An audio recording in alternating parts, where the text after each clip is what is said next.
is mine.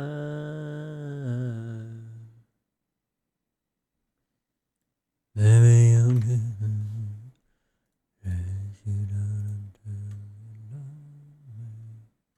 Hi-oh.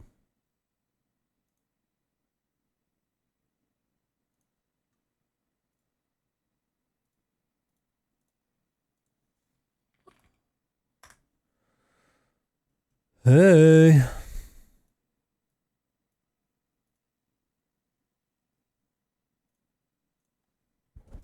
Hi. Let me get some music. Do.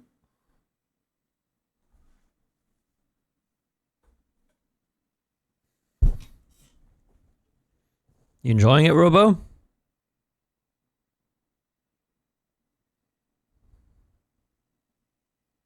Hey, everybody. Hey.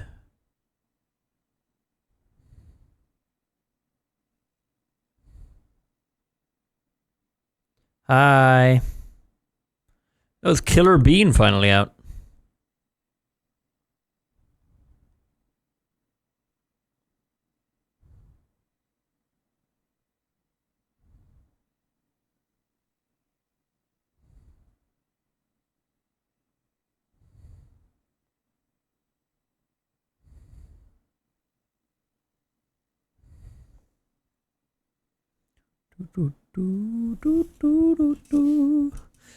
I haven't looked at Gears of War E-Day yet. I thought I'd do it on stream.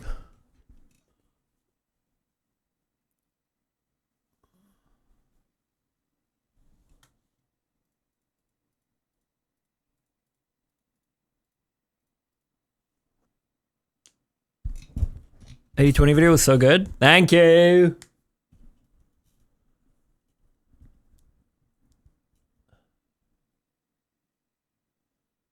Wait, they did an hour? Richard told me they did a showcase. He did not tell me it was an hour. Holy shit.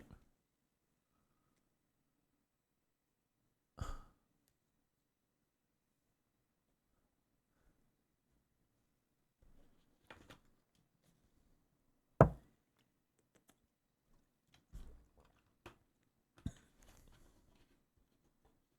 we show them the ad so my time isn't lost? Yeah, sure.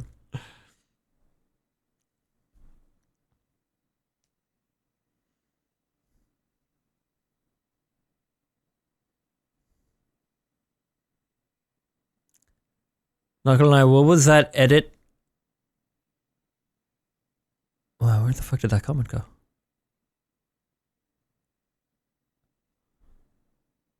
Oh, what was that edit by Sunset when Flash had Ooh, the Dark Pictures intro?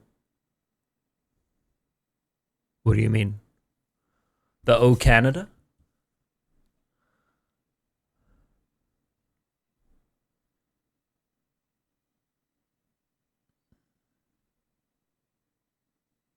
Do Swedes have British TV? Bates still reposted something on TikTok and it was in the Night Garden or something like that. No. We do not have British TV. I mean, can't she just have reposted something she enjoyed?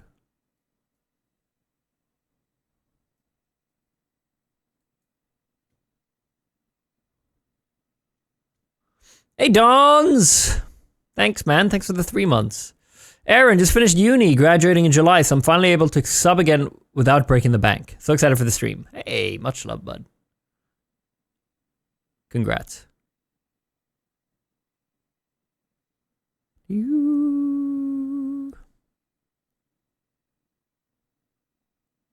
Yeah, can you link me in DMs, Stucky? We'll look at it in a moment. Hell yeah, George. Which one, the latest? On Morteo or here? Because there's a third that I didn't put up on Morteo yet.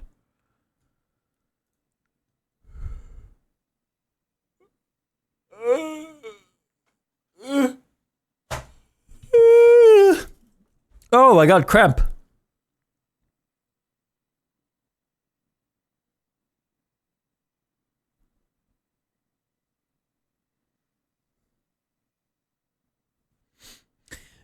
So what we're going to do today, chat, is we are going to... watch some trailers. There's so many trailers that released the last few days and things. I didn't watch the PC show, the Future Games show. I didn't watch the horror game show that was last week, and I didn't watch the Xbox show. So I thought we'd watch some trailers. I don't know if I want to... I mean, the horror game showcase is like an hour and a half. They're all very long. I think I'll just look at specific trailers and different footage things rather than watching the actual showcases.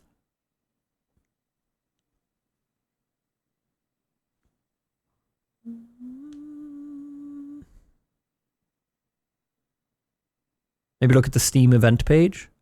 Yeah, that's a good idea.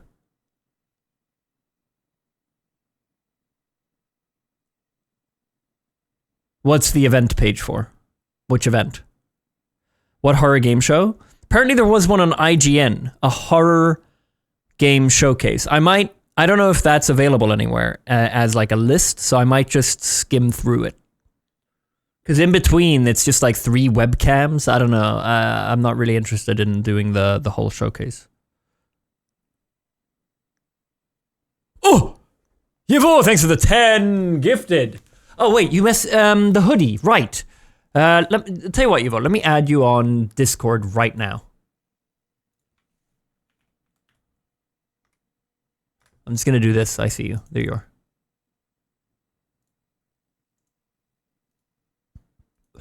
Okay, I added you. Are you able to accept that and then just send me like a dot? Oh, there we go. Nice. I can just send you this, and then I can mark that as unread, and that way I won't forget.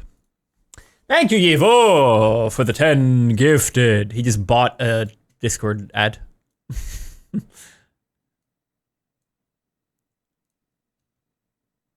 Much love, buddy. Much love. Agent Ferb, Nosnip, Matthew, Morpheus the Black, sorry. X-Raider, and it's Lauren. Welcome back, guys. Thanks, everyone, for the love. Chat.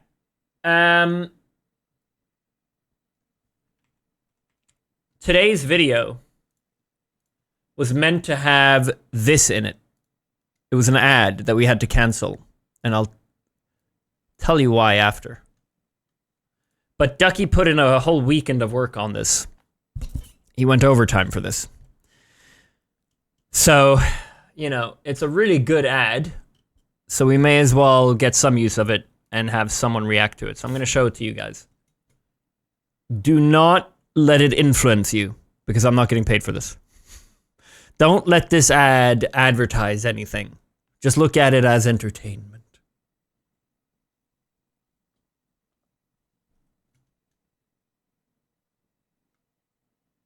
Why am I in the middle? Oh my god, why does this keep happening? Hold on.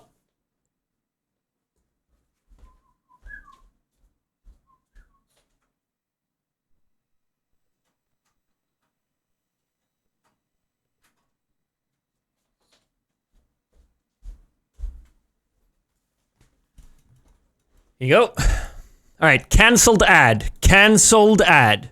This was meant to be in today's video.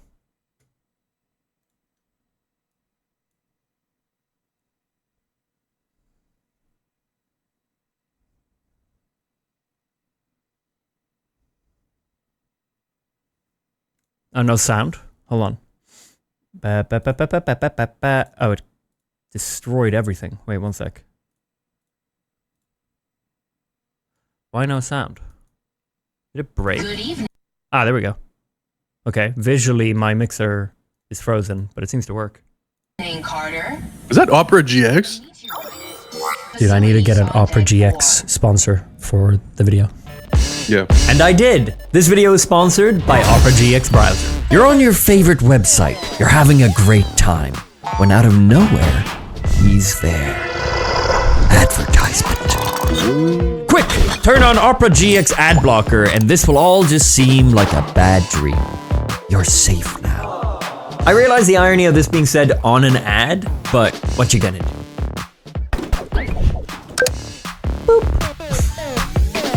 Ooh, what's this? Ah! I can't see! Force dark mode! Force dark mode! Opera GX comes with a built-in Force dark mode button that'll darken any bright pages that you visit. Are you feeling thematical? Visit GX Store and customize your browser theme both visually and audibly. Let me show you. I checked it out myself and they have a Resident Evil 4 theme. Look what happens when I open a new tab and I start typing. Nostalgia. Visit the GX Store and browse what looks to me to be thousands of different themes for your choosing. Should be something here for you. Switching browser is easier than ever with a quick import tool. This lets you import all your settings from your previous browsers such as history, bookmarks, and cookies. Go check out the browser today, guys. Link at the top of the description. Thank you to OperaGX for sponsoring this video. Let's continue. Don't check it out. The video. I feel like a Disney character or one of those Disney kids, you know, Dude, Ducky did such a good job on this. So the reason it got canceled is because we sent this ad on Wednesday. I think Wednesday. And we had told them that we were doing it specifically for this video and stuff. And all the other times I've worked with OperaGX, they answer almost within the day. And they just barely have, they never have any notes and nothing big. And on Friday, I sent them a reminder. I asked again Saturday, and I said yesterday, we need something. And then this morning, 5 days after we sent the ad, they finally got back to us, and they had so many notes. Basically asking us to show the browser way more, add something about the VPN. There was a lot, and that would have taken another full days of work. And then with how slow they were on the first ad, that would have probably taken... So then the video goes live like Wednesday, and I'd already said to them that I wanted it live last week by Friday. And so I just thought they were kind of rude in spending 5 days to not... I'm not doing an ad with them again. It really pissed me off. We put so much work into this. And they basically wanted us to change the whole ad. And this is the style we've done. We've done ads. We've done like 5 ads with them before, and they were all this style. And now suddenly, like, they wanted us to show more of the browser, less of this fun stuff. It pissed me off, so I canceled. And you know, if I wanted to keep a relationship with them, I probably wouldn't say this, but you don't wait 5 days to say something about to give notes on a thing that's like 1.5 minutes long. And then you tell them to change the whole... Like, they're paying for the ad, they can ask for whatever they want, but you don't wait 5 days to do that when we've already said that we're rushing to get a video out. Yeah, it's someone new, probably. Compared to last time. I think we've done 5 ads with them. They never had any notes. They let us do our thing. So this time I kind of assumed they do that as well, and yeah. And I'm just pissed off because Ducky did such a good job on this. It's such a good ad. And it really frustrated me. Yeah, so that's it. But claps to Ducky. Really good work. Really good fucking editing, man.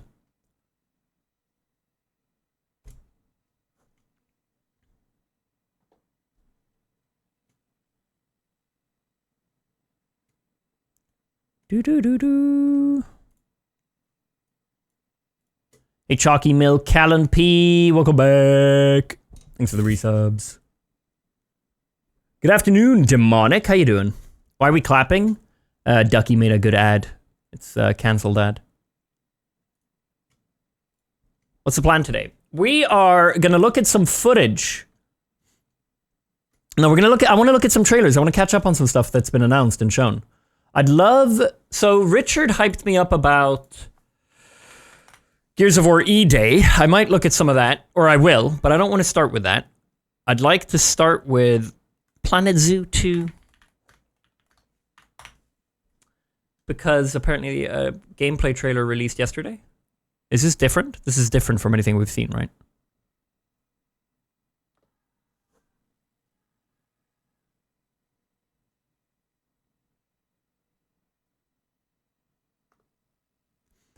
So, yeah. If you're just joining us, we're going to be looking at trailers from the weekend. There was the Xbox Showcase, Future Games Showcase, Game Show, PC Games Showcase, whatever. And then last week there was a IGN horror thing, which Hobo said had so many good horror games in it. So you guys can come with recommendations on game trailers to look at. Don't just spam them now. We're going to start with Planet Zoo. Among them is this, and there's the Gears E-Day showcase. I'll wait a little bit with that since it's a little longer. But yeah, I rather than watch through the showcases, which was going to take some time, I'm not so interested in that. I think we're just going to look up trailers of games. Someone suggested looking at the Steam page as well for the events. That could be a nice way for me to just look at games. But this popped up in my recommended, so I thought it's a nice one to start on, because this is like my most hyped game personally this year.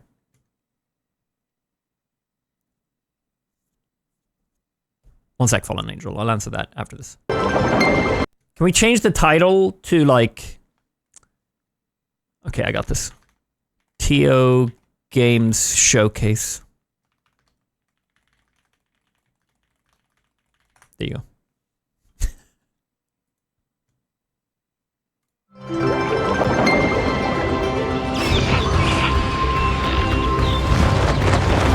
Dude! Oh my god, there's so much to unpack here.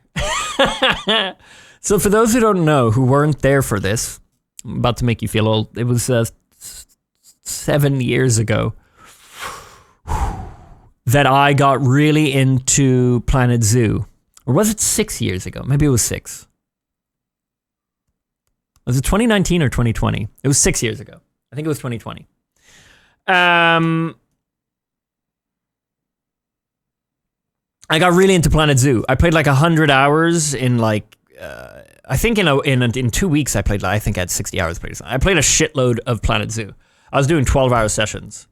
So I'm excited for this. Welcome. I'm Eric. Yeah, I think it was in my old apartment. It was during Modern Warfare 2019. Yeah, it's been 7 years. The chairman of FEN. I'm Alice, the zoo operations manager at FEN. We're here to help you on your journey in building and managing. I've always wondered about how they would do a Planet Zoo 2, because Planet Zoo 1, they have like 15 DLCs. And so I'm curious how they're going to keep it fresh. But I see a lot of birds, so at least that's something. Zoos, as well as restoring wildlife reserves across the globe. You'll be creating habitats for all kinds of species and making sure they're well cared for. Not to mention managing your staff and keeping your guests happy too. With that in mind, let's begin. Meet Lamarty, the Maasai giraffe. He shares his space with a pretty big family, so we need to make sure there's plenty of vegetation for everyone. Yeah, a lot of this looks similar. And with the warm weather, we need to keep the fresh water flowing. Speaking of water, we'll need an aquarium large enough to house... Aquarium is new. Hold on, I just want to look at something. Speaking of water...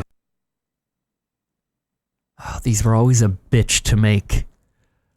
Paths up a mountain like this. I hope they've improved the pathing, man. Spoiler alert, they didn't. The bridge. That's cool. They got a bridge on here. Bridges you could make, but it was always a bit of a faff. We'll need an aquarium large enough to house several of our aquatic species, including our endangered hawksbill turtles, Mia and her family. You'd be surprised how quickly these tanks get dirty. There goes one of our keepers now. Yes. We have one more stop to make. We're building a I'm not going to be pausing this much on all the trailers, but Planet Zoo has me so excited. I want to see what they've got. They've got like a cage fence that works in the water. That's sick. Oh, fully aquatic going on here. Oh my god. Ooh, yeah.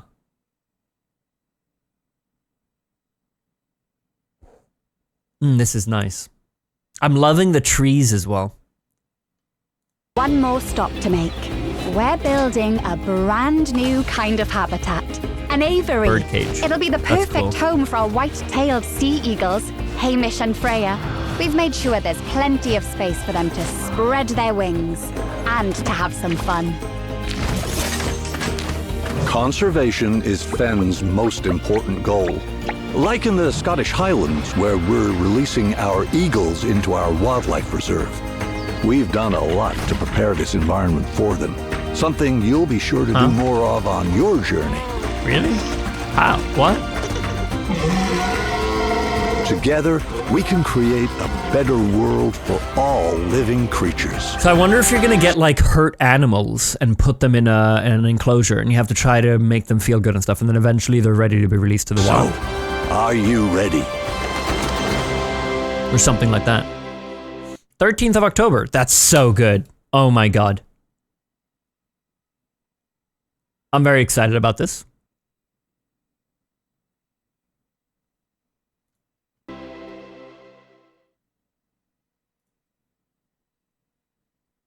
Oh, they've done like a direct. Hello, Wholesome Games. We are Mel and India from Frontier. And we're so excited to be here today to show you Planet Zoo 2, the sequel to one of our most beloved games. Planet Zoo 2 is a charming and cozy sandbox game where you can create and manage your very own zoo. Today, we want to give you an exclusive look at the grey wolf, just one of the incredible animals in our game, each behaving and reacting in natural and authentic ways. And for the first time, flying and fully aquatic species join your zoo. Now it's time to take a closer look at our grey wolf. Let's place down an enrichment item and see what happens. Oh no, we woke one of the pups. That's just one example of a range of new natural responses that you will see from your animals. Speaking of natural, this habitat looks incredible. Mel, can you tell us how you put this together? I wanted it to feel like a cozy nook for our wolves, so I made this autumnal forest as the setting for their habitat. The terrain tools make it easy to adapt your zoo according to your animal's needs. Yeah, we'll see. Look at them drinking and swimming. We should also add more enrichment for our wolf pups to play with. They have a lot of energy. And this is only the beginning. With the help of our ready-made blueprints and a huge variety of individual scenery pieces, Planet Zoo 2 offers you so much creative freedom where you can build the zoos and aquariums of your dreams. We can't wait for you to jump in. I hope that they have better management. Like, I hope there's a little bit more focus put on the challenge of, like, bringing the finances up. Planet Zoo 1 had a lot of that, but it was kind of broken. I have so many memories of, like, pulling my hair out of my head because it wasn't making any sense. And, like, working the profit and everything. It was kind of all over the place. I'm hoping there's a little more work put into that. Gonna predict Teo spends a solid 7 hours on decorating one separate aquarium. Of course. Would you be starting a new park and continue on the ones you had? Well, it's a new game. I can't continue on the ones I had. Hey, Lucas, how are you? 107 months. How many hours of Spire have you played since we played on Saturday? Gel Super Slappy Bully. Desired name Combino. Welcome back, guys. Thanks for the resubs. Was that the Bald Teo era? No, that was before the Bald Teo era. This is before I even moved to a house. Planet Zoo 1 was 2019, so I was in an apartment. Is there a Steam event page? How do I get to that? Someone said you could go to Steam event pages to look through the games announced and things. I've never seen that. Can anyone route me? I'd love to look at... A nice list is easy. And then you guys can tell me trailers.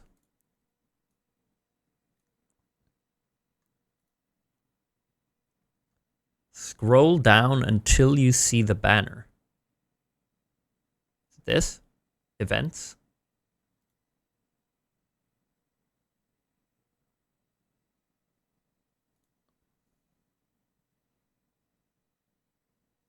Do, do, do, do, do, do.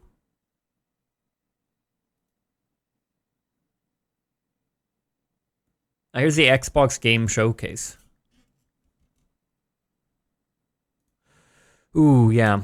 Yeah, I want to look at some Gears E-Day stuff, but I'm going to wait a little bit because I think that's a little bit of a longer thing. Is there anything here that you guys recommend me check out? I heard a lot of mixed views on Xbox's showcase. Clockwork Revolution.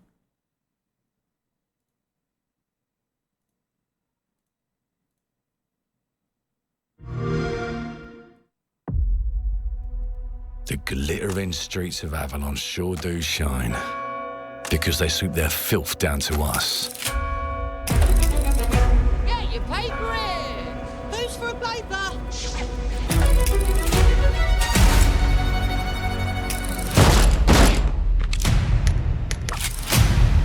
Here's to playing in the mud.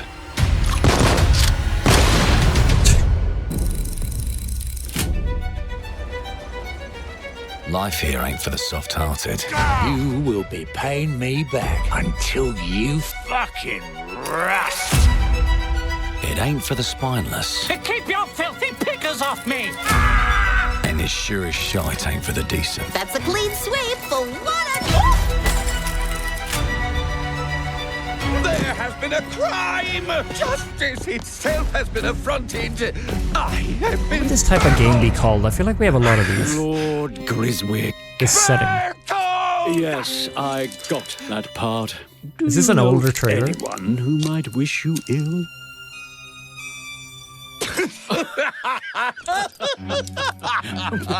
I kind of recognize this. Is it from last year? Is it this one from this year?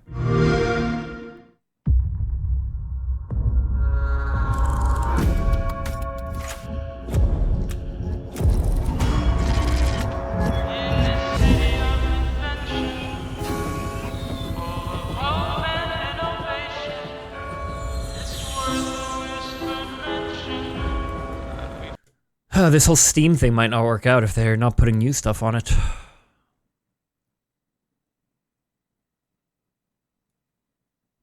Alright, cool. I'm not a big RPG guy, to be honest. It's rare that I get into an RPG.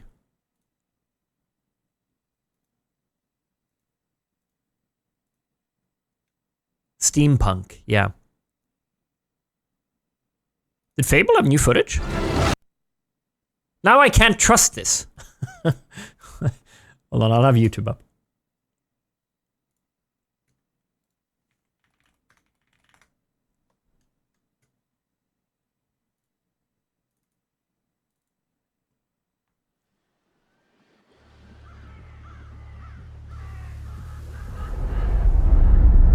Do I remember the moment my powers came in? Well, I was being crushed to death with seawater and mud and manure, whilst holding onto my sister's hand. I remember her fingers gripped so tightly in mine that her nails drew blood. Until I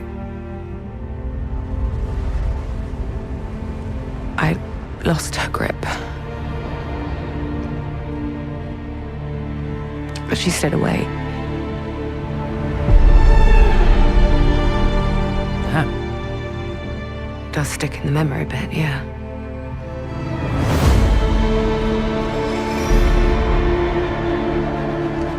I know why you're here. You want to talk about them. They're not real heroes. You ever seen a legend in the flesh? All that power, and how do they use it? Killing mindless beasts. Fighting petty villains.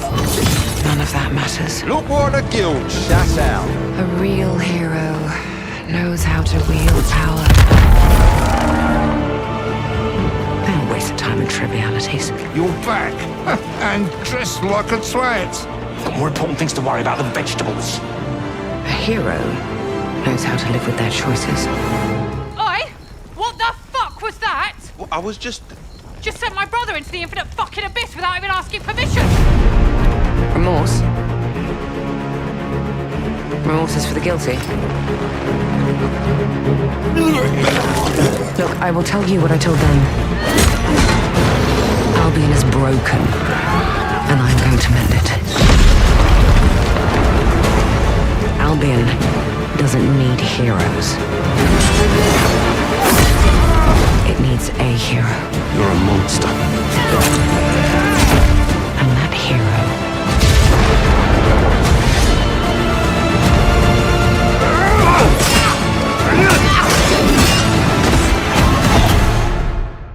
is me.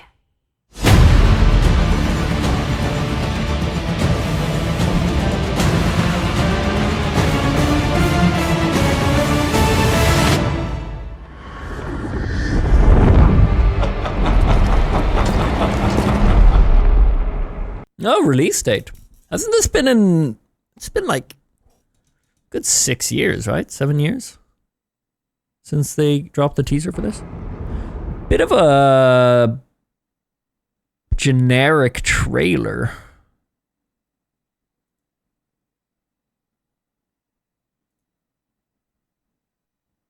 Wasn't a bad trailer, but it was very generic.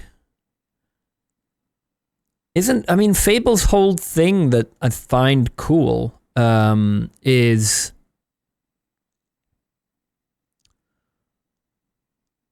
the whole good versus bad system and how it affects you. I'm surprised it worries me that they don't lean into that more. I mean, she's talking about heroes and villains and stuff, but you know, it's not really... Didn't they take that out of this game? Well, is that confirmed?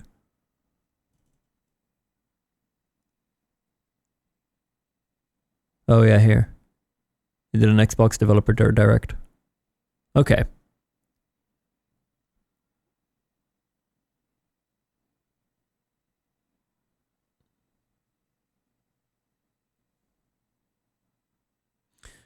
I mean, like, I'm not a big Fable guy. People in the comments here are very excited, so.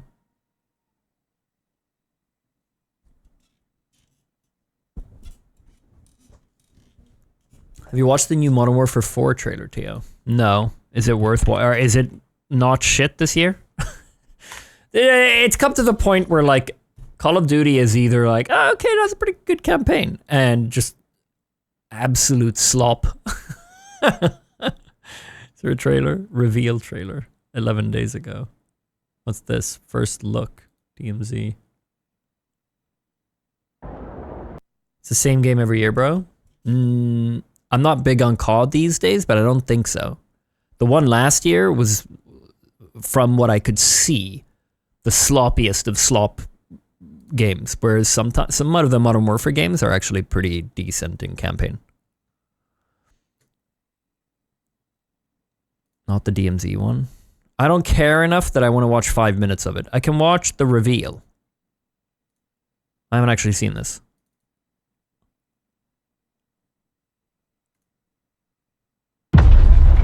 Mics, and your asses better be in formation north of the stadium.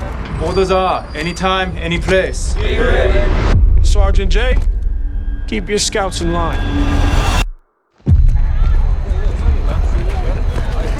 Can we make a pit stop at the Komatu? The new guy is low on rations. Take it fast, guys. Who's that, a K-pop star? The new supreme leader of North Korea. No shit, that dude looks younger than I am. You guys heard that? Oh shit! Get down!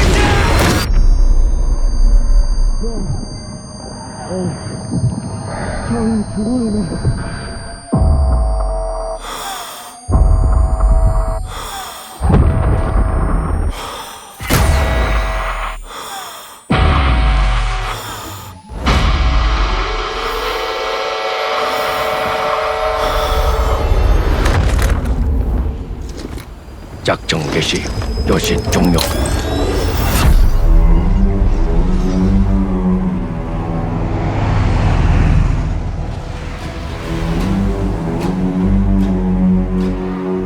You're still a wanted man. Yeah, I know. Who's that? What did you do? What I had to. That's Price? We make our own rules of engagement now.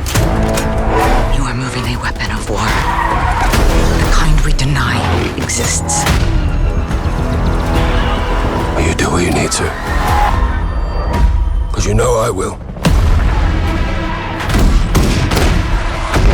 배반자를 찾아내라. 이 마을을 불태워서라도. 제발! 수류탄 투척!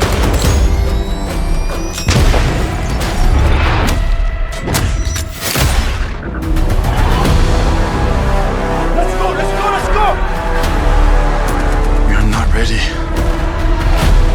We could all die tonight. We don't even get a choice.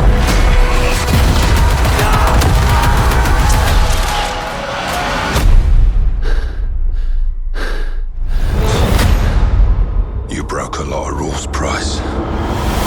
No more rules.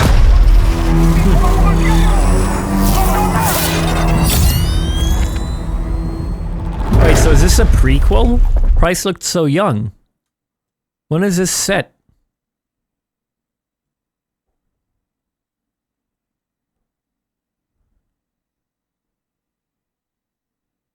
I played the... Did I play Modern Warfare 3?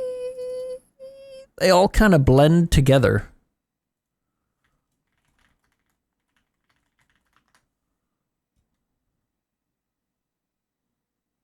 No. What? Did I not?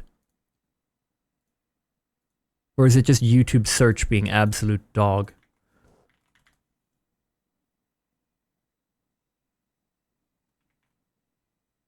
It was really bad? Okay, maybe I didn't play it because it was really bad.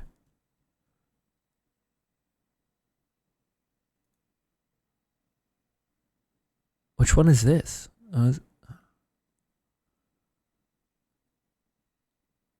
Warfare 3 was basically single-player Battle Royale. Was that Modern Warfare 3? That was that? I thought that was last year. Oh man, yeah. They've had a few... This one looks like they've actually put some effort in. I don't know if I'm super hyped about it, but some of their campaigns, I do think that... I will say this looks a little more interesting. The setting of this, and the idea of some large-scale war, rather than the...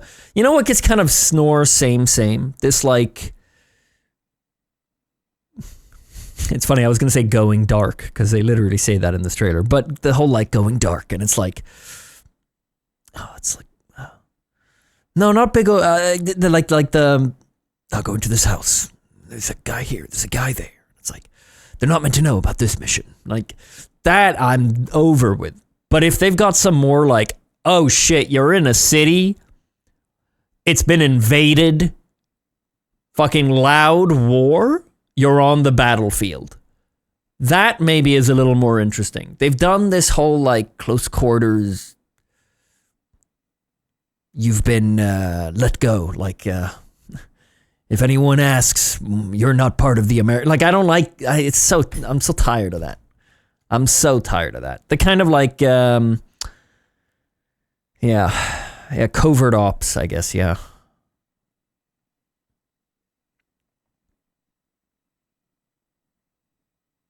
Yeah, it says a lot that I couldn't remember if I played Modern Warfare 3 or not, because Modern Warfare 1 and Modern Warfare 2 were so similar. I just figured I played 3 as well. Do they have an event page for the IGN one? What's it called? Hold on. Hobo was nice enough to send me... Ah, perfect. Steam has a page for it, so you can easily find the games there. Aha! Can I open this in Steam? Midsummer Night's Scream, a horror game awards showcase. Drag it to Steam? Wait, really?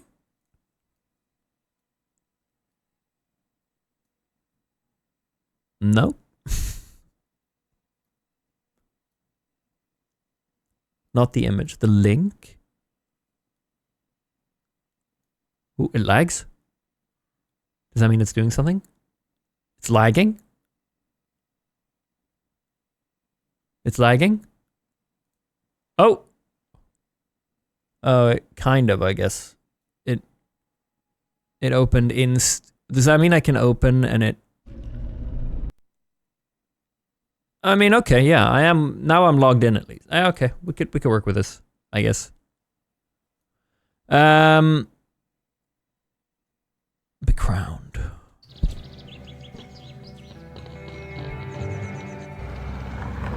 Excited for new gears? I am. Haven't watched any from the showcase yesterday yet. I'll watch that in a bit. Have you ever heard the tale of a kingdom by the sea? It was once a beautiful land where peace and harmony reigned.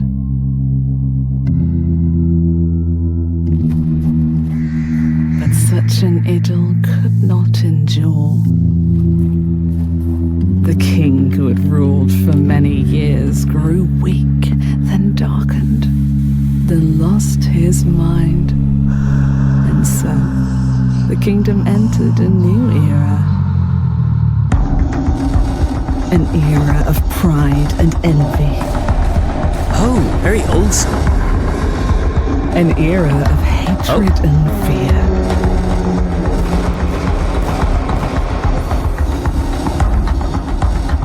The era of the Raven King.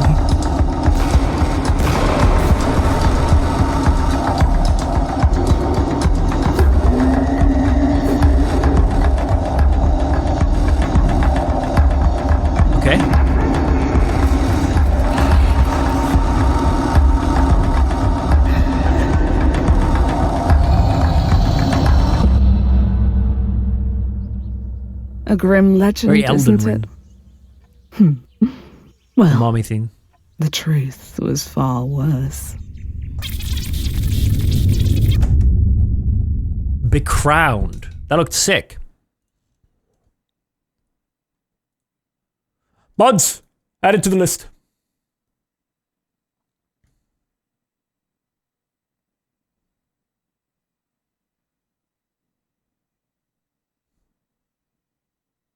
No, I never played Kingdom Come. Not really my type of game. A little bit too... I'm just not huge on RPG games, man. Here's the Steam page for all of the showcases. No way. Perfect, thank you. Yeah, the combat seems really janky. What's this? Wilder Dark? I'm seeing a dinosaur? It can't be perfect, can it? I don't like this. How do I...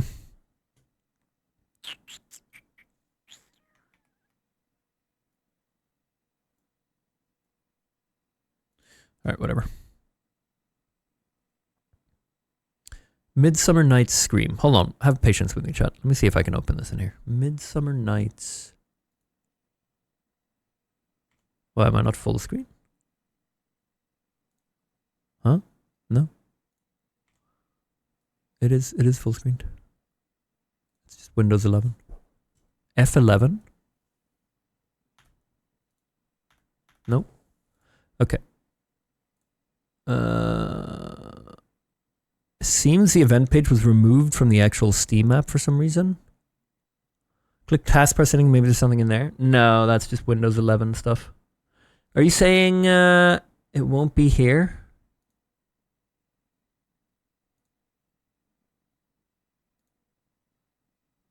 Oh, there.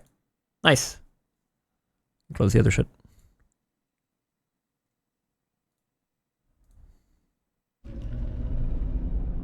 There we go.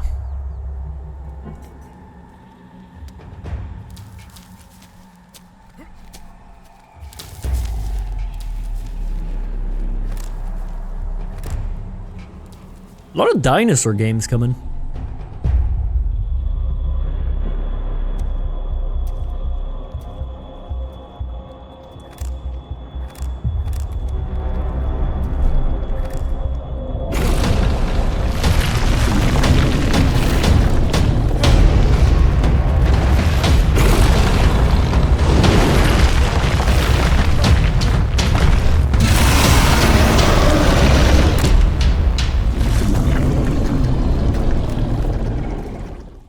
Demo coming soon. Okay.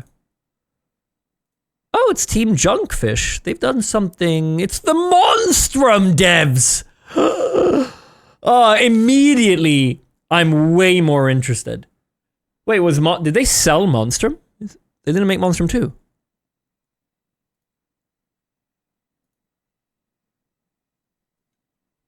Dude, oh my god, this just went up so much in my books.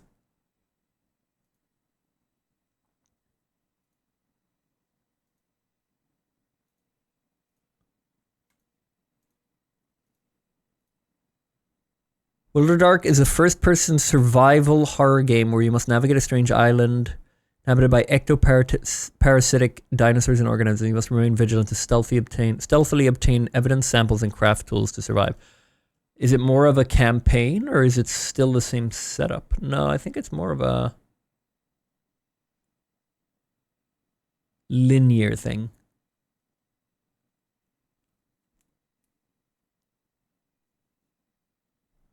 Oh, wait, Monstrum 2 was shut down? Is that why it's not on the list? They removed it completely?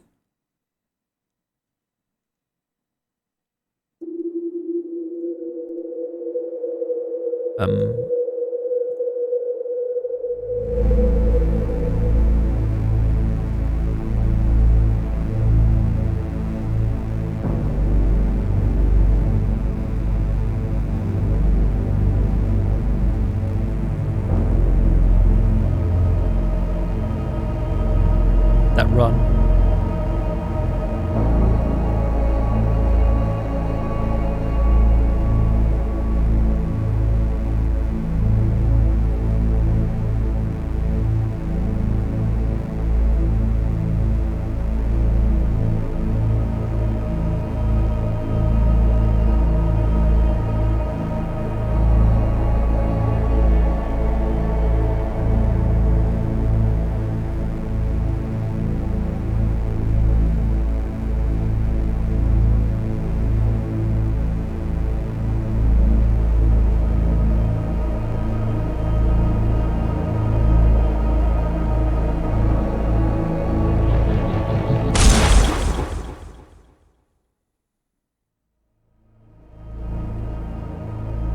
Ghost Sector.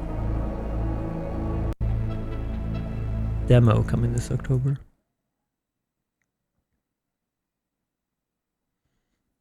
Wasn't as into that.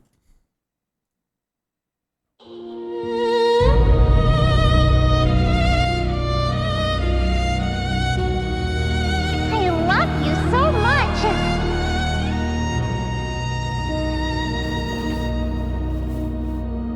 Oh. Wait. A live stream.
I'm not going to write it off complete. This is out? 1st of June. Ooh.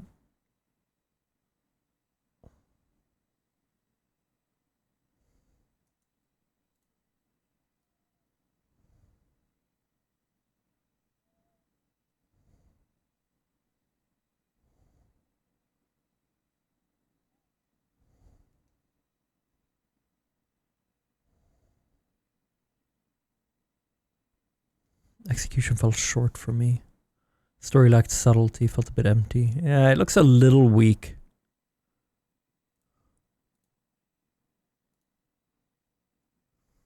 Yeah. Not super intrigued. Remothered. I recognize this. Have I looked at this before? Your presence here is the most precious gift you could have given me.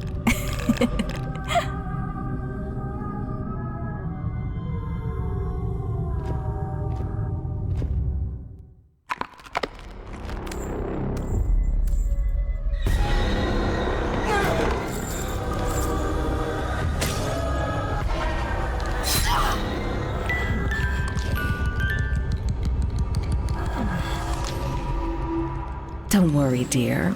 I'll put you right in no time. Oh, she's pregnant.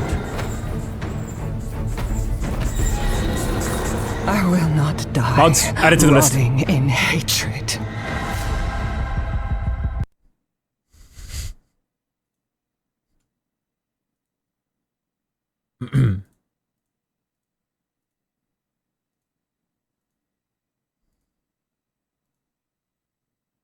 That is a crazy shot.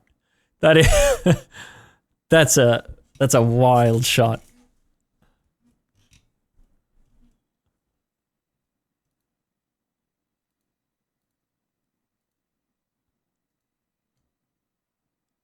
What have they made? Remothered Red Nun's Legacy. Oh, they made the A Quiet Place game. I never played it. Oh, there's other Remothered. How did they do? Ooh. I really wanted to like this game, especially after suffering through the first one. Does he mean in a good way or a bad way? Was the first one... Ooh. Oh, I played this. What? How much?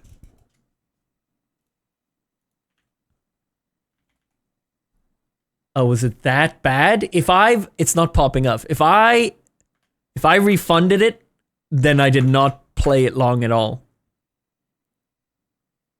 Which one was this? 2018? Let's see if I remember it.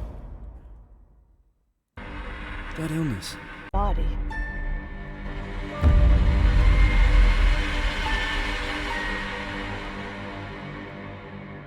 That all this began. And maybe we're... I have no memory of this. Why doesn't it tell you how long you played a game for? Are you looking for me? Who the hell is this? I've never seen this woman before in my life. No, they meant A Quiet Place. I know, but I've played this. I can leave a review. It does if you leave a review. I'll recommend. It feels unfair to not recommend if I can't even remember it. Yeah, it does kind of look like Jodie Foster. I was thinking the same thing. I have 1 hour on record.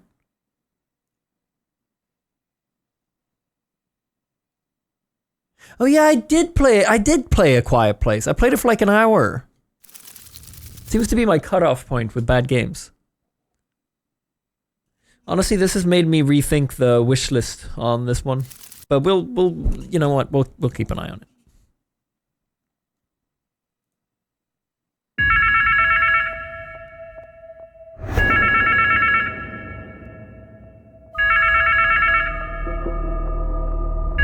Gabriele?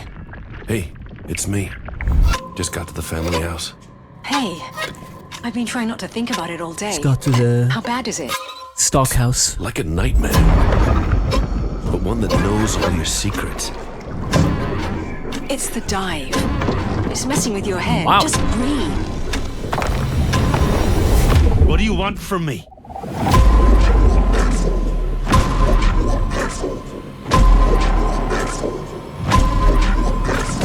No. Death is not an escape. Access to your fate. Accept your fate. Shut up! Okay. This looks interesting. Time has come. What's it called? Oh wow. The Alighieri Circle, Dante's Bloodline. Mm-hmm.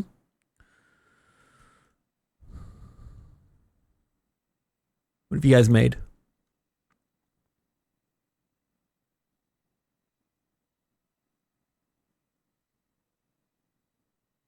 Oh, there's a demo.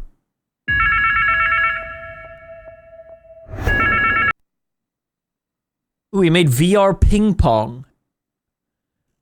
Wait, the Suicide of Rachel Foster. I never played this, but I've had it on my wish list for a long time.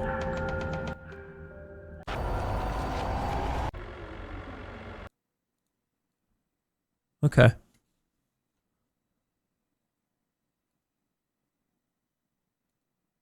We'll keep an eye on it. I don't like that title. The Alighieri Circle, Dante's Bloodline.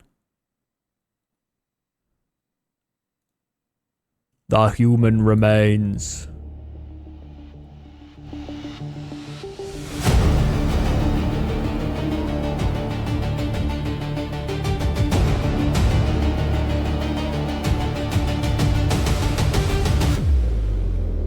Focus on the jaw.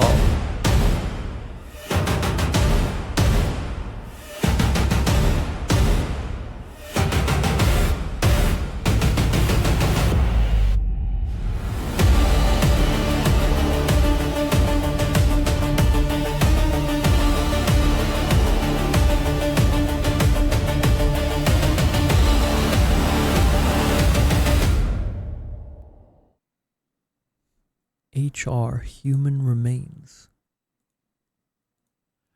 This type of game needs a name. This is a very specific type of game where it's like pixely and a little deep in the story, a little wacky, a little vague. Yeah, like mouthwashing. And I don't know what it would be called.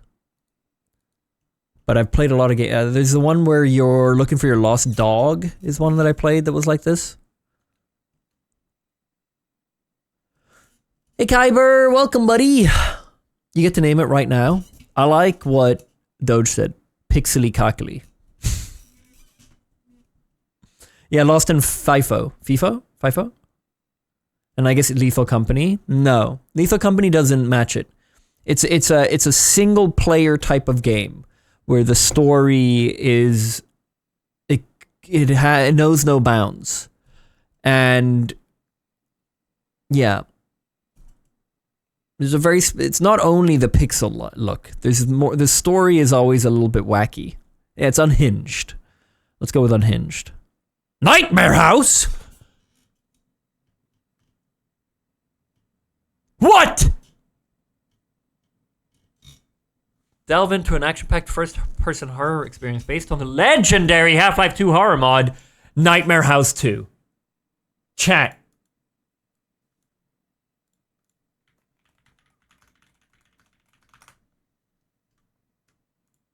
"14 years ago. 2011. This is a great game. This asshole. There was also a head crab. So.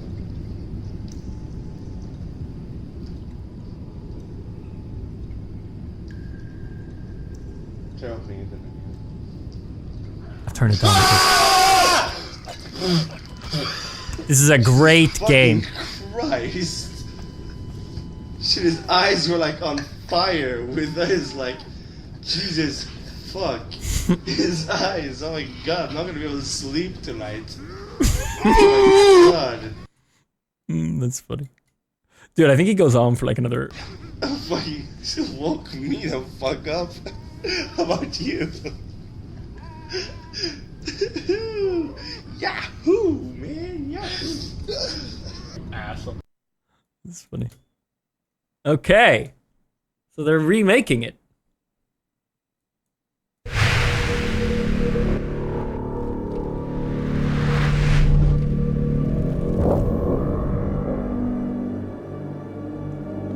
I did think I had escaped.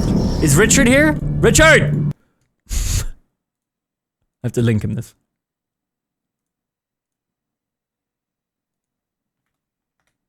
He was gonna watch when I'm watching the Gears E-Day reveal. So I thought maybe he was there.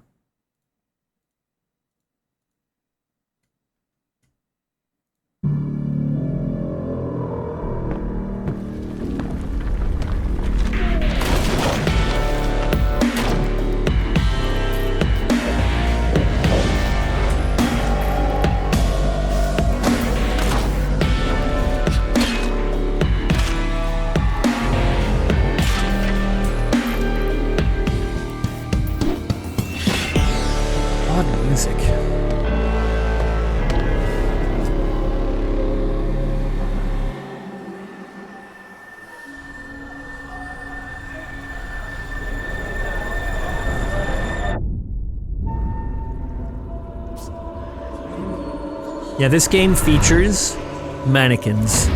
There's a whole scene where you have to go through a room with a bunch of mannequins, and it's really creepy.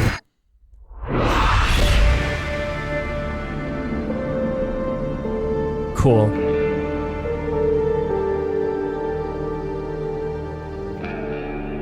Oh, nej.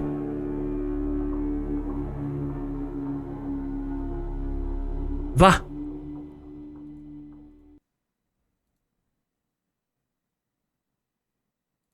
Oh, he doesn't even remember it. You know what he said? The fuck?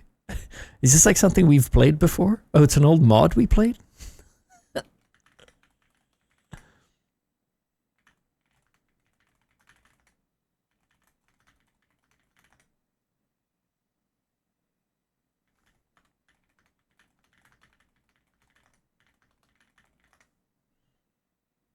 See if he remembers. Okay, cool. Yeah, it's too scary of an experience. Oh, wait. Wishlist. Okay, that he remembers. I told him there's a video on it, a guy with his eyes on fire in a bathroom. He said, that I 100% remember. It's a free? What do you mean? Oh, the other one? Did they release it? Oh, yeah, look. Oh, dude, what the fuck? 2 years ago. Why do I feel like I've looked at the Nightmare House trailer before and I just forgot? Why do I feel like I played this? I mean, I know I did back in the day. I recognize this. But I feel like I... Okay. Should we play it? Yeah. Or do I wait for the remake? Maybe it ruins the remake if I replay it and then the remake comes.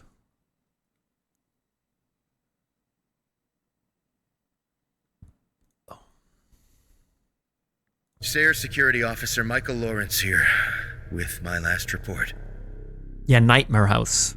When everything turned to shit, it happened fast.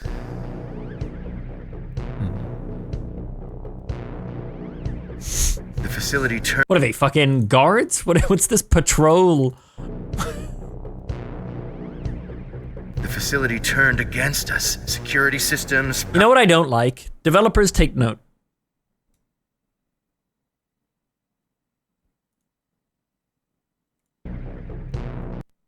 Animals don't walk like this. And what I mean by that is they don't walk in the middle of a corridor straight down. That's a very human way to walk. This. Walking down the middle of a corridor. I get that maybe you can't animate it to go around and smell and like, but at least have it go a little bit to the side or something. That's your takeaway from this? Yeah. The facility turned against us. Security systems, power, all compromised. We adapted. I mean, these monsters are smart, but we were smarter.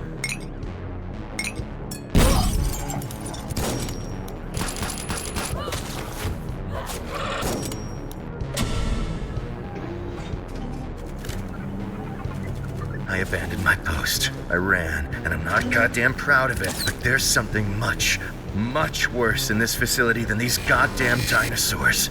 I just want this nightmare to end. I wish I was one of the lucky ones. It's coming. If you hear this, get out. Get out. Don't think, don't wish, just run. There's no hope left here.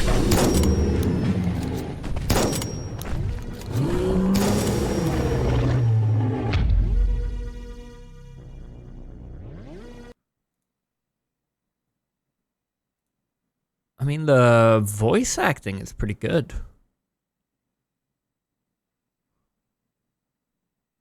I thought. It's come to the point where when voice acting, the way this sounds, it's either a voice actor who's decent or it's AI. And that frustrates me.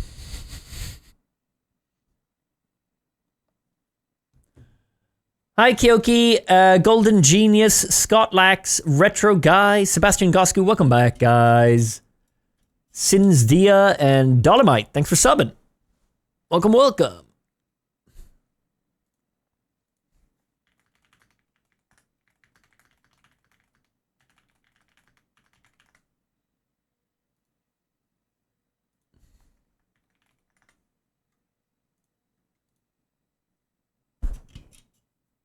I assume it's just a guy on the dev team.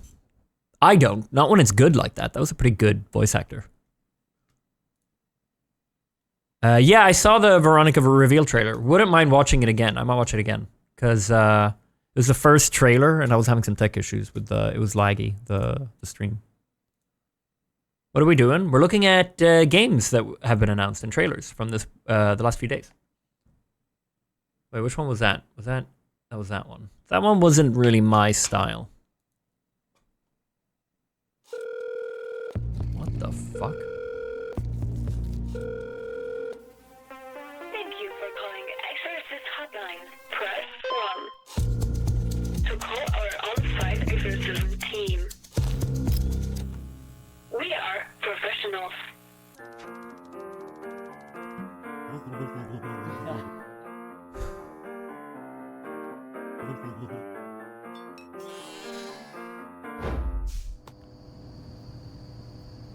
Press 2 to connect to our trained hotliner.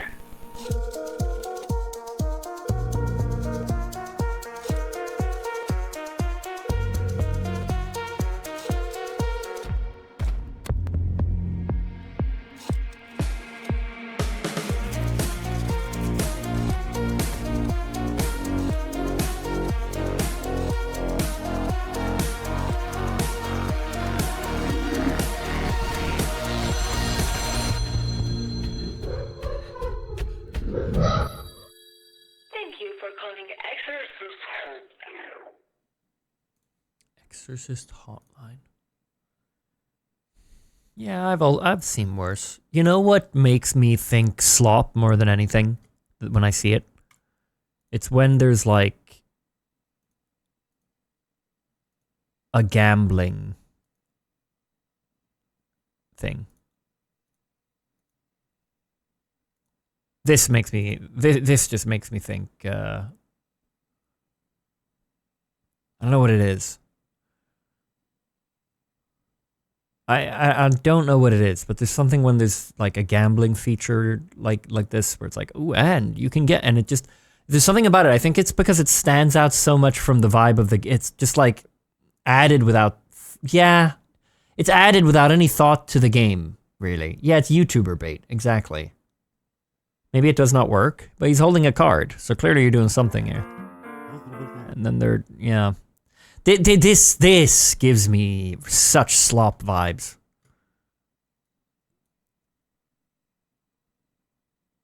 I'm not. You guys can let me know if this is good. There's so many games like this coming out. I'm sure someone will tell me.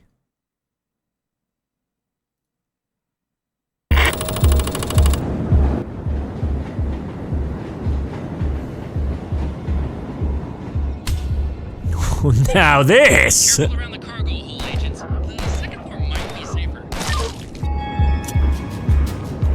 Now we're talking! Oh yeah.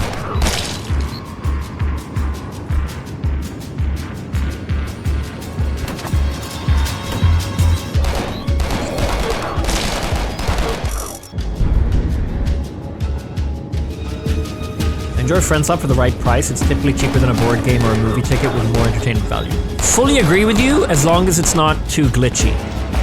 If it's not too glitchy, then I agree with you. For $5, $3, whatever, like, then like, yeah, it's a night of fun, you know, 3 hours with friends, you're having some fun times, and then you don't play it again. Like, that's what you do with a friend slop game. But if it's glitchy, then I don't agree. Then it's just, even at a cheap price, it's just a waste of time. It reminds me of Are We There Yet? Have they fixed that fucking thing yet, or is it still broken?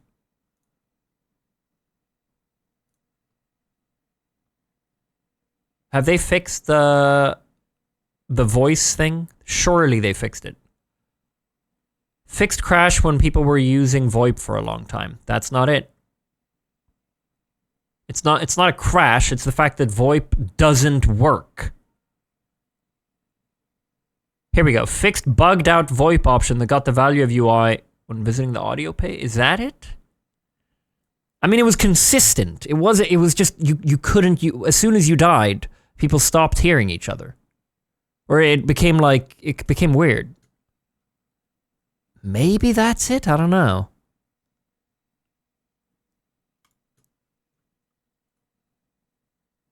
Yeah, it lost directionality, so there was just no point to it. It just really pissed me. It annoyed me that they released a new map without fixing it.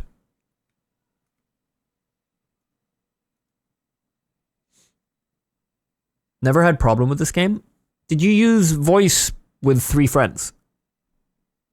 We couldn't get it working. Every time without fail, once we had died once, the prox chat part of it disappeared between like 2 of us. I think it was always the host and someone else. I can't quite remember now, but it was a shame because those kind of games thrive on the prox chat feature.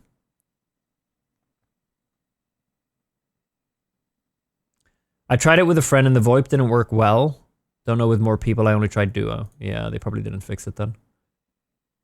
I played Duo and it worked, but the distance was always bugged. Oh, that sounds kind of like the one we had. I mean, ours, it wasn't really it just stopped working. I played it with 3 and 4 people and never had issue with VoIP. Were you hosting, Gandalf? Maybe the host just didn't care. I seem to remember it didn't stop working, it was just no longer prox. And instead, it was like you were on a Discord call, but with worse quality.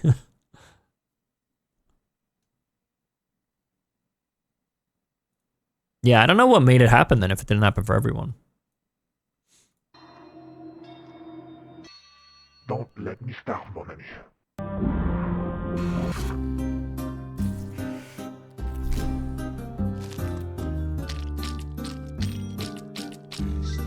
That's satisfying.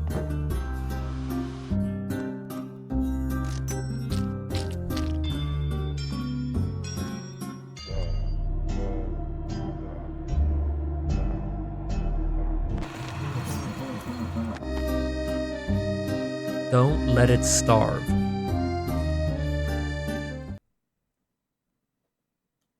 This looks kind of interesting. A horror roguelike bento builder. 12th of June. Comes out in 4 days.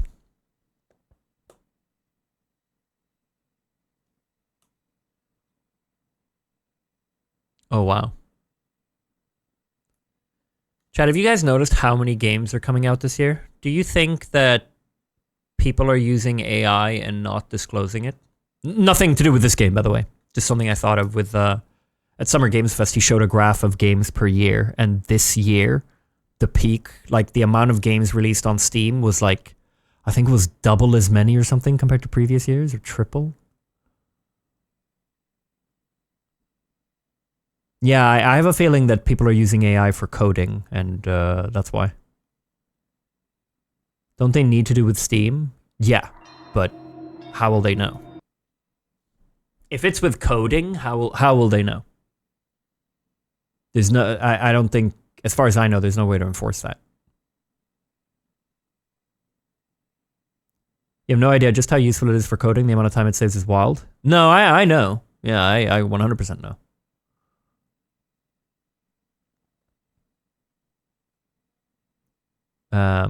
But yeah, there's no way to really enforce it. I don't even think, I think it only says for art, no? I don't think they even bother with, I don't think they ask you to do that for coding.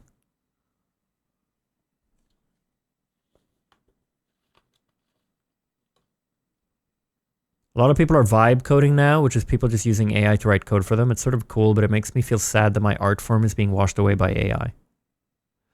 Do you mean your art form as in coding? Are you a coder? Are you a developer? Or do you mean games?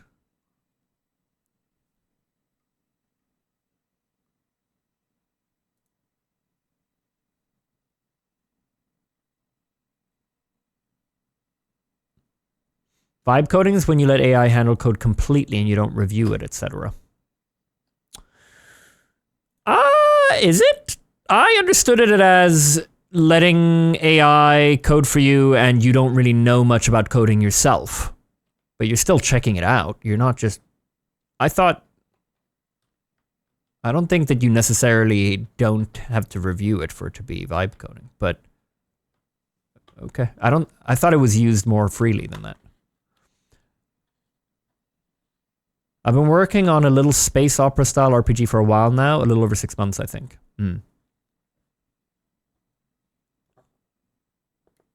If you don't know what you're looking at, then how can you review it? But then why did you tell him that's not what vibe coding is? Because that's what he said. He said people are vibe coding.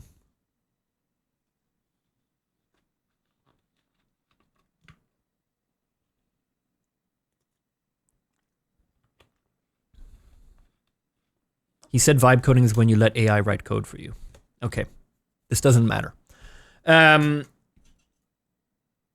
Yeah. I mean, there's no way for them to verify. Even if they want you to write it, I doubt developers would, to be honest. Okay, so that was gold trailers. What makes it gold? That looked good. I like that one. That one might look the best out of all of these gold trailers.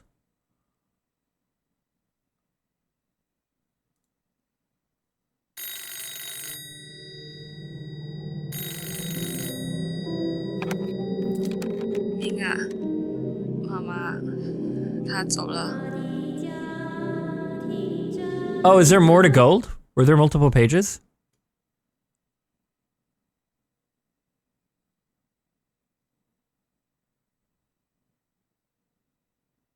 There is more? Oh my god, there. My bad.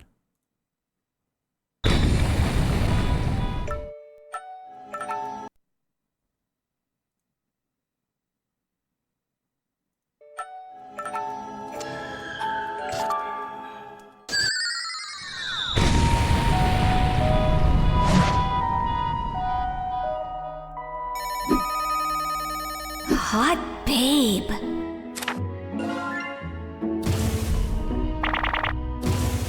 Haley is friendly, dude. Delicious.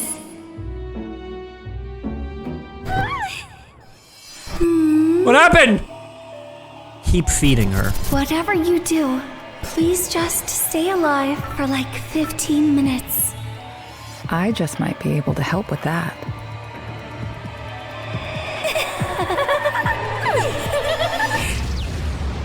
Sucker for love. Crush landing. I love it. I love it. Yeah. Put the love in Lovecraftian horror. When a captivating comet named Haley crashes into your apartment, you're drawn into an interplanetary conflict between light and dark. Beautiful. Yeah. Yeah, this is going to be great. When's this out? No user reviews. It's not out yet. Okay. Coming soon. They have so many games in similar styles. Oh, do they? Prelude. Date to Die For. Hey, watch where you're going, Clutterama. You can tell me. Are you from here or what? Look at me.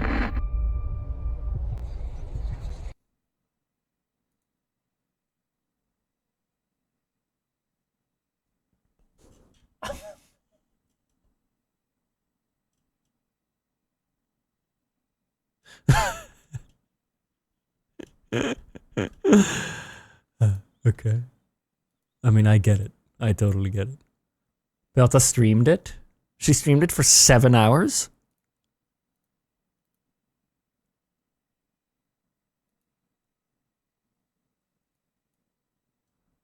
Holy shit. Okay. She'll be happy to hear there's another one coming. Tonight at 6, what is reclusive tech billionaire Tom Ballinger's new secret project?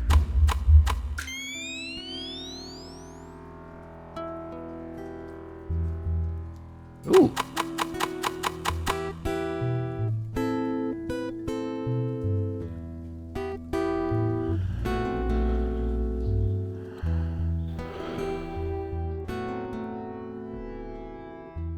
Okay.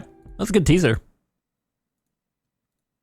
Damn, there's some great games on here. Moonlight Hotel.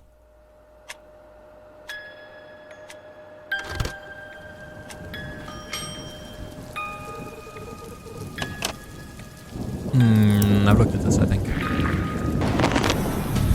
Or maybe not.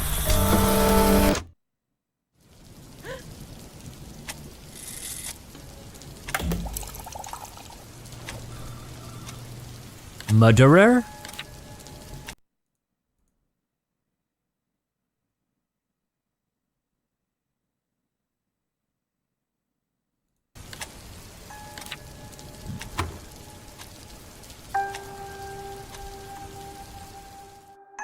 AI. AI.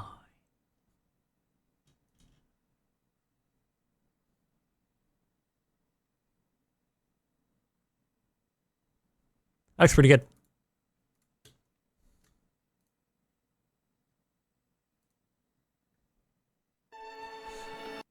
What does this guy say? This bed we made is getting a sequel. It's the game where you alter form when the cop said she's a lesbian. Well, don't put it like... If you put it like that, people will think... No, I didn't see that, though. Surprised it did well enough.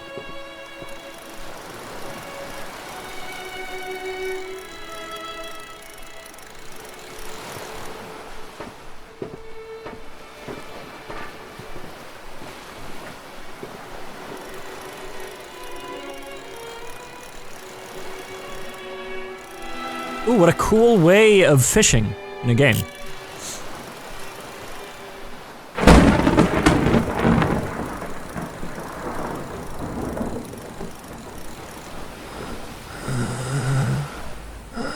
This looks cool. I might not even keep watching. This looks so good.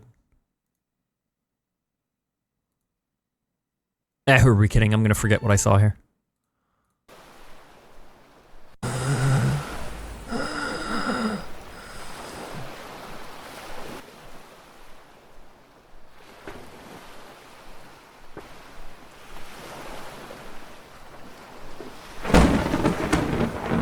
Oh, there are faces in the sky. Wow. Morning tide. Yeah, that looks really good.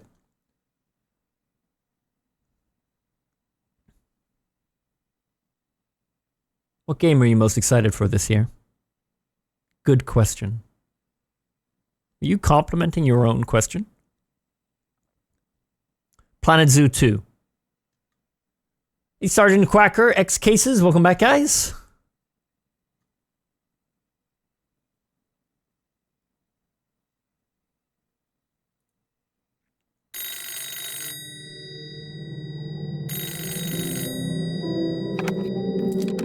Minga, 妈妈，她走了。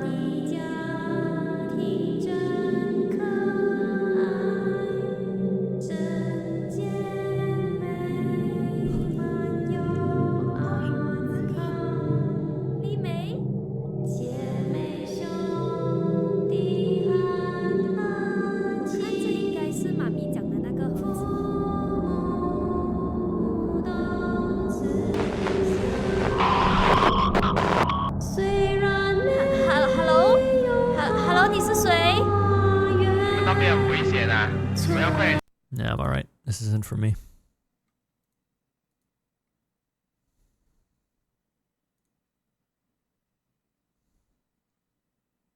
We'll keep an eye on it. It was not fire, no. The fuck? Oh. That was that one, yeah? Yeah. Necrophosis. Wait, was it co-op? Oh, it's co-op. Ooh, then I'm a little more into it.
Holy shit.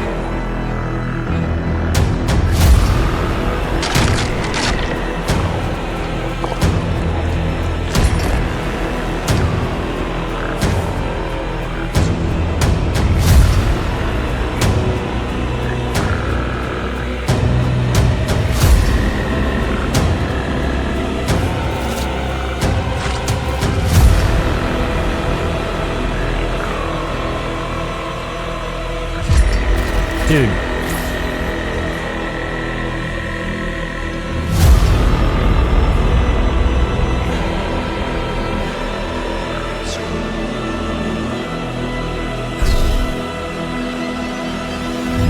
Okay, normally I think games that are like mainly carried by the visuals can be a little bit of a snore, but this one actually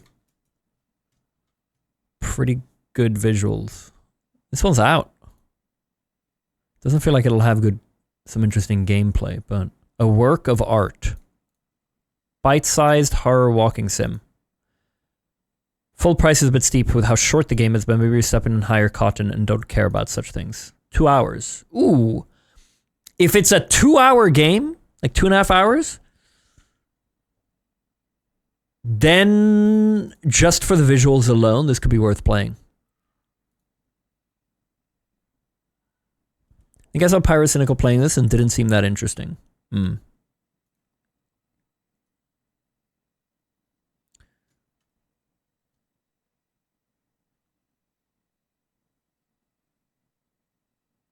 Follow us. Oh my god, there's already a cam in the trailer. Okay, here we go. Good evening, my dear followers. Now, 2 roles, 2 participants. Choose wisely or not. I mean, the audience loves bad choices. Turn around. The other way. Go, run. The monster's behind you. No, you closed the door! Who will you choose? Ah! Ah! And tonight, the show promises to be frenetic! The diaper! Fuck me, there's eyes!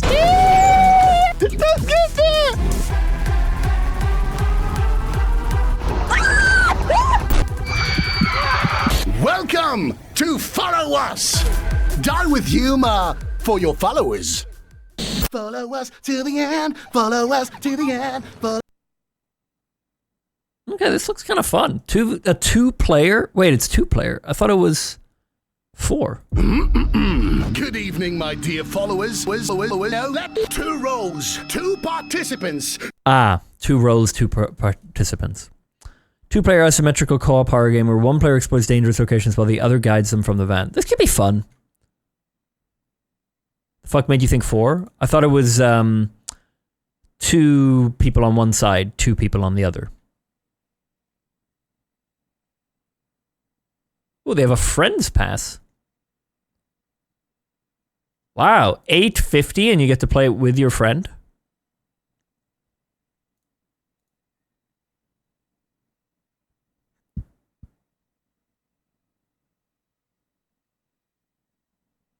Okay.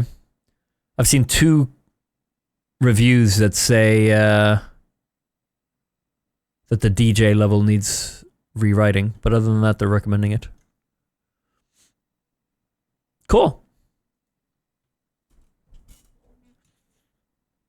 Play this with like Yomo or something? Follow us. Dive or die, Children of Rain. Do you hear it, Chief?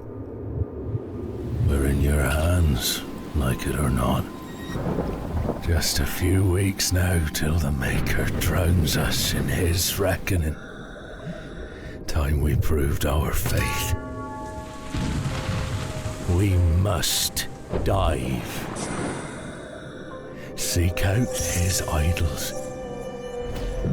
Deeper still in the pit of mourning, where death and sorrow litter the seabed. The true hunt begins now, Chief. Really nice art. Surrounded by nothing but grief and silence. Next one.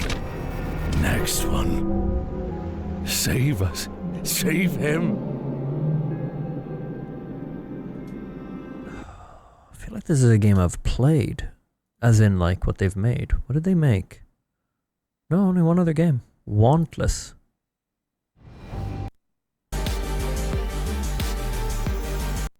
Okay. The art style looks really similar to that one submarine game that we played that we didn't like the second time around. We need to go deeper.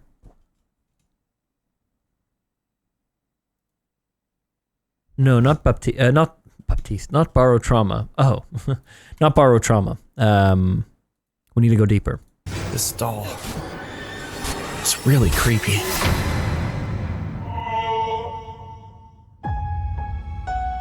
Is this the house? It looks like it's falling apart. It's a miracle we found such a big house for so little money. And in such a quiet place. 5 FPS trailer. This doll is really creepy. Are you the one who opens the door to Serenityville? This isn't funny. Mom, open the door.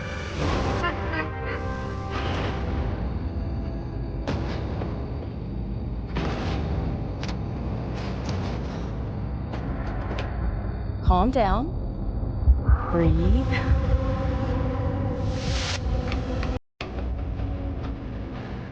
It's just a doll, Tom.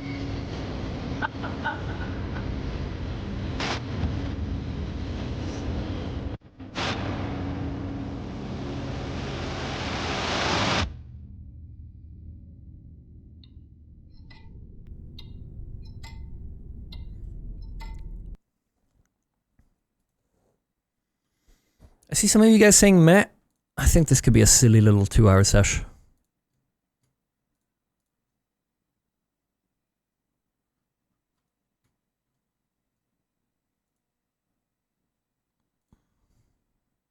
We take pride in helping you see the world better. What's this one called? Farsight. Yeah, what is it? But I've already made plans. Well, he's your son. Why don't you take him? Ugh, fine.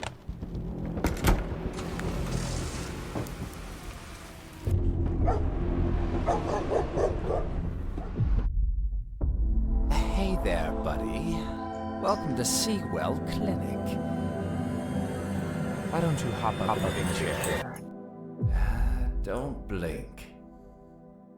It'll just take a second. Now look straight ahead at the balloon.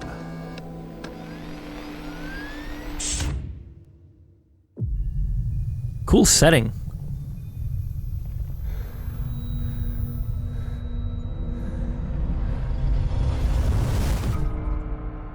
Wow.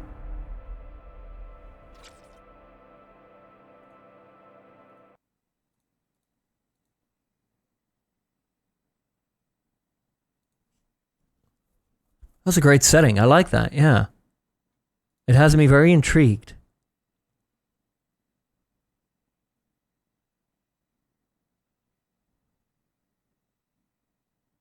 Oh, wow. It's got some really interesting looking dynamics. Look at this. Cool. Ooh, yeah, look at that. Okay, nice. This one looks really good.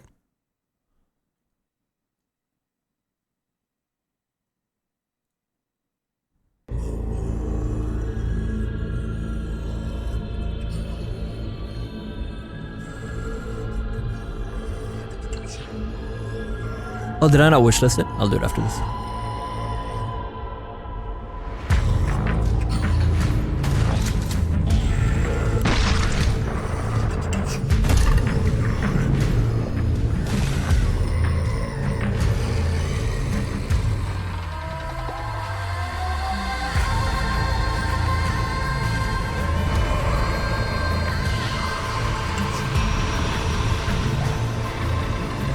This one I'm not interested in.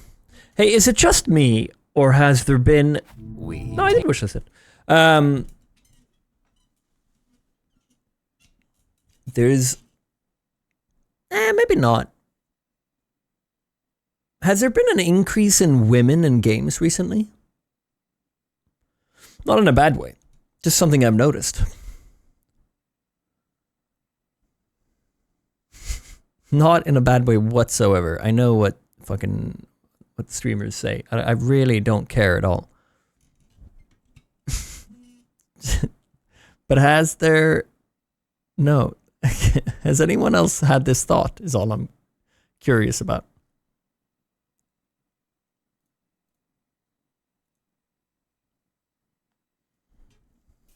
Yes, and it doesn't bother me either. Well, all of you guys don't have to say that it doesn't bother you. I will assume it doesn't. Otherwise, you'd tell me that it does.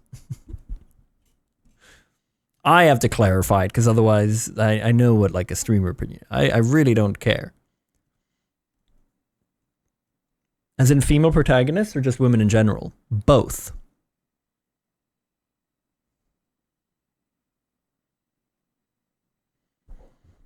The hate that Laufey is getting is ridiculous. What's this? Who's Laufey? Laufey? Laufey. Oh, God of War. Yeah. Is it getting hate? Or are people... Is it getting proper hate? Or are we getting one guide by some big streamer?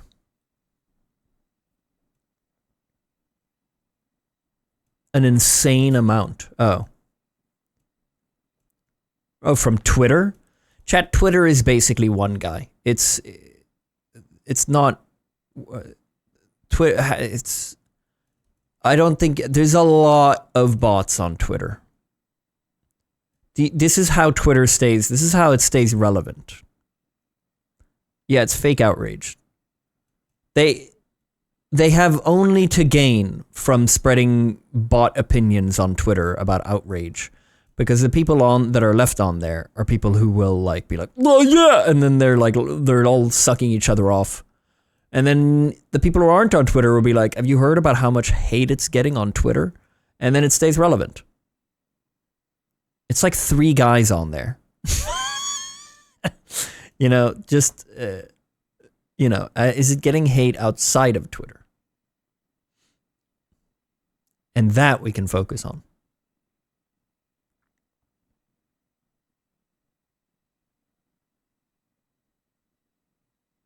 I think even outside of Twitter, there's a lot of hate.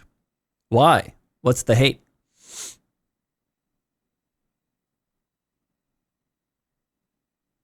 On Instagram Reels, like everywhere. What do they say?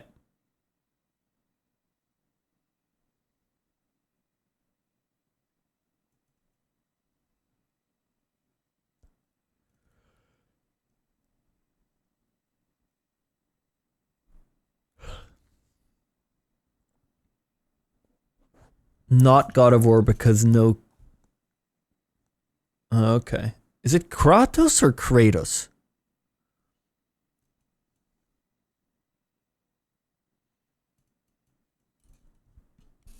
Kratos.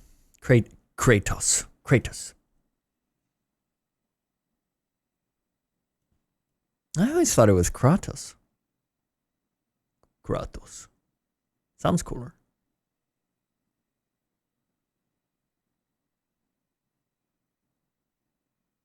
Honestly, I just dislike the talking cube and sword. Yeah.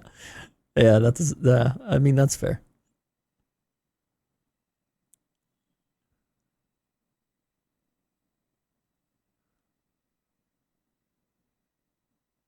Yeah.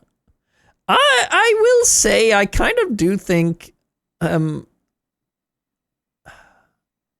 it's a shame that there's so much misogynism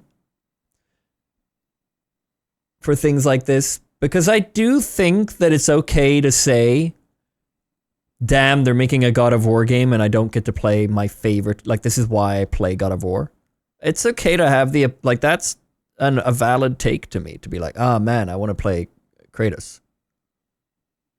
I wish they'd just have come with another Kratos game rather than something completely different. I'm going to miss him, you know? But then I think that'll get blended with the woman.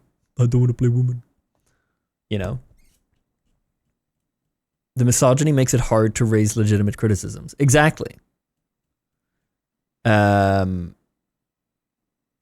Exactly. So then it's hard to kind of blends into one.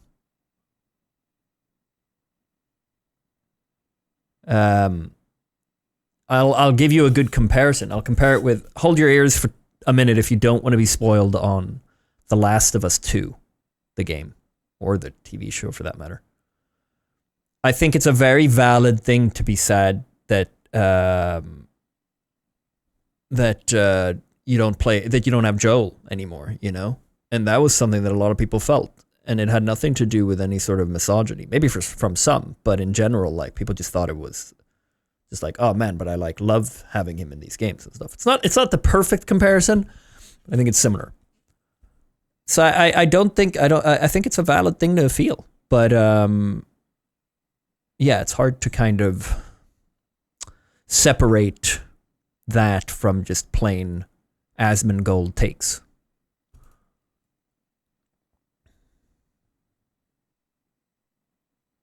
I hate the fact that people say her model is ugly when the same people will simp over her on Twitter within the same 30 seconds. Yeah, you're good. No more Last of Us stuff. You're good. Yeah, you know, my take on characters, I feel like we've gone so nice looking with like with Hollywood, and I think it blends into video games as well. I said this when we're playing what's that game called that I've been playing with a kid, the Capcom game? He's too handsome. I like having Pragmata, both in movies and TV shows. In movies, I really feel like if you look at movies from the 80s and 90s, there's so many, like, I'm not going to say ugly people, but there's so many just normal looking people and who are just good actors, and it feels so real. And these days, everyone's got to be really beautiful, and it takes me out of movies and it takes me out of shows. I want more average looking people. And I feel the same way with video games. I don't mind not everyone looking like they're mogging me. So I'm actually kind of the opposite. If somebody's saying that she's like not attractive, I'm kind of like, make her uglier, please. Like it can kind of take it out of it for me that everyone's super fucking hot. It takes it just feels so fake.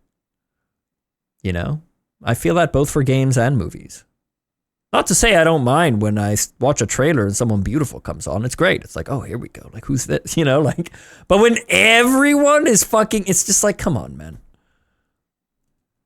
Is your favorite actor Steve Buscemi? No, but he's a great example of it. I think we need more average looking people. I felt that way about Ryan Gosling in Project Hail Mary. His hair is too groomed. Yeah. I didn't mind it in that because I really like Ryan Gosling. But I don't think everyone needs to be Ryan Gosling. You know what I mean? It's not that I have something against someone being nice looking, but if everyone's got to be nice looking, I'm like, give us some average looking.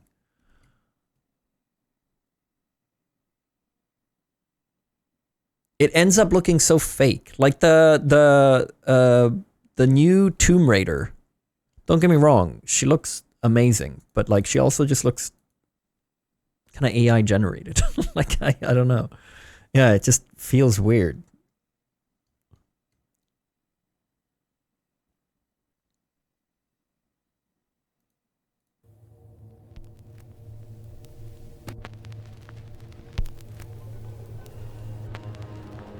They did admit they used AI? The new Tomb Raider? Is that the one you're talking about?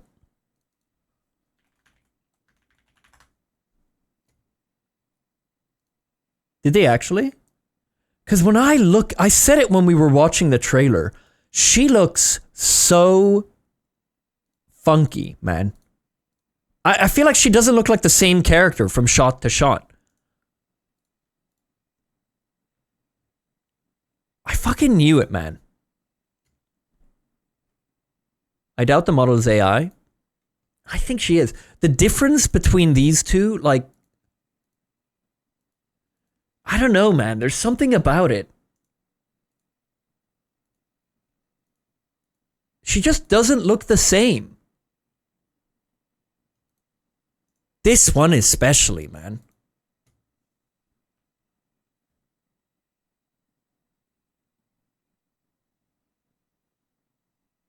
It's something in, like, the eyes.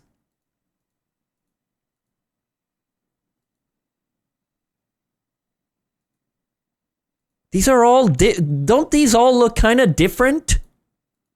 It's meant to be the same game.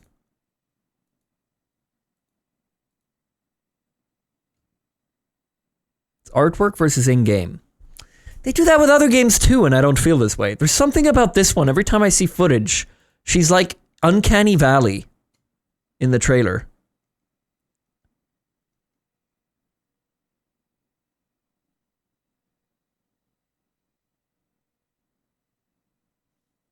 Okay, let's get back to it.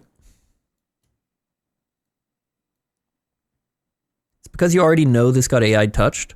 No, I've been saying this every time I've seen. Back when they showed it at Gamescom, was it?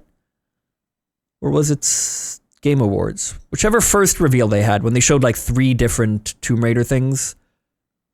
I said it. And on the last one, I said it as well, saying that with the trailer they showed recently, I said, this doesn't look like the same character. Yeah, I'm the dokes.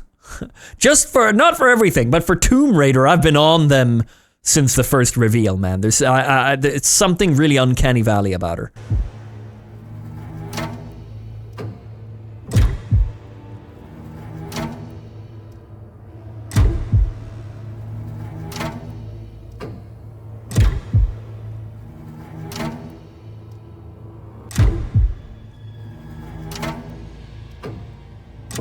If you say everything is AI, you're bound to be right sometimes. I don't say everything is AI.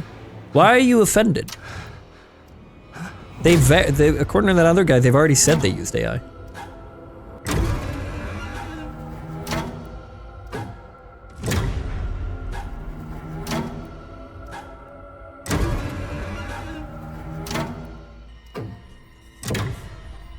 This looks alright. Wake up! Wake up immediately!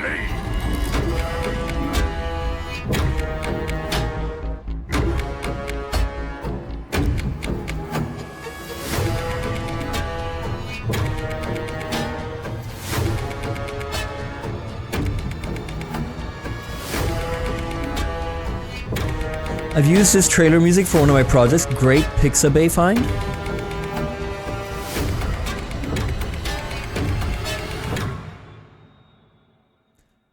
Dude, I hear music from Epidemic Sounds in like Swedish ads for like big companies as well, and they'll use music that I've used. It always surprises me.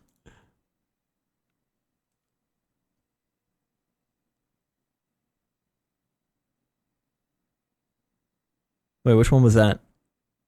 That one looked okay. It didn't really show much. The patient, can you escape? Oh, it's an escape game! Ah, nice. I like those types of games. Do you think it's where you start from beginning if you die?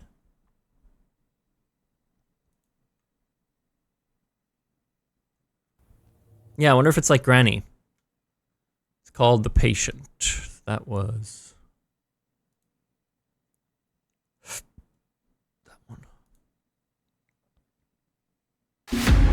The separate pages with different genre releases. Right now, it's a lot of horror because I'm going through the horror showcase. I'm almost done with it.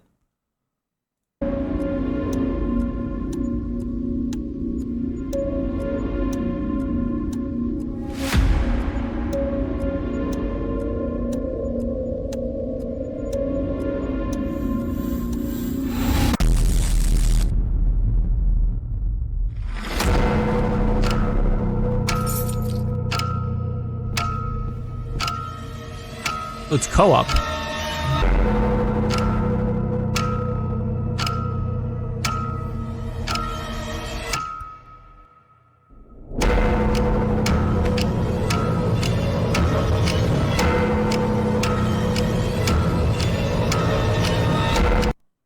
getting a little sloppy.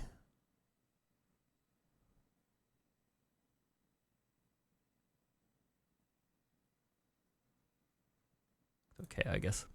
Let's swap over. I'm getting a little... Everything's getting a little same. Does anyone have something they specifically want me to look at from this? Otherwise, I'll go to another... Cordura? Okay. It's a simple job. Dude, shut up! For men with nerve. They may be your crew. But inside the maze, don't trust anything they say. Hello? Harry? Where are you? I'm here. Harry? Mike? Wait, there are roses. This looks like the devs for that ship game. What? Harry? Ed. Mike? The night will twist your words. All right. Keep straight. You'll find Mike. And take your body. Where are you? Mike, is it you? There are roses. Are you all right? Joe? I'm here with Harry. Oh, crap. To hunt you down. Hello? Hello, Joe? Joe? For you see, I won't let you go. Okay. I love the setting. This looks kind of like a fun take on it. 4-player online co-op psychological horror where sanity is your most scarce resource. 1 player guides the team, the others explore shifting procedural Victorian labyrinths. Lose your sanity and the night will mimic your team to feed your paranoia. Yeah, this looks fun. Like a fun take on that type of game.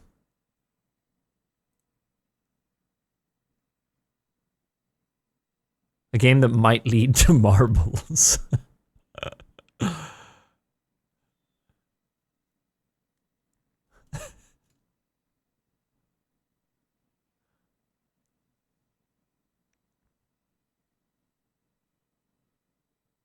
The night hears you and calls you by name. Proximity voice chat becomes a double-edged sword. The darkness can mimic the voice and appearance of your allies to lure you into the abyss. I'm excited about this in video games as it gets smarter. This is a very fun thing to have. I really enjoyed it in that one that sponsored that we did a sponsored video on. Yomo is dead. Mimesis, yeah. And as that gets smarter, I think it'll only get more fun. The best way to introduce this into games is a game where you have to be forced to communicate in order to progress. That's something I think was lacking in Mimesis. Mimesis would just take random shit, and you're just talking about random shit. And that's fun, don't get me wrong, but I've said it many times that I think this works best if you have a game that forces you to communicate about strategy and stuff in some way.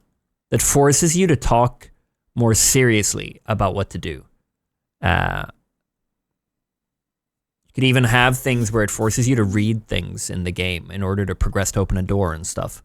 And then it'll take that and use it at other times when you go to that door with someone who you think is... I think there's a lot you can do with it. I think we can see a lot more with it. I don't think it's become overdone yet.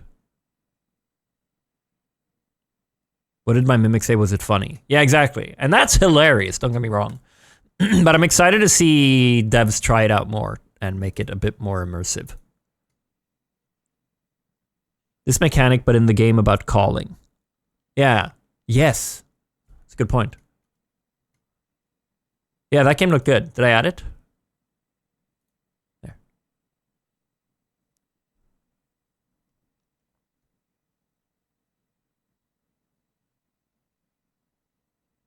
See if anything here looks good.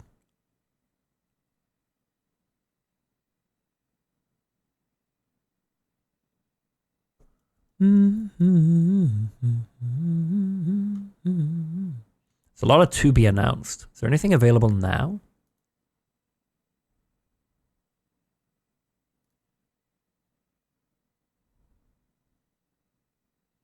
The Victor Initiative.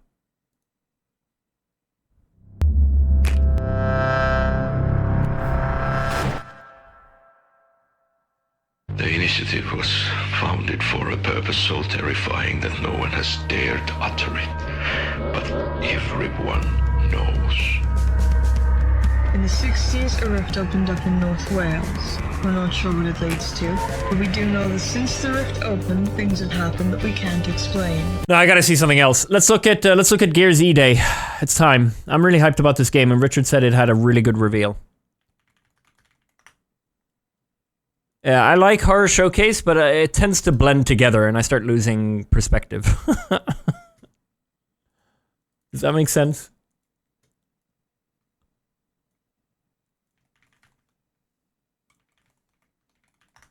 Yeah, we definitely saw some good ones. Yeah, I'm really, I think I added like at least 10 to my wish list. So, there was a showcase. Oh, there's the showcase. I guess I'll start with the gameplay reveal. So for those who don't know, I'm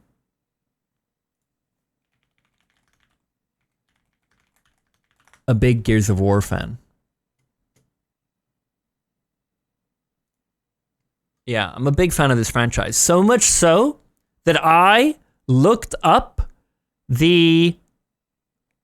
I looked up if I could find... I remember they had like a collector's edition. And it had a... I think it had a gold Lancer that could... like a physical gold Lancer. That you could have a collector's edition gold Lancer. And I've looked it up like the last couple of months. I've been trying to find it, but I can't find it. I think it would be fun to have in my shelf system. So I'm a big fan of these games. I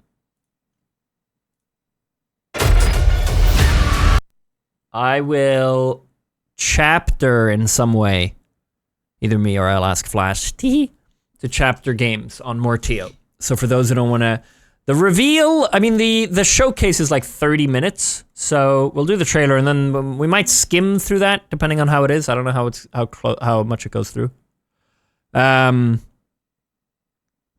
Just because it's a little bit of a niche, you know. So if you're not into it, then maybe it's nice that you can skip this part, and we'll go back to other trailers after.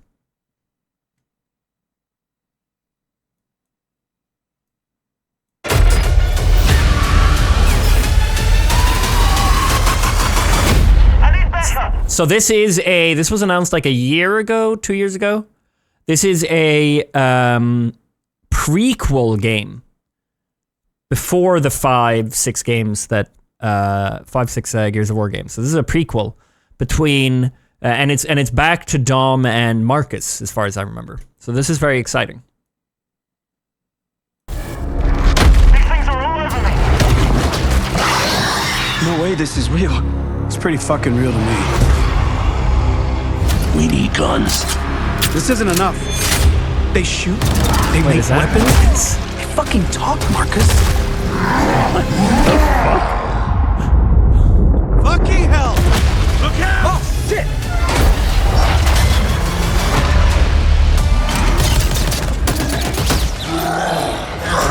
He's so young.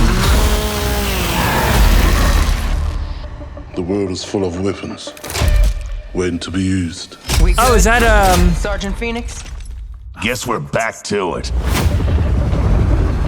Is that Dom? Is it Ty? Cover me!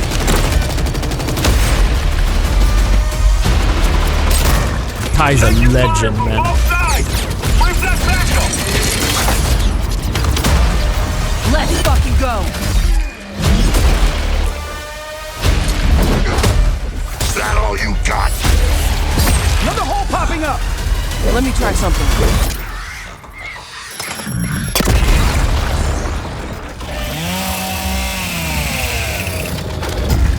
Nice. What the fuck? Is that a shark?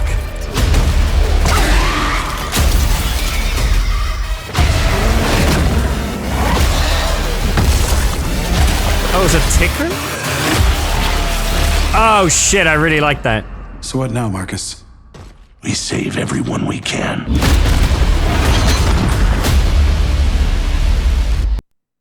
Oh, it's so soon! October 6th! Oh, there's I forget his name. Commander guy.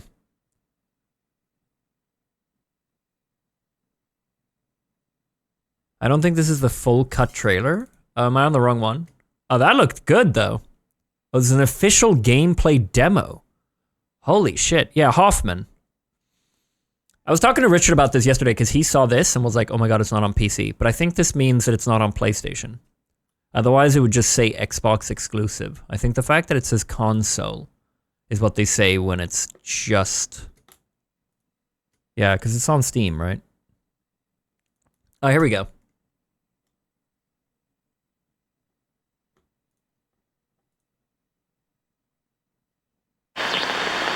This is the Coalition Emergency Broadcast System. There are reports of multiple tremors causing minor damage across Kelowna. No, I already know it's on Steam. Richard said he has it wishlisted. That's why he was shocked when he saw it. Stay sharp. Don't let him surround you. There should be more guns in the trunk. Here, strap these on. This is a very Left 4 Dead intro. This isn't enough. We should still head to the police station. We're gonna have more firepower there. Right. Yeah. It's about 2 blocks up ahead. Oh shit. Okay. Come on! Shoot, move, watch for civilians.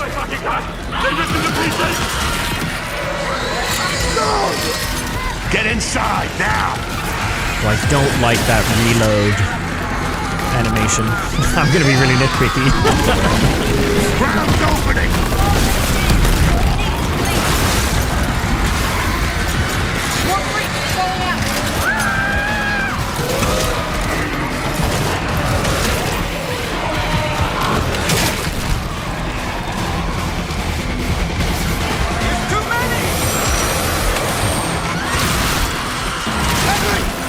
The Nash.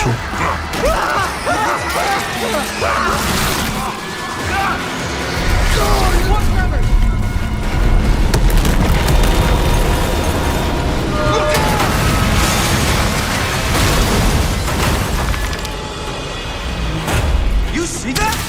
It was something big! Like huge traffic running up through the street! Just the adrenaline kid. We need to keep moving through the underpass. People! Let's get moving. Dude, is it just me or is the run a little goofy looking? They're still working on the game. You get a trailer and you're already nitpicking? Yeah, the game comes out in 3 months. 4 months. Let me see what I can do. I'm at the pay and save! I need backup! These things are all over me! More tremors. So I played Gears 1 with Richard a few weeks back, and I think I said, I think we were talking about it, and we said that like an origin story for the Chainsaw Lancer would be cool. Where like Dom, no, we said Baird, I think. It would be Baird if so. Where they like duct tape the chainsaw. Open fire!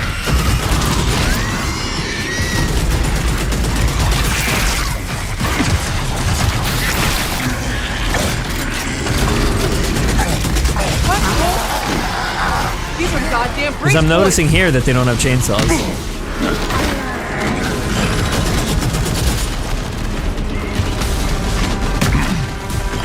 Reloading. Cover me.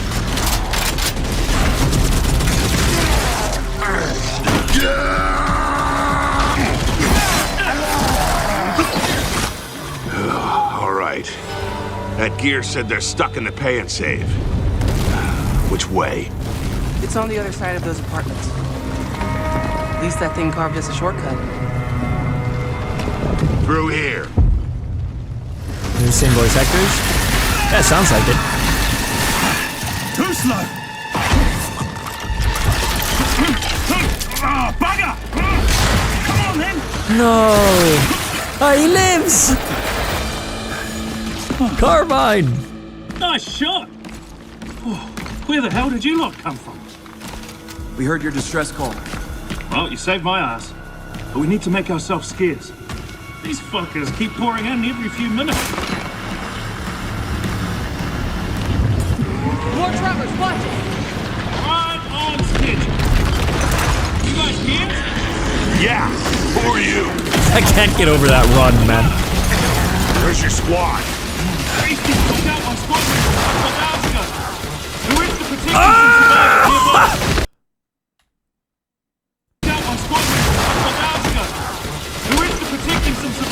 Mind blown. I was about to get back and I got caught in this.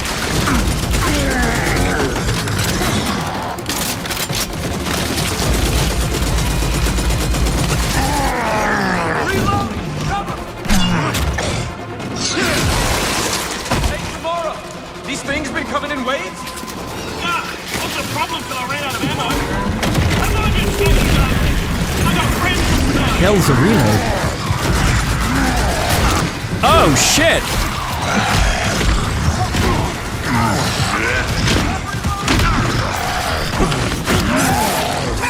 Eat that!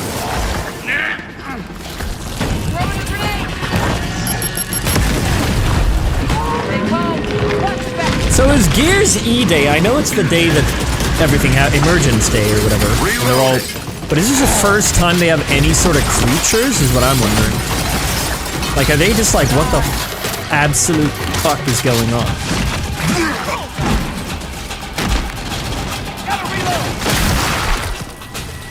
Anyone see him?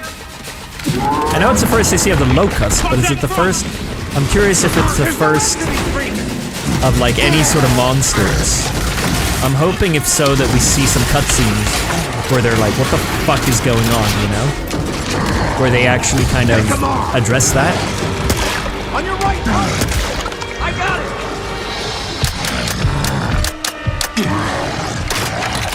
Jams! Damn it!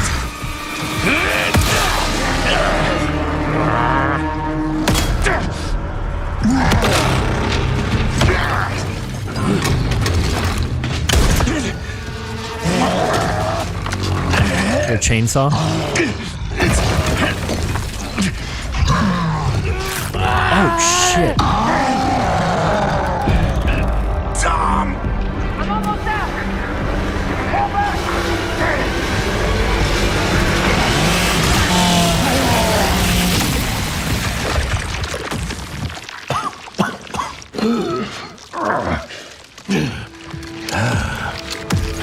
They do! Our roads converge again. Marcus Phoenix. Oh my god.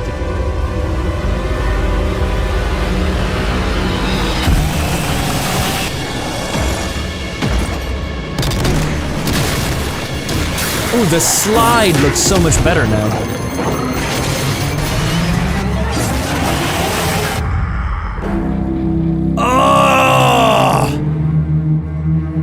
Oh, Richard, we're playing this. Now in October? This is so exciting. I will say, Dom looks so different.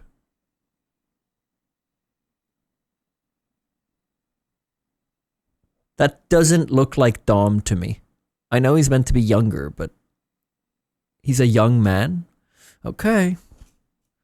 Let me look up Dom. Hold on.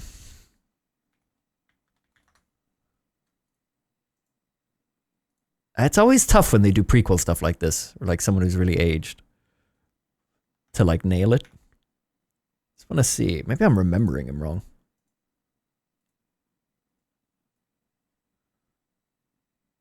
Yeah, all right, fair enough. You know, I think it's the beard not being there that throws me off.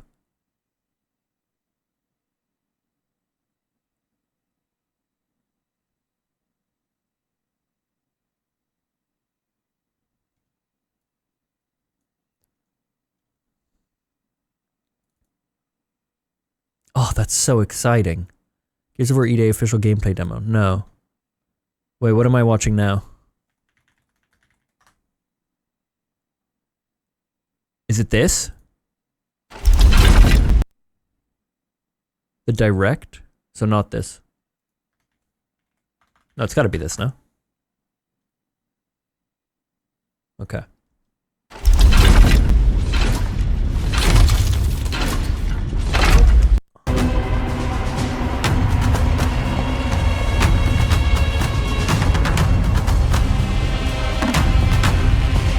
I thought everything looked good Welcome except to the Coalition. for Here in Vancouver, British the Columbia, reload Canada, animation. home of Gears of I'm War. hoping they When refine Gears that a little. debuted in 2006, it instantly redefined the genre. And now in 2026, we're on the cusp of another rare moment. A chance to honor where we've been, celebrate with our fans, and lay the foundation for where Gears is going next. To get there, we're taking it all the way back to the day the world changed and the fight began, Emergence Day.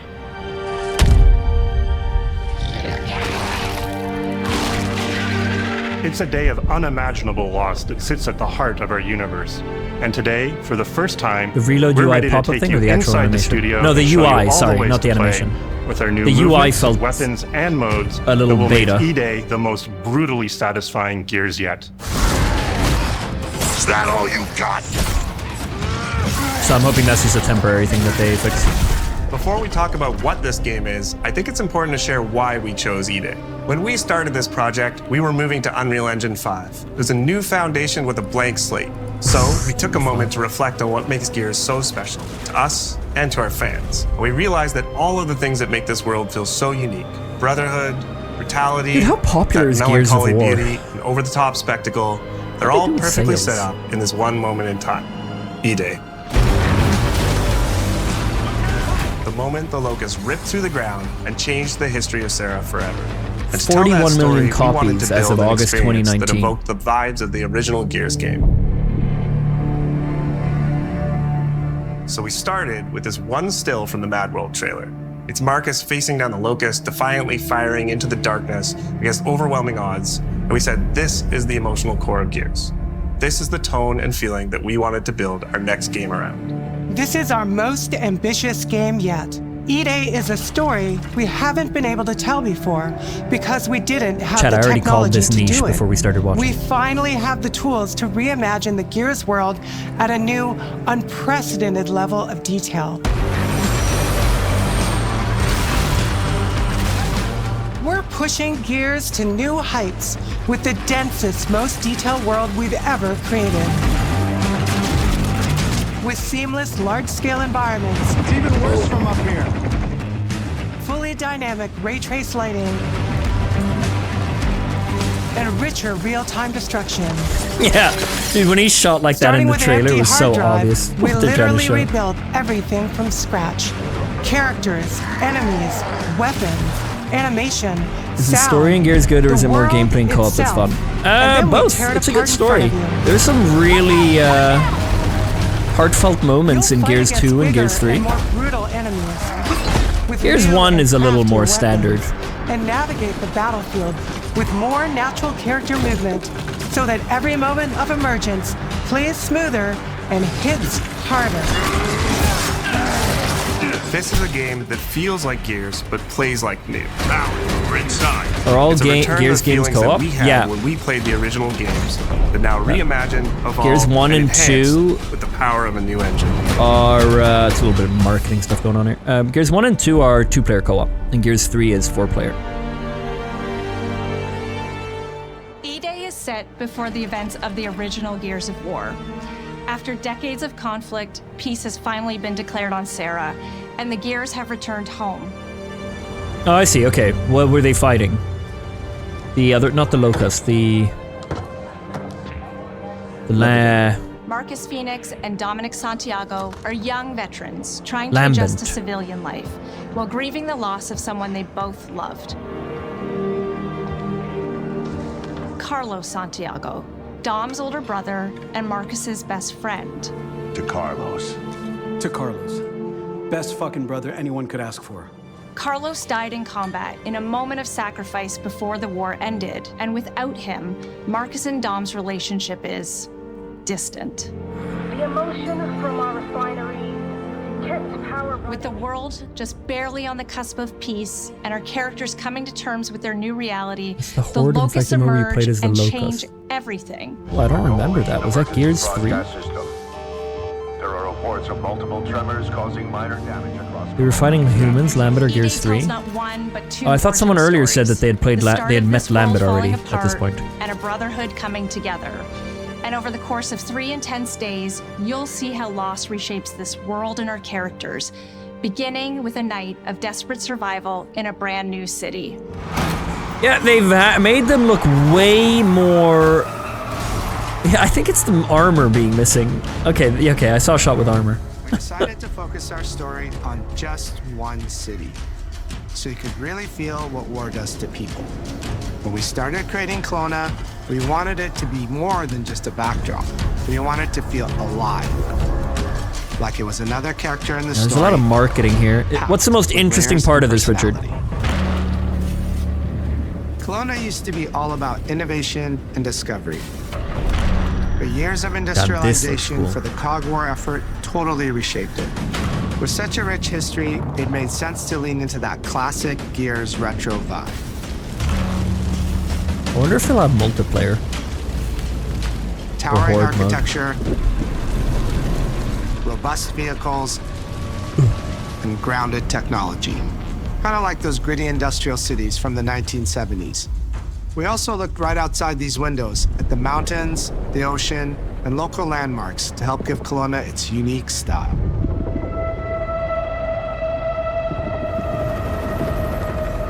As you play the campaign, the city reveals itself through the main districts.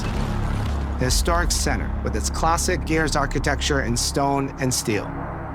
The downtown core, more modern, reshaped by decades of industrial growth.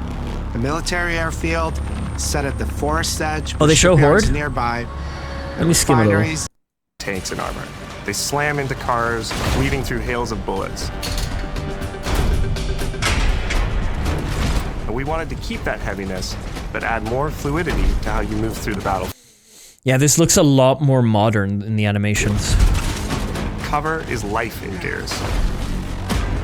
The way the cover is we completely rebuilt our movement like reacting and cover systems with smoother transitions and a bigger range of cover heights and shapes.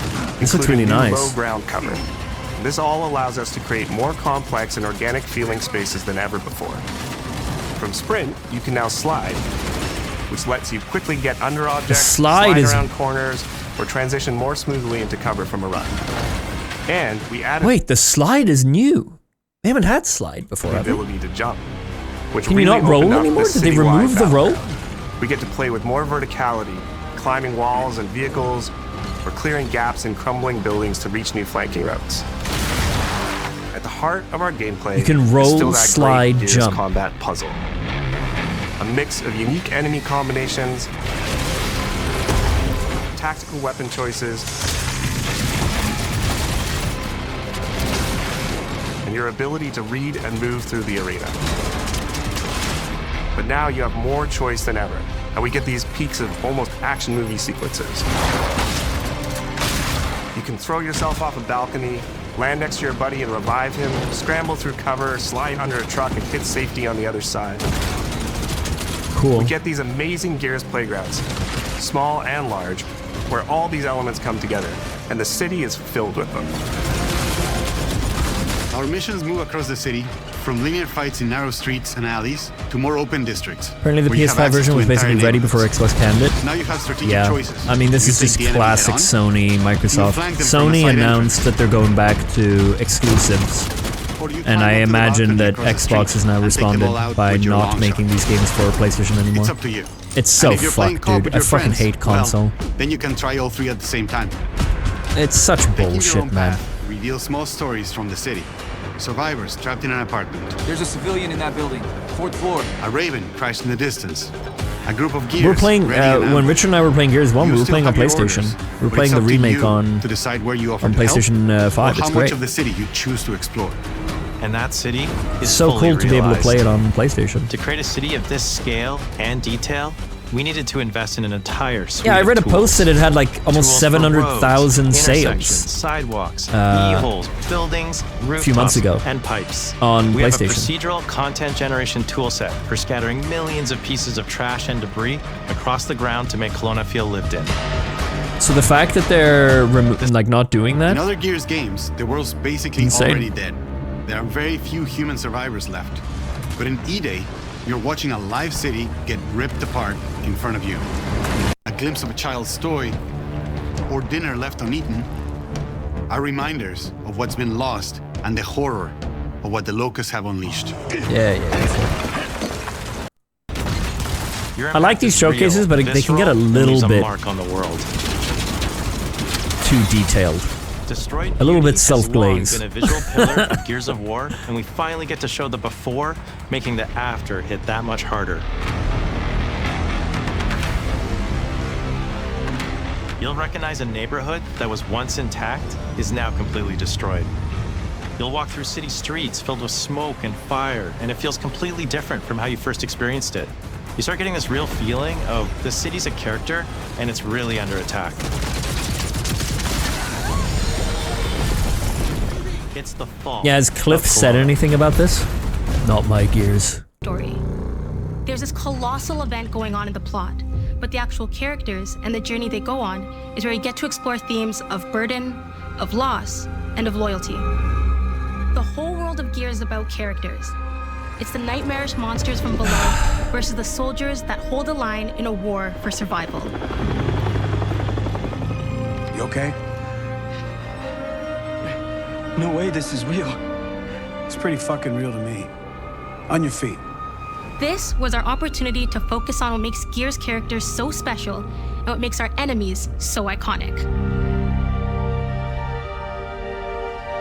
The entire campaign is played from the perspective of our new squad, Bravo. As the invasion breaks out, you'll meet Mags Carter, a former Gear now sweating it out at Kelowna's emulsion refinery. Now, why don't you come talk shit when your balls drop? And quit going through my stuff. And you'll also meet rookie cadet Lucas Reyes. A sharp comms officer who never made it to the front lines despite his dreams of military glory.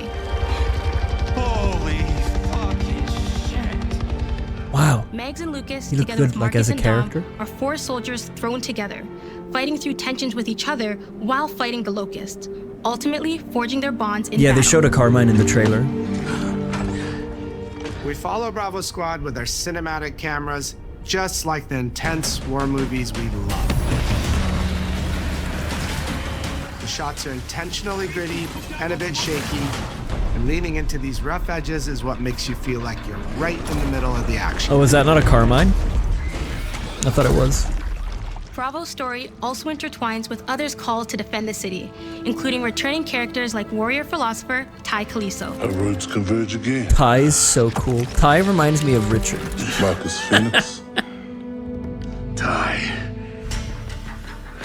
And fans of the books will finally get to see the hard-ass Raven pilot Gil Gettner in-game for the very first time. There's something about Ty that gives me Richard vibes. Fuck this mess. Gonna elaborate? I don't know. I think when we played it back in the day, he really liked Ty or something. And then I just and thick necks from a connected mile him away. with Richard. If you go too realistic, you lose those unique features that make them stand out. You watched his trailers? This is the Honestly, Xbox show? No, Marcus just trailers, isn't Marco. Marcus, if you take away his classic permascout.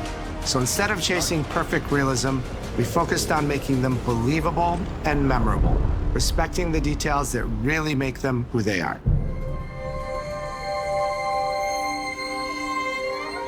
Material and character fidelity in Gears of War E-Day far surpasses anything. Sometimes these we've been showcases able are to detrimental to achieve the game's before. hype. A short 10 Our minute or facial under animation trailer is systems exciting and have gets been really hyped, but then if you spend 30 completely minutes upgraded having a for we did this amazing with thing, look how 3 good we are, times more joints it can be a bit and over boring. 350 facial shapes sculpted for each head alone to really represent the emotion in our characters. I do has more detail struggle in his eyelashes than his to understand entire who it's character for. model did in the I often original feel that Gears of War on it Xbox feels more like it's something meant for investors. Marcus. Sergeant, 26 RTI C. Some of the things they talk about. Next It to reminds Ken, me of Adam Phoenix. reminds me of the Call of Duty showcase where they talked about the fish reacting to your movement. Combined with a much more sophisticated animation rig, this allows us to have way more expressive characters with a huge range. For people who want to follow, to know more about the game making to yells process. on the battlefield. Come and get some, you Okay, yeah, but grubs! Your experience takes on a new intensity. We're pushing the graphical I feel limit like that's something with different. 4K Ultra HD resolution, native Rather than, HDR10 like, rendering, Trying to market the game. At 60 frames per second in campaign and up to 120 frames per second in multiplayer. I'm not saying that this isn't interesting to see how a game's made. I'm saying for marketing a game, it's a little strange to me. To make them more believable, we made them scarier. The drones are wild and vicious. But I guess it's selling you on the quality of the game? Like living battering rams smashing through doorways onto the battlefield. The wretches scream so loud it disorients you before they rip you apart. And the Reavers, they crawl up buildings and rain fire from above. It's not a trailer. Basically, the whole Locust army, whether new or old, are more intense than ever before.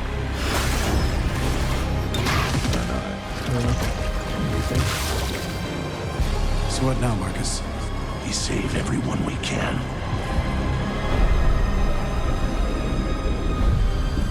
Oh, you see, these are dope! Gears of War has never been a horror game, but the world has always felt horrifying.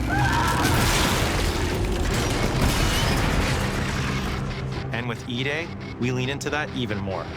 Our new gore system means damage feels meaty, responsive, and satisfying. That was satisfying. Muscle and cloth deforms in response to your attacks, and blood and bone damage adds to the intensity of combat. Gore is localized as well. Shoot a locust in the armor leg, and you'll see the bullet take a chunk out of it. Or land a heavy shot on a limb, and our dismemberment system will rip it clean off in glorious detail. The Nasha is going to get you the most satisfying shots, covering you in blood, or pop heads from afar with the long shot. We've revamped our favorite weapons for E-Day. And of course, we also have some fun new ones for even more brutal ways to tear your enemies apart. The new Gut Puncher grenade launcher is a cog weapon that fires armor-piercing explosive rounds. Quick fire a round to let it explode, or hold the trigger to control when it detonates. That means you can place a well-timed explosion behind an enemy protected by cover, or with practice, master its long-range eco closing potential. The incinerator Yeah, we never really had a grenade launcher, did we? did we? See the emulsion literally melt the skin off an enemy's body. Before, you'd probably get into a grapple if an enemy came charging at you. Now, you feel the power of getting to incinerate them when they get close. I guess the boom shot was the closest, yeah. And of course, the Lancer.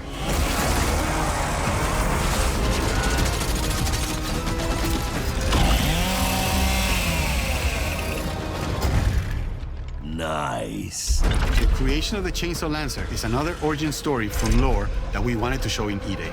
From the moment that Ty grabbed that chainsaw to rip through a locust at the superstore, to a prototype kit bash on the front lines of the invasion, all to deliver on that. We literally said this. I said it earlier. Richard and I were playing, and I think I brought it up. I said it would be cool to get the... You can correct me if I'm wrong, Richard. I think I said it would be cool to get the origin story of the Chainsaw Lancer.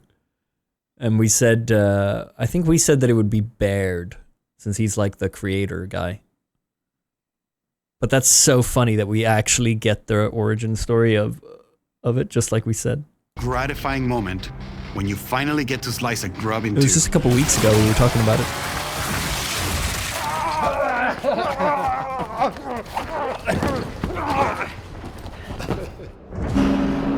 That seems like a fun job. Gears music has always been about tension, escalation, Dude, I thought it was and Tony release. Hawk. When a fight kicks off, the music hits hard. It tightens as things get more dangerous. And when you've dropped the last enemy, you hear that familiar big ringing chord. We wanted to add skateboards to our For Gears. E-Day, we kept that structure, but made the sound harsher. Together with our composer, Adam Lastica, we built the score to match a world on the verge of collapse. The electric guitar returns alongside classical instruments, but both I really are think they pushed shouldn't have into shown the Lancer in this. Had a big territory. build-up in the game, but they kind of spill it all here. Yeah, true, actually. That would have been cool to leave as a surprise. Saw across the cello, I agree. creating dissonance that never fully resolves. I guess they want to show it because it's fucking awesome. It's a cool weapon. Where the hell are we?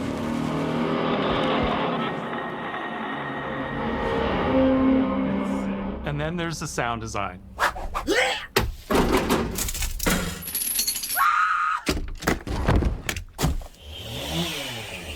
All chainsaws have voices. When it came to the sound for our Proto Lancer, it was important to us to track down the exact make and model that was recorded back in 2006 and rebuild it from the ground up using our new sound effects system.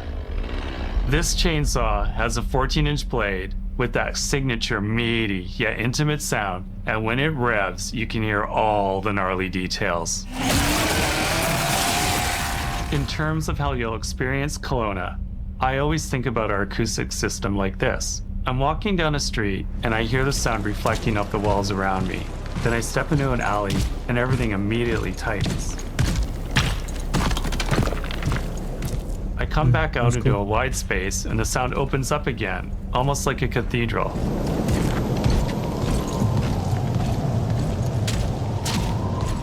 And it's not just those spaces, it's the transitions between them where the magic really happens. That's where things feel alive. That's acoustics in real time. It's a heavy world. And what better way to experience its dread and tension than through the music and sound that surrounds you? Sick. No other game does the squad like Gears does. Our themes, our gameplay, and our modes, they all revolve around this core element. But it's not just about the brotherhood that you experience in the stories. It's also about the bonds you create with your friends.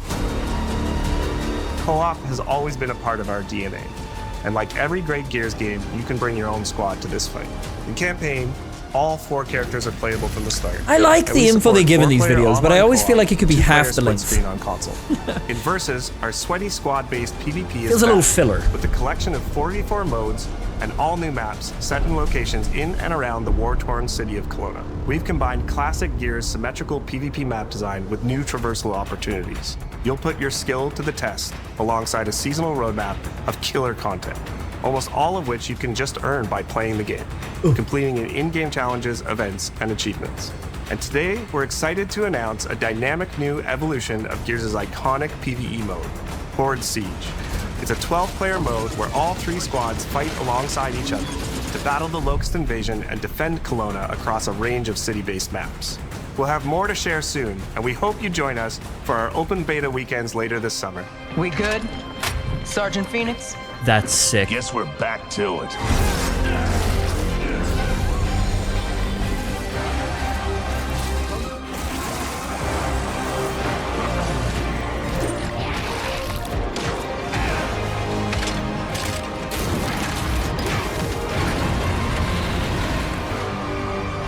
We can't outrun the past. But as long as we're still breathing, we're the ones that keep fighting.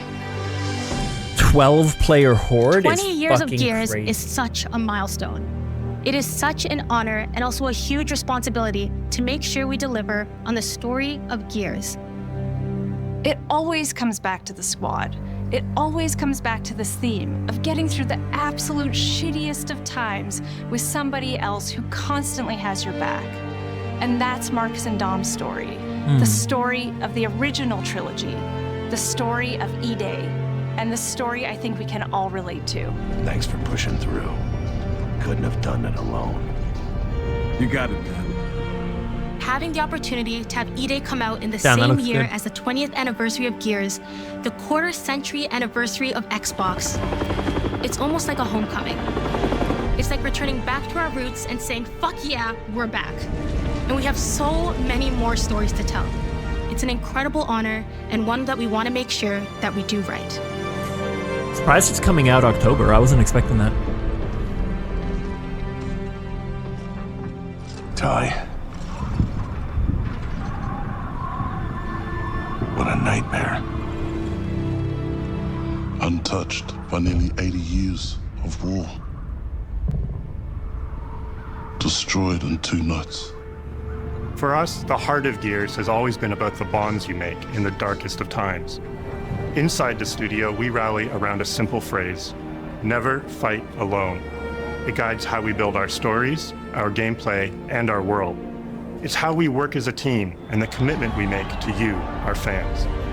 Everything comes back to that important idea of sharing life's experiences, the highs and lows, together. And E-Day is the best expression of never fight alone that we've ever made. Whether you'll be picking up a Lancer for the first time ever, or you're as battle-hardened as Marcus Phoenix, there's always a place for you in the Gears squad when Emergence begins on October 6th.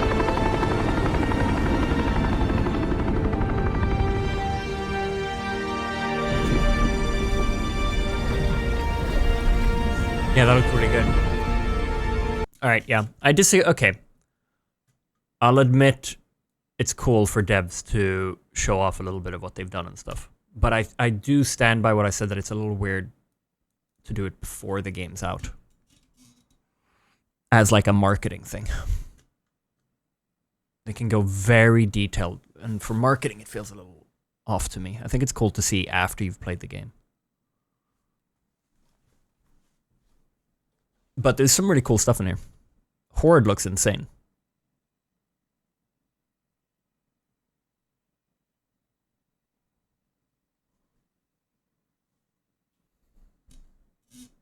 Would you rather be a main character in Gears of War or be the Cube in the new God of War game?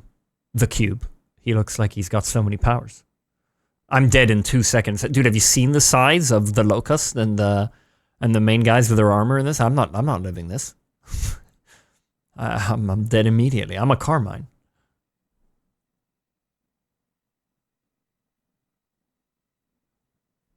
That looks sick.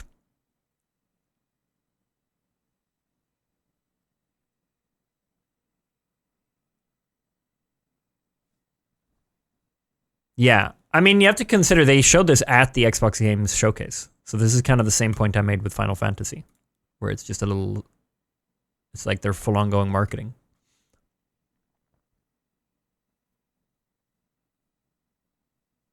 Oh, it was after? Oh, okay. I saw people complain on Discord. I thought it was part of it.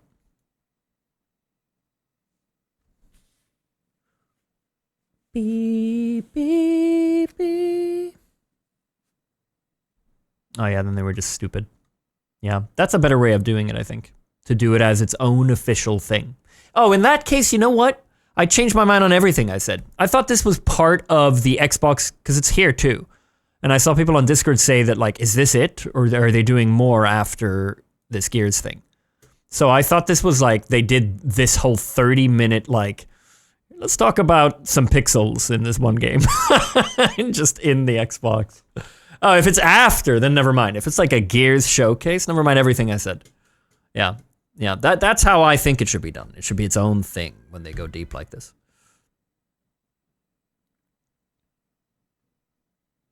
Thanks, Stonir. Gamers when announcements aren't Dark Souls 4 or Elden Ring 2.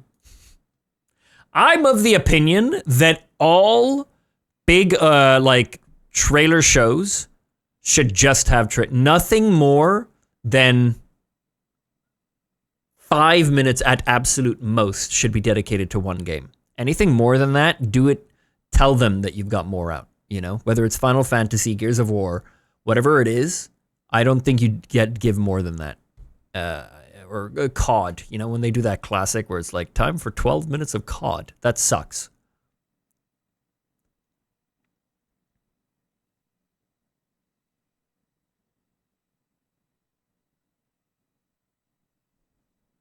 Ooh, State of Decay 3.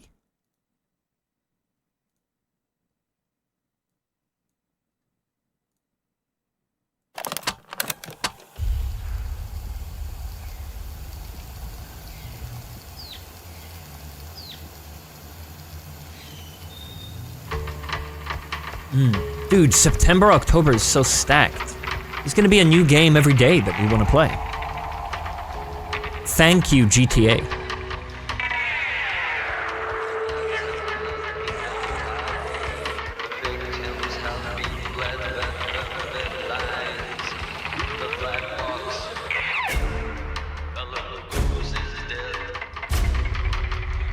My friends and I used to argue about what ended the world. A weapon. A virus. Something worse. started in quiet towns, empty roads, places. I never played a State of Decay. Did anyone else? I feel like I've always been eyeing them.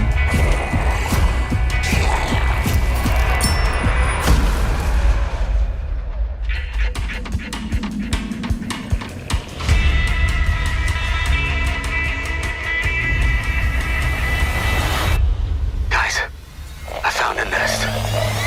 These survivors found each other, built walls. Yeah, we've talked about State of Decay 2, right, Richard? We'll always have each other's back. Was it one? Because the world has become more dangerous than ever. There's always something that puts me off. The dead aren't just wandering anymore. They hunt.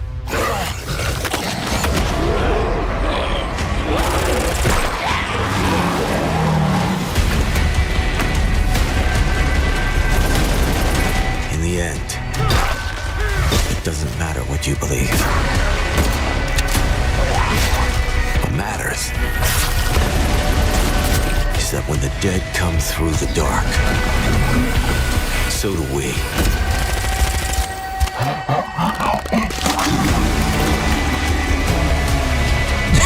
That was sick. That was great.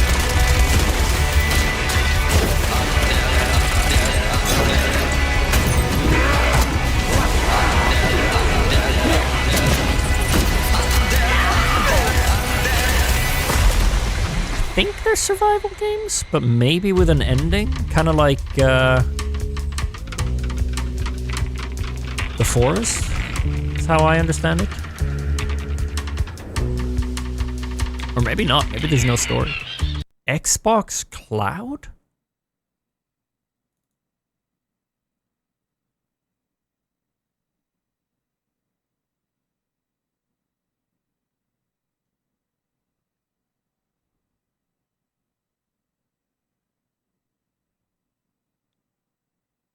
Halo?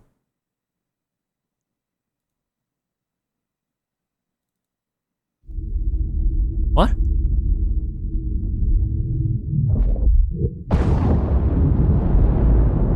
What's this?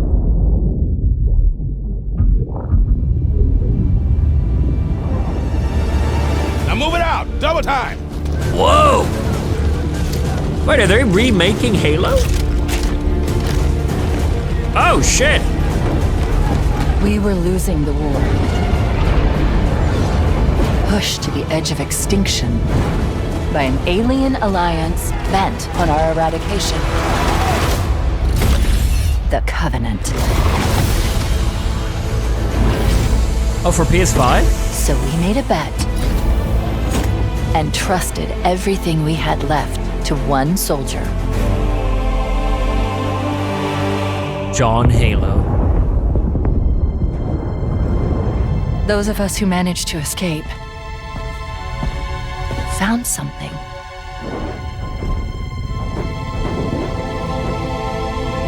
It wasn't refuge. It was something ancient. Oh! Beautiful. What the fuck? And dangerous. They really cooked on that one shot.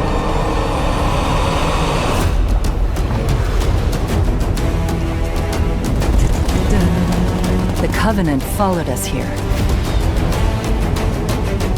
If they claim this place, humanity doesn't survive.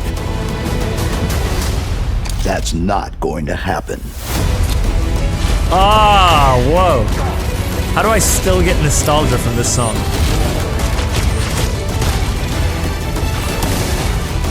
You are more than your armor. More than your mission.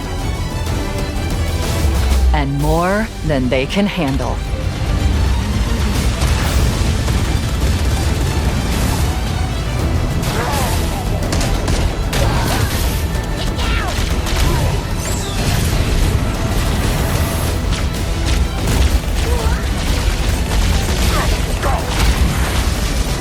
Oh man, this looks really good.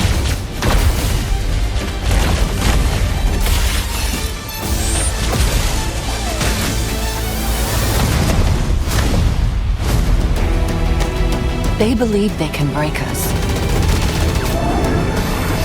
They believe the fight ends here. They're wrong. Wow. Yeah, I think it's a full remake. I doubt they've remastered it again. There's been so many... Oh, it's soon. Wow. Is this on... Why does it feel like... Does it feel like we're getting a shitload of games at the moment? I feel like there's like double the amount of games coming out.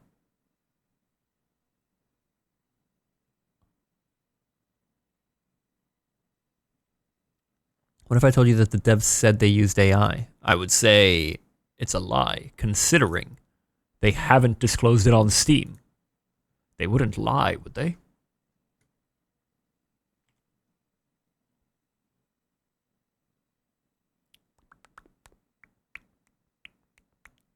I'm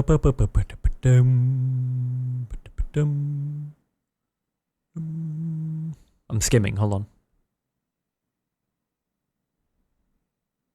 The AI issue. Not sure where the shift scope and after sort of was using generative. Rumors swirled. But did the team use AI to rebuild and retouch Halo campaign evolved? I want to be very clear. People are creative. So yes. Or what? People make games.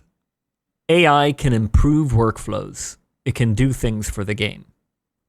But I want to be very specific and clear that the people... Dude, you're being anything but clear. But that the people are the ones who are creating the game. There's an opportunity to improve a workflow or something along those lines. And there's an opportunity to improve a workflow or something along those lines. We'll look at it again. Is there meant to be an if here? It really should be additive to the creation of a game. You couldn't be more unclear if it was used or not. No? Is it just me? This is so not clear. When pressed to confirm or deny, thank you. If anything players would see or hear in the game was made with generative AI, game director Greg steps in. It's a tool in a toolbox. I may go a little off message here, but some of that gets very challenging when we look at how integrated AI is becoming within our tooling. I do agree with that take, actually. No, I do agree with that it is, we use Photoshop. There's generative fill, for example. The boundary lines can get a little fuzzy. I will say, though, again, to Damon's point, it really is about the creative spark that comes from people and improving just overall workflows. I'm not giving them like a full out, but I do agree that there are certain things today where they've integrated AI and it can be a little hard to completely avoid it. No, I don't use AI in thumbnails, but I use Photoshop. And if I make a thumbnail and I need to remove like a logo on my hoodie, then I'll use... to be fair, I don't use their AI feature. I use, what's it called? The one that's been around since like 2009. What's that called? Content Aware. Yeah. But I do agree that certain editing programs, I think it gets hard for them to just straight up say no. Content Aware is quite bad sometimes, though. Yeah, it works really well for thumbnails, though, because it doesn't have to look perfect. But, for example, if I've been wondering, actually, if I'm selecting something in Photoshop, if I'm doing the subject select, you can choose to do it locally or via the cloud. And when you do the cloud... then it goes through their servers. It's way more accurate. I've been wondering if it's doing that through some sort of AI. So in that case, yeah, then I use AI sometimes because I do the cloud when it's not specific, when it's not good enough locally. Then I click the cloud button and it'll select way more, like my hairs will get included. It's really nice. People create videos. Let me be clear.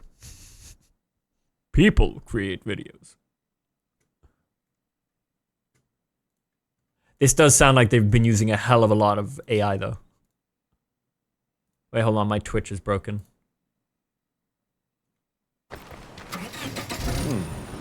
Wait, you can drive this? I thought it was broken down. Okay, take us.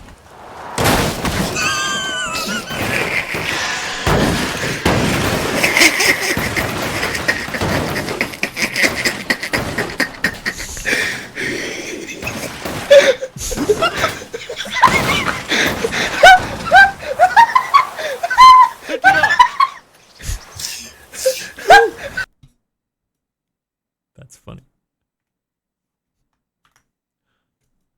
Honestly, that sold me on the game more.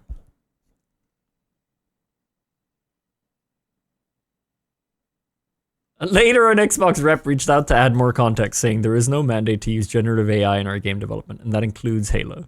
So it's a maybe. You know what I think it is?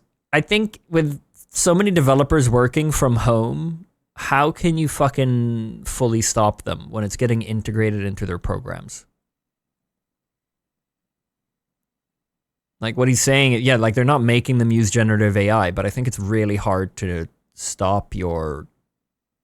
When you have a team of 200 devs and artists to fully be able to just say no to this. I fucking hate AI just to be... I'm not like, oh, we should be... But like, I think it's getting to a point where it's so like, how do you actually clearly say no? Like it's... yeah, it's in everything. It's in everything.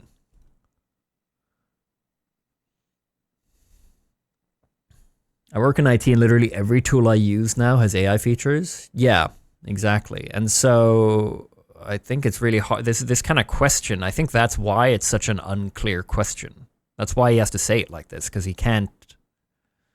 And again, like I also think that if they see that someone is, I don't think they, I don't imagine they do anything about it. If it's done right, then I don't think they care, to be honest. As long as the work they're doing is coming out right. Yeah, because the second you say no AI was used and then someone finds one tiny corner where there was an AI bot, then you're tainted. Exactly. You see it all the time. Battlefield had like a little profile picture thing come out, and it was obviously used by AI because it was like a thing. You could tell that it was AI art. And it became this huge thing on Reddit and everything. And they're like, they haven't disclosed you, but look at this. Like, what else hasn't been, you know? So they can't actually, it's hard to, yeah. Bit of a minefield, I think. Bit of a minefield. Yeah, or Expedition 33, exactly.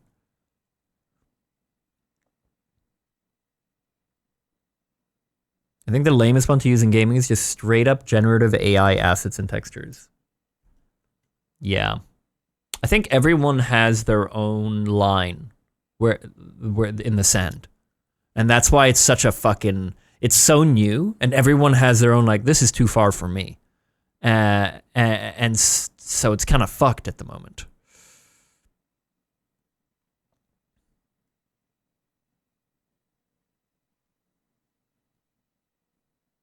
No, corporations I don't think have a line. As long as they get sales and they save money, then there is no line. Do you hate AI? I dislike AI. I think it's ruining so much stuff. I think it has a use in like medical fields. I think there's plenty of fields where it might actually be great. But right now we're seeing it in such shitty places.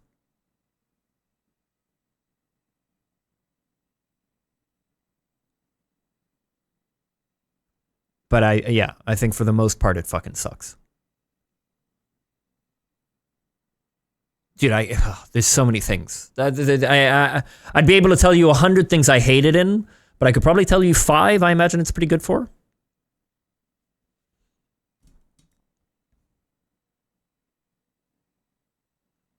This trailer's sick, though.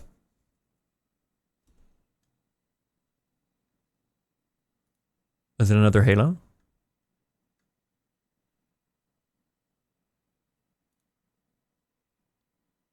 Missions trailer. You've heard the story. Halo, the Chief,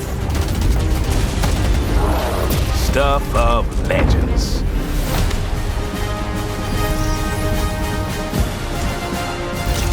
But that's not the story I'm telling today. This one you haven't heard. Dude, some of these shots, they look so good. Simple enough. Drop in, grab the goods, get out before anyone noticed. Well, guess what? They noticed.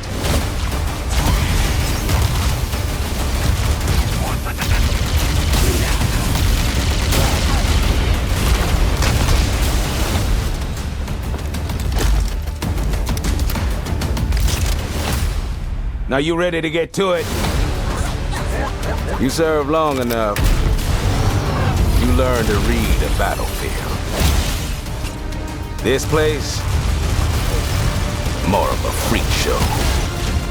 And trust me, I know freaky. Have you enjoyed your stay so far, Demon? Sorry to interrupt, but we're on the clock.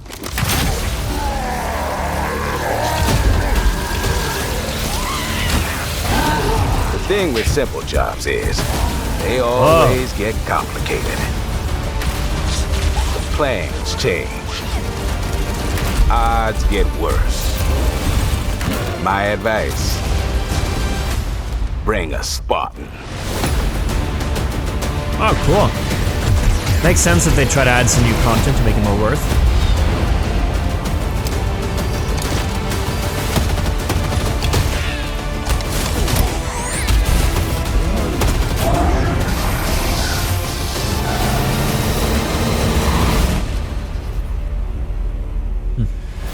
Chief, you ever get tired of being the strong, almost silent type?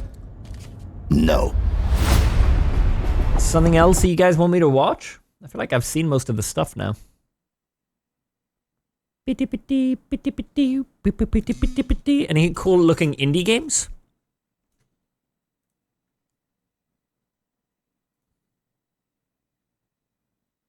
The Magician game? No, what's that? I have something, it'll make your balls explode. Okay, wait, hold on. I have to see what that is. Carcass Clad? Alright, hold on, chat. Hold on. Wait, I'll open that too. There you go. That Magicians is ready. Let me look up Carcass Clad.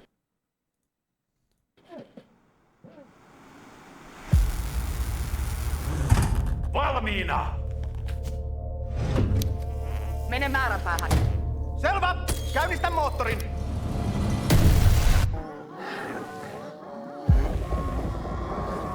Oh! Oh, cool. That's quick. Näetkö mitään? Signaali havaittu!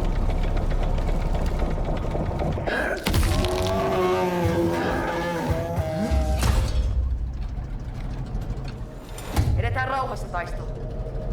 Ladattu!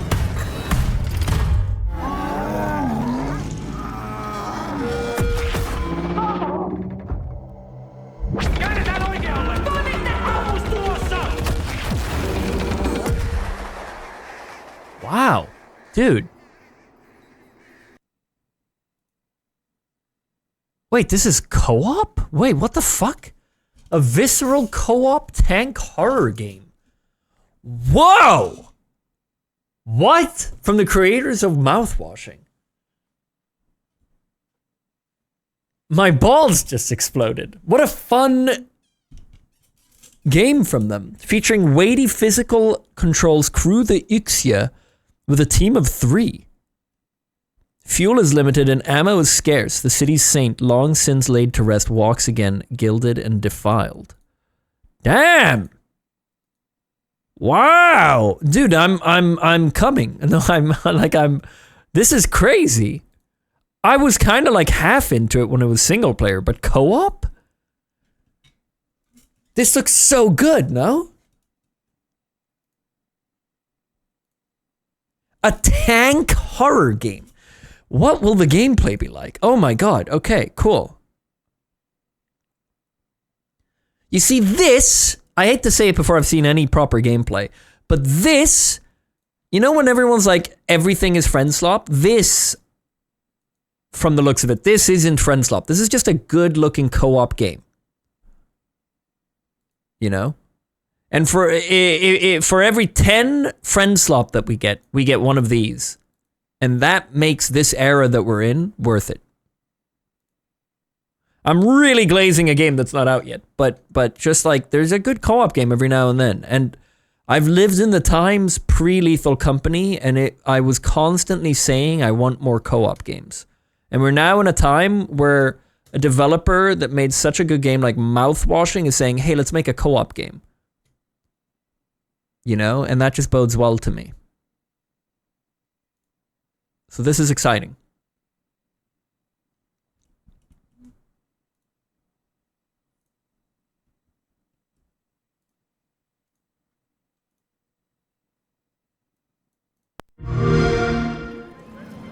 Ladies and gentlemen, admirers of the mysteries of magic, take your seats before the lights go down and the curtain. Dude, this looks so similar to the one I watched at the start of the stream, but it's not the same one, I think. The steampunk one? For our next act is about to begin. Are you sitting comfortably? Are you prepared to witness feats both mystifying and illuminating? Watch closely then, and let the shadows tell their story. Behold, the famous Jacob Menturo, stage magician extraordinaire. So brilliant were his tricks, it cast 5 long shadows behind him. They called themselves Masters. Through a deal with the devil, the Masters sought yet more power.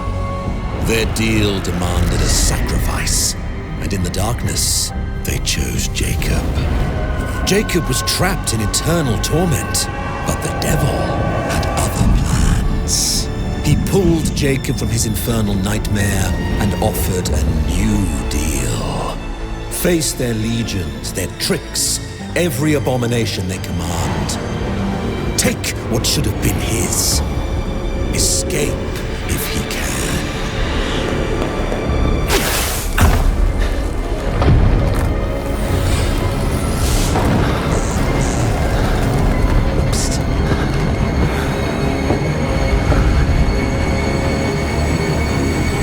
That's your cue. Run.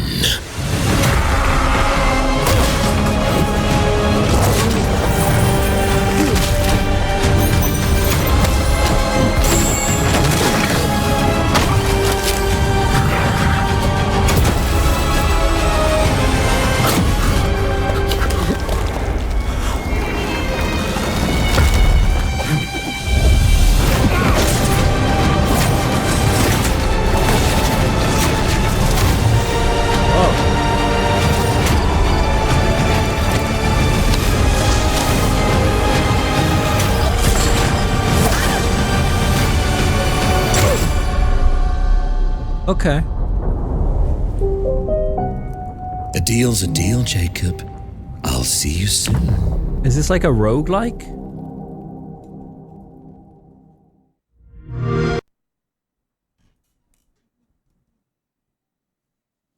Or is it a campaign? Is it like a story game?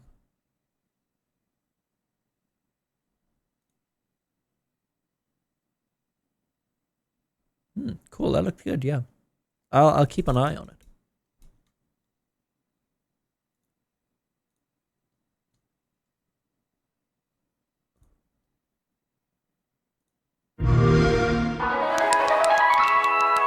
Whoa! What a flip! Okay.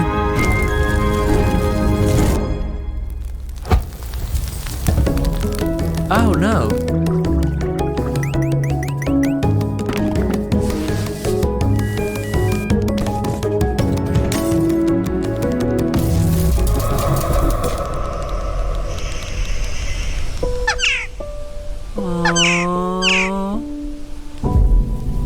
No.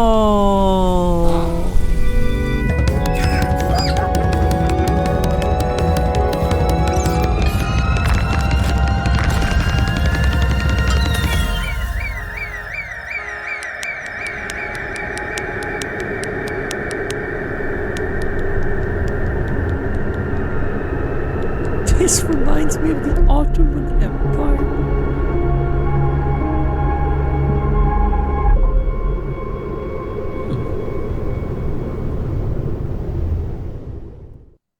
That looks good. Is it on Steam? It is. They definitely used AI. Are you joking?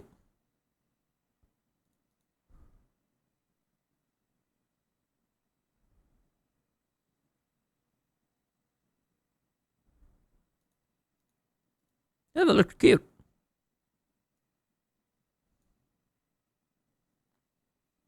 Funded by UK government? Is that what it said? Ah. Yeah, I mean, sometimes governments have like a fund for like creative, the creative field.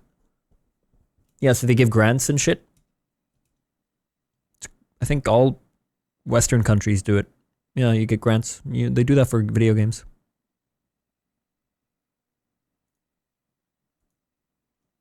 What's this? Oh, Metro. Yeah, I think Cyberpunk. Yeah, maybe.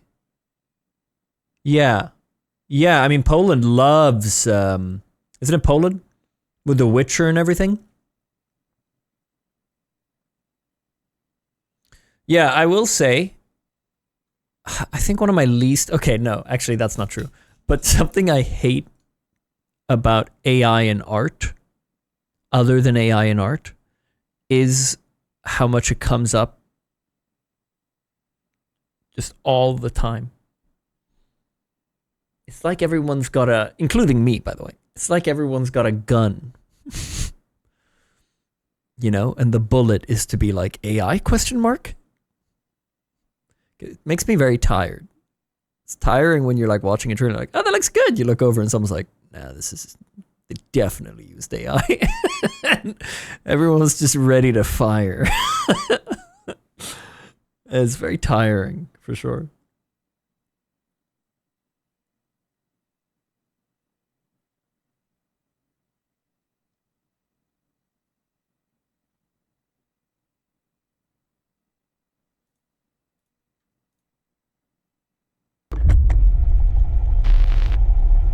There is a liar in these tunnels.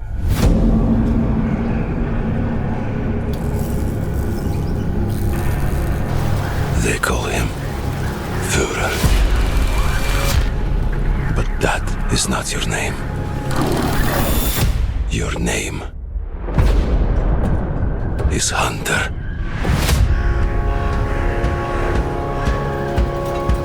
As a Spartan, you were a legend. You stood for something. But where are the Spartans now? To protect the metro from you. You promised a brighter future for our people. Now the Norai spreads tyranny in your name. You swore to crush the enemy, to face them head on, and guide the metro. These guys have, these games have so much detail in them. It's incredible.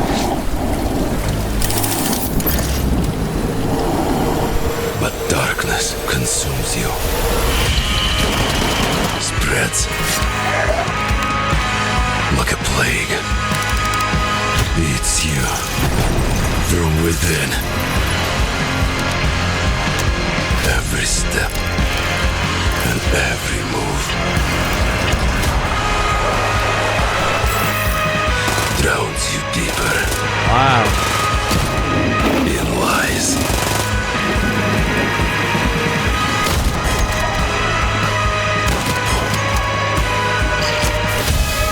Your lies. And now, Hunter, that legendary Spartan is gone. Turn to ash. I won't stop until the Führer burns with him. Yeah, man, the gameplay looks so incredible.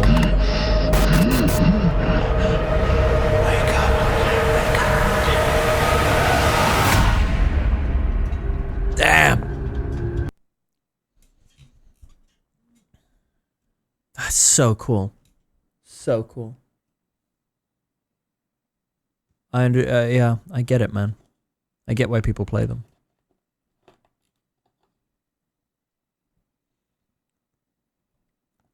Hot take on AI. Actually, and then I think I'm done on the conversation, but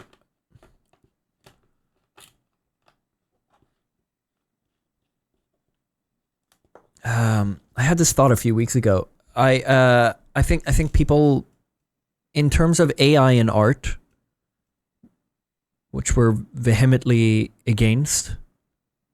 Is that how you pronounce vehemently? People are having the wrong conversation around it, which is they call it AI slop, and they're like, it's AI, you know, and it becomes an outlook of like, I don't like AI because it doesn't look as good. The problem is year by year it looks better and better, and we're at the point now where you can almost not tell.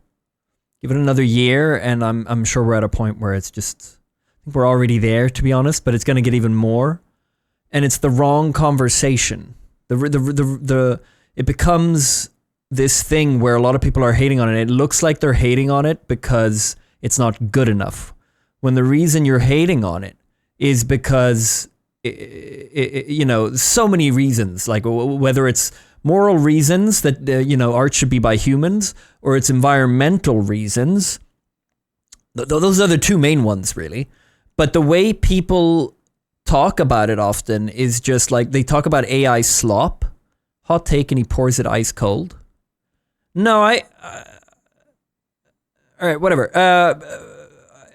I just all the time see people talk about AI slop as, it's not a hot take at all. Oh, okay. I lost my flow. I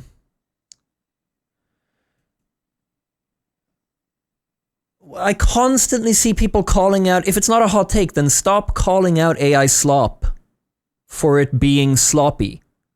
That's why I'm calling it AI slop, a hot take, because everyone's calling it out for looking shitty. Everyone's calling AI stuff out because they're calling it out of the POV of this looks shit. And I think that doing that is just it's just like such a terrible perspective on it, because it's like the wrong conversation to be having. I know that people are saying it's bad for the environment and stuff, but when it comes to watching trailers and everything, and when things are shown in bad, like when people call it out, they're making it sound like it's because it looks terrible.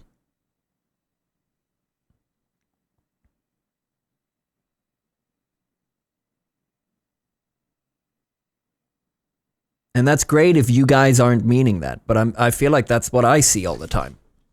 Whenever you see one of those articles and it's like blah blah blah used AI, you go in and all the comments are like, I fucking hate it. It looks so shit. I don't understand why people. And it's like, that's not why it's bad. Give it another year and you won't be able to tell. You know, are you going to be okay with it then? No. So stop like having that conversation from that POV.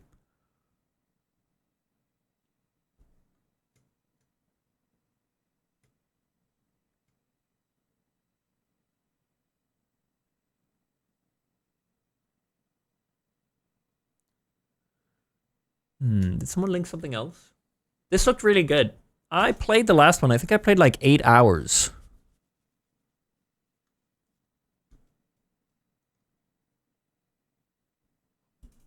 Or something. And then I stopped. I mean, I'm not much for like RPG games. I think they can be... Was it not on Steam? Why don't I have it? Where did I play Metro?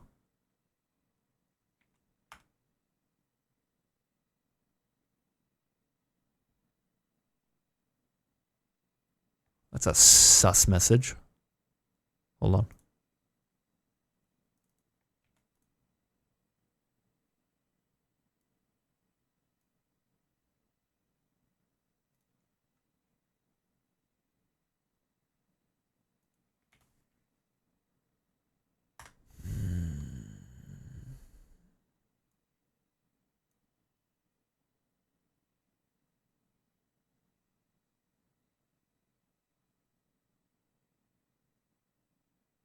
Yeah, it's probably advertising.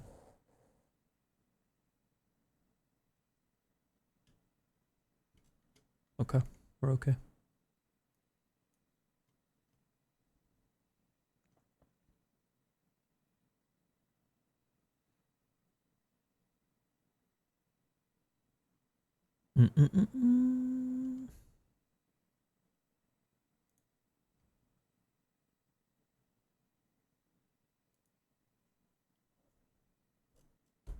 Ah, I'm tired. Does anyone have another trailer we could watch?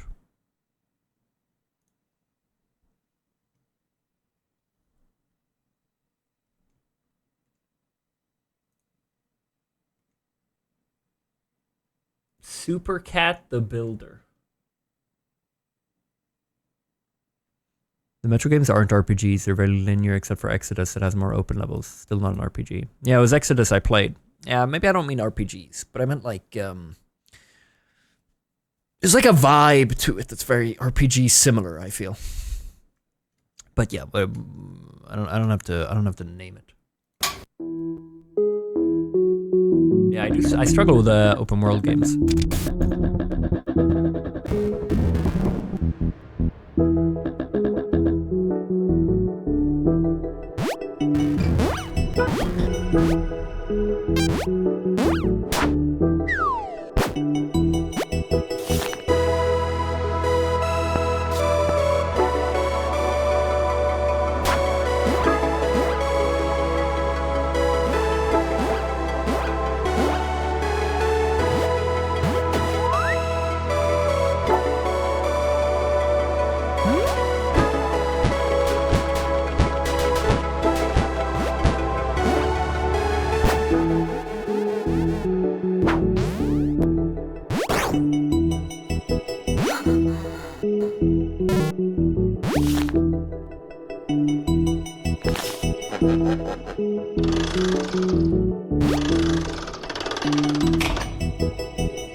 This looks really good.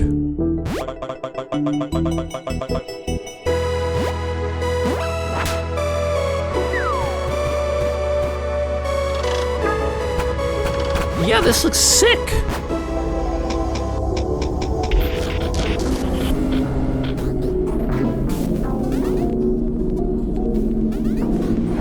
What the fuck?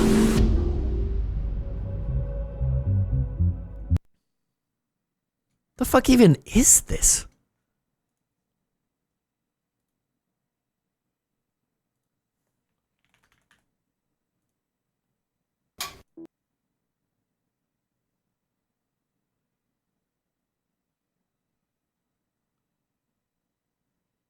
That looked sick. I really liked it. Has he watched the one with Snoop Dogg? Super Cat the Builder?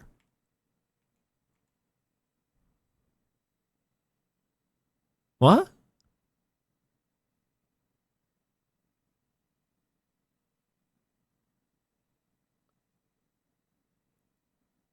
No, I know about the Tupac one, but somebody replied, Joni said no, and I've been trying to get him to watch it since last month.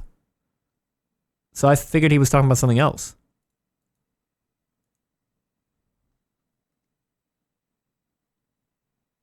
No, yeah, I mean, I watched Summer Games Fest.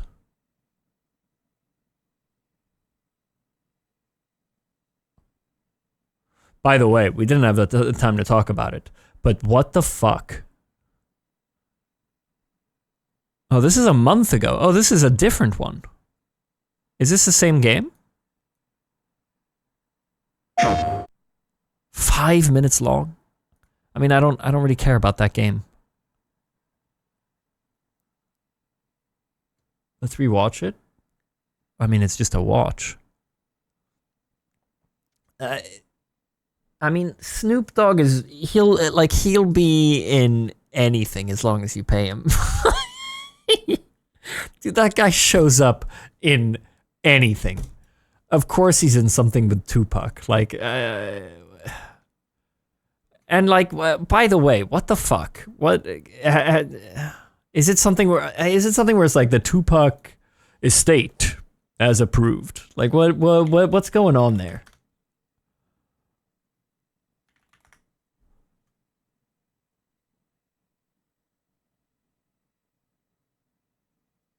How ethical is this? I don't know, man. I'm tired.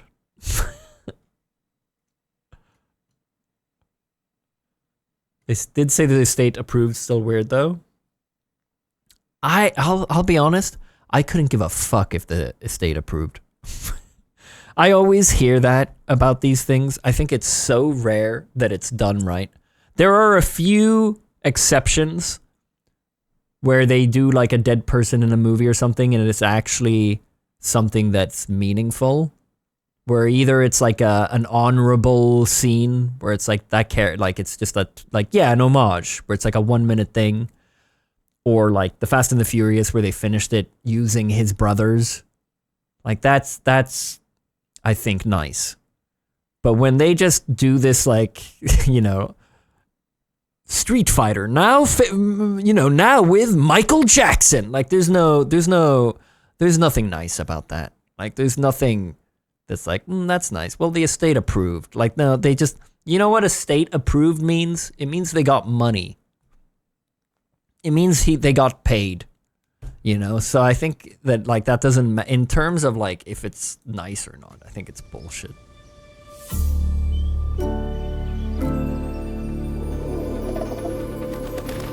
It's just weird. I don't care that much about Tupac, but it just rubs me so weird when I see it.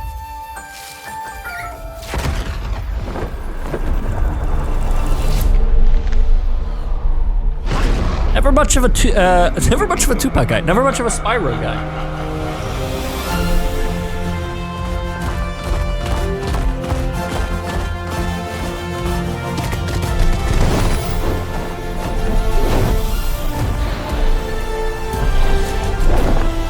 You know what I think? I think if we're gonna have a game and it's Tupac, I think we need to unleash. Let's have all the dead people in all the games. Let's have Spyro featuring Winston Churchill.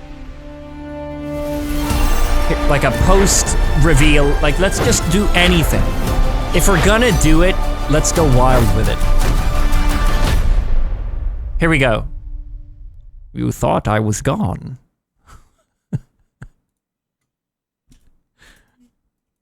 Spyro. Let's do everything, you know? If we're gonna do it. No, not Bane. Winston Churchill. Okay.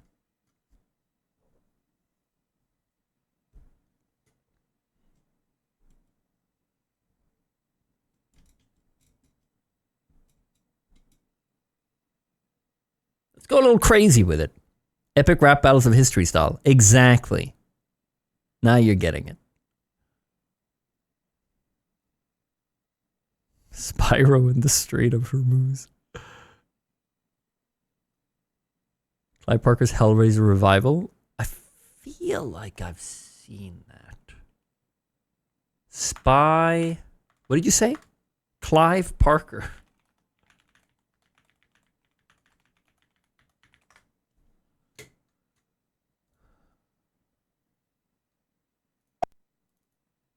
Clive Barker, holy shit. The lament is over.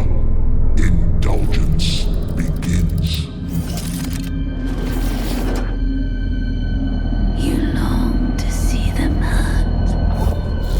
You want your hands to I think Amy Winehouse is in this game. Yeah, let's do it.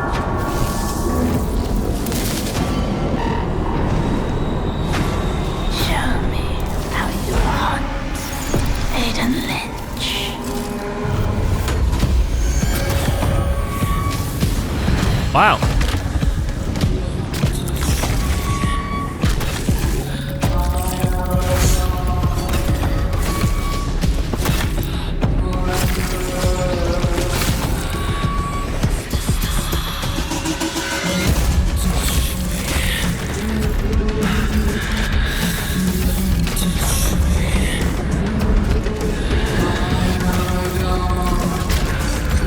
Whoa.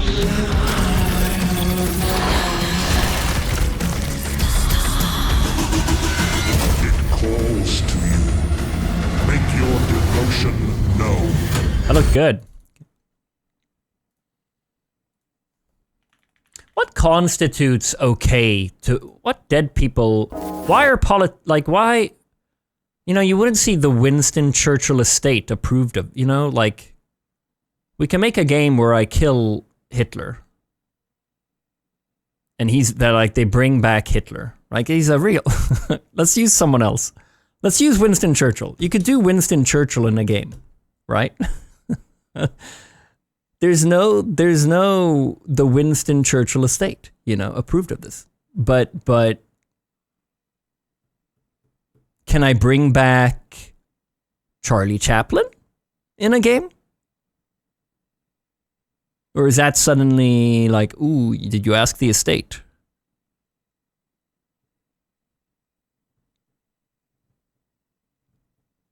Like, how is it about age? Is it about how long ago it was? Can I do Marilyn Monroe? She's quite old. Like, she died. Elvis? Yeah. Like, when is the cutoff point? I don't imagine I could do Elvis. But why can I do Winston Churchill?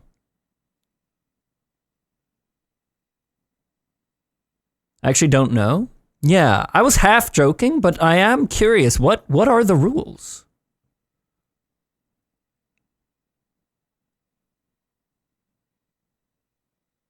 I think it's anyone that is making money beyond death. Like, if there's someone who's making money... Oh, I see. Like, if it's someone selling records or something, then you have to... But if... Okay, yeah. So if there's a Marilyn Monroe granddaughter out there, I don't think she had kids, but just for the sake of things, like, or she has a grandnephew out there who's making money off of the movies she was in, then she would sue.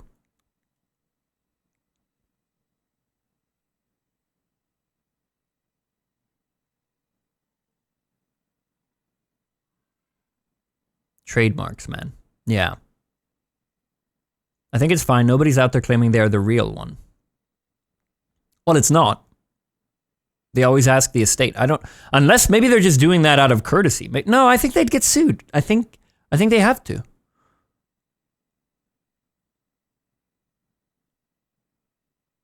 Yeah.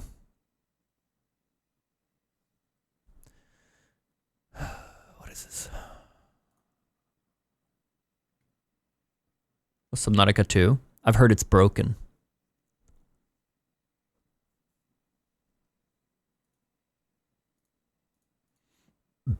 Excuse me. Well, not broken. I just heard it. I've heard it's very early access.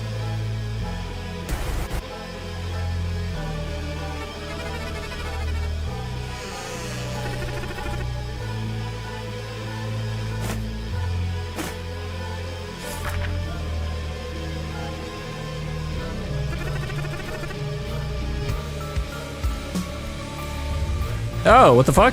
What's that game called?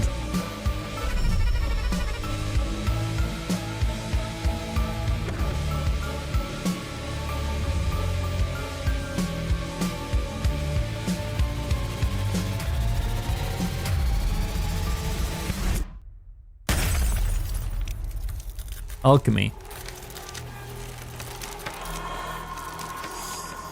Oh, Infinite Craft? The one where you add... That's sick. The one where you add stuff together?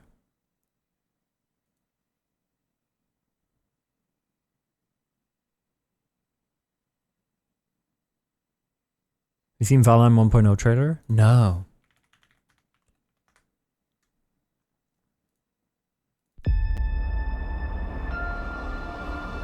Wow, what's it been, like 5 years?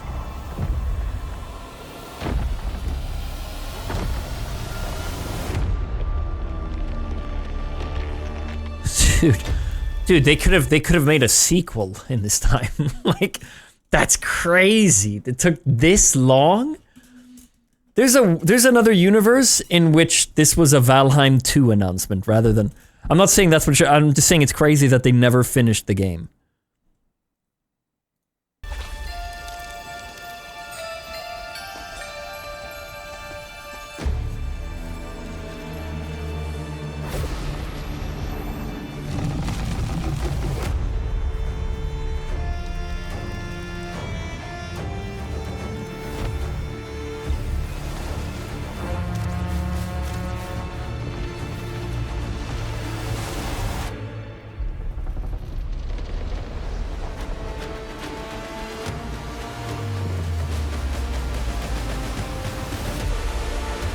This does look... Dude, did they upgrade the graphics? This looks way more clear.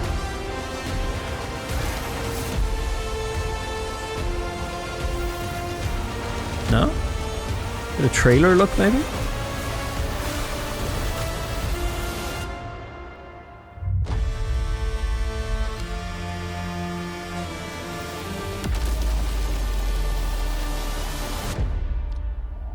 September.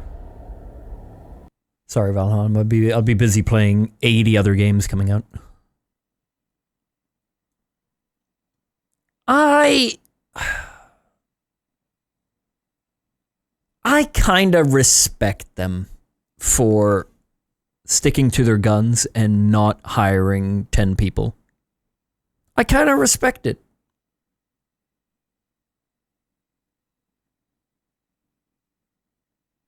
I do question it a little. You know, you made millions. You could afford a few devs to help with the updates. Maybe it's a little bit... Is it maybe a little disrespectful to the people who bought the game to be like, nope, we're going to take our time and do it ourselves? Like, is that maybe a little bit shitty to your community? When everyone knows you can afford to maybe get some help? Yes, but I also kind of... I get it. Wanting to stay in control and like do it yourselves and maybe keep it fun rather than too much work based, like too stressful telling others. I don't know. I'm on both sides.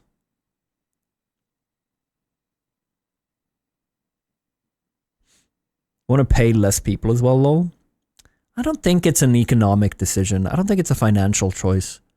They're not idiots, unless they are. Like, they know that if they hire help, they could hire 10 people and get the updates made way faster and make more money off of it. They'd have made so much more if they released the updates faster, in my opinion.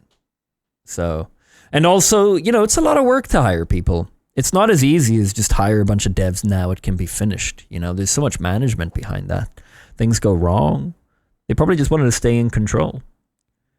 But it's fucking crazy how long this took.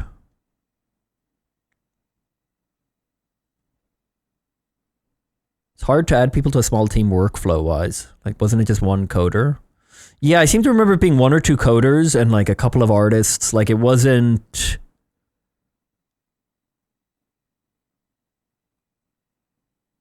It's kind of scary at that point to make that decision to actually take people on.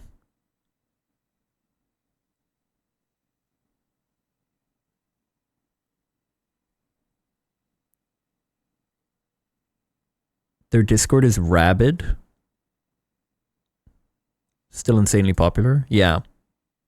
Yeah. I think I'm on the side of that I respect it. When I played it back in the day, I think I was annoyed. I was frustrated that we didn't get an update, and then I lost interest, and I was just like, okay, this is going to take forever. But now I kind of look at it, I'm like, yeah, you know what? It's kind of cool that they just kind of, it blew up and they just stuck to their guns.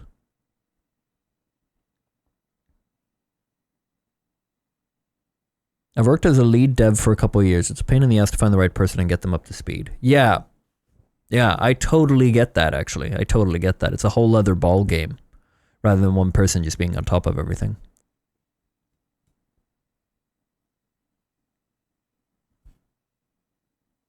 It's also a bit of a timeless game. It doesn't really matter how long it takes. Now it comes out and now a bunch of people are going to get it. Or go back to it.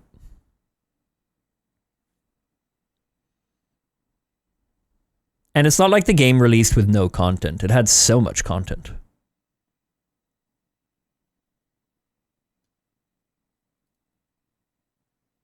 What do you think of the Splitgate devs' new game? I don't remember it. What was it called?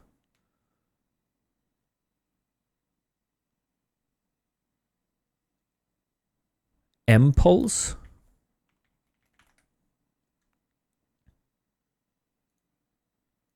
Wait, what? It's only been a year since Splitgate. Is this a Splitgate devs?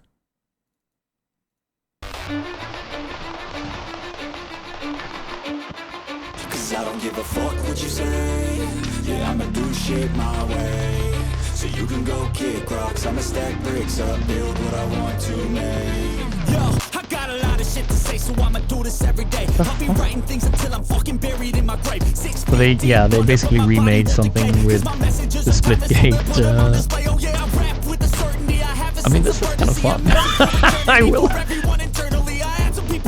But now they fucking learn to see I ain't the one to fuck with. Now they looking nervously, and I don't really care what you think of me respectfully. You can kick rocks if you think you're fucking better. Welcome back, Titanfall. You turn you to an enemy. Hurt you so bad that you're gonna need some therapy. I got the motherfucking recipe. I've been cooking up hits. I'ma leave a legacy. You'll be looking small when you standing right. Close enough, guys. June 24th? What the fuck? Splitgate also seemed kind of fun, but it died real fast. You know, I know we like to hate on things. I did a sponsorship and stuff. I don't have to say this now. Splitgate's gameplay, I really enjoy it. I like that arena gameplay. My biggest issue with it was that they pushed like a battle royale. It's like they were living 5 years earlier. I don't know why they did that. It's a problem when you're like in a room with a bunch of yes men. You're like, we're going to do a battle, and everyone's like, yeah, no. Why are you doing a battle royale? What are you doing? You have like an arena shooter that's great. You can't just like, this isn't 2017. You can't just say battle royale and get sales. And they really believed in it. Because I did like a stream package and 2 videos, and they, for some of it, were like, you have to play after this date, and you got to play this new thing that we're going to announce. And that was like a couple weeks after the game had come out. And that was the Battle Royale. They were like, you have to push the Battle Royale. And like for the video as well. And I was like, okay, well, I'll do a little small part of it, because I don't think that's going to be as fun. It just surprises me that studios with such big backing can get things so wrong sometimes. Yeah, that's exactly. Like, I'm looking at this and I'm like, this looks like a fun kind of Titanfall-esque shooter. And I wouldn't be surprised if they release this and they're like, we've got an extraction game mode coming in 2 weeks. Like, just stop trying to chase like what's popular and instead try to make something that's fun that works for what you have.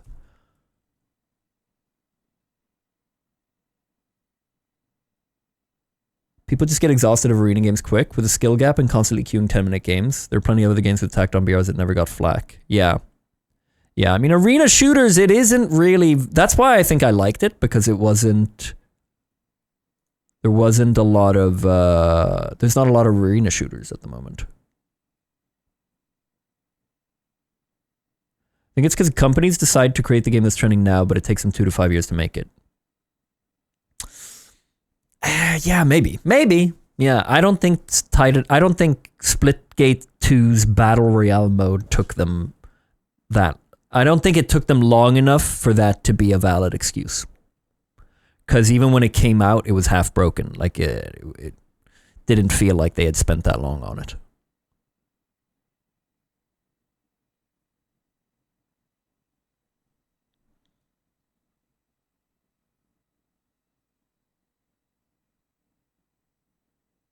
Do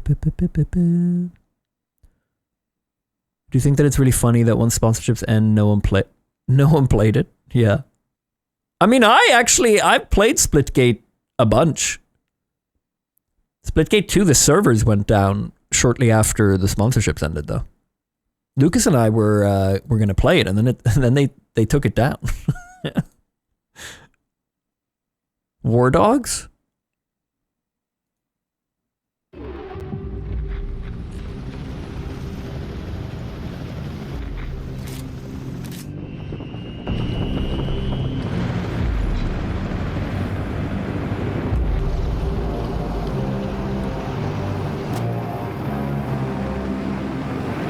Oh yeah, wait, I've seen another trailer of this.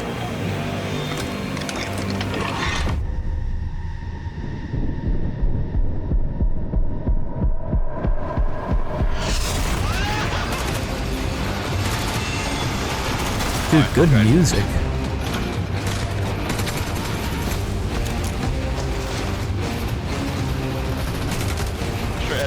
ahead of me. Got one.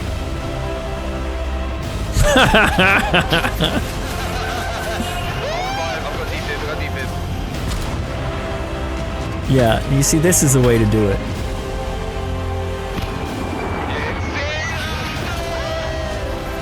Blow it.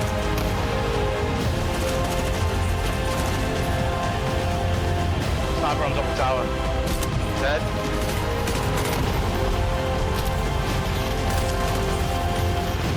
Oh shit! Oh my god! That looks sick.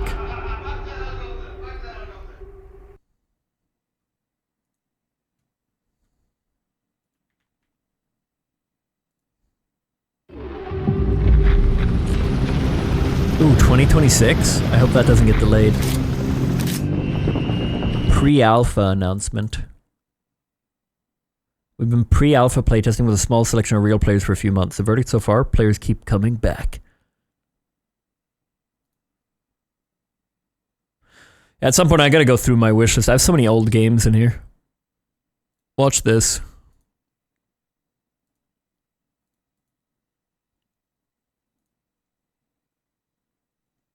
$2020. Like what? Like when am I gonna play Calm Down Stalin? Just because it's on here. Like am I meant to go in and like, oh my god, right. Of course, I was gonna play this. Guys.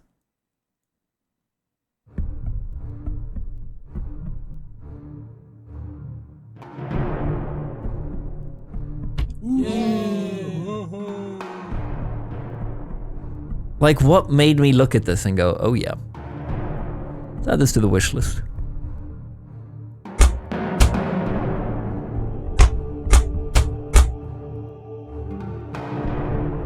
What the fuck am I looking at? What is this?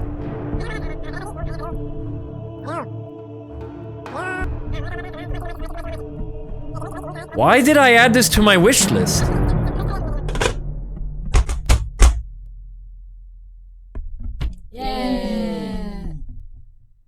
I cleared up my Steam wishlist. That is a good video idea, where I just play these random games I've had on there for so long.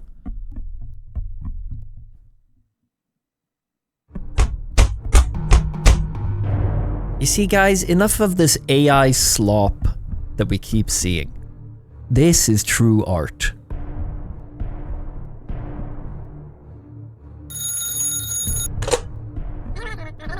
This sucks. What is this? We're only halfway. He's just doing the same shit.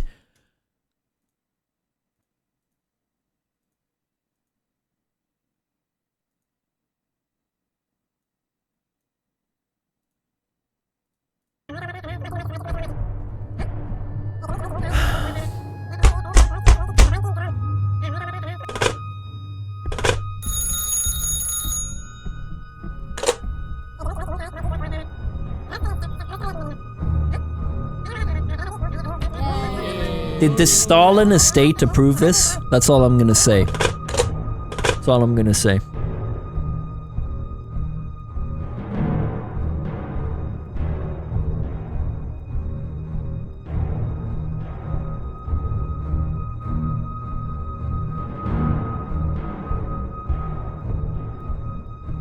Dude, what was I on when I added this? Why would I? This is... Was COVID that bad that I'm like, yeah, let's play this. Let's play Calm Down Stalin, or whatever this is called.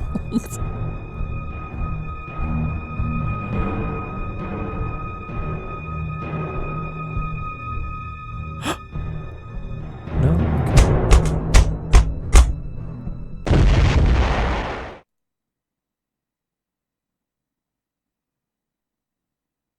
Well, what's the point of playing now?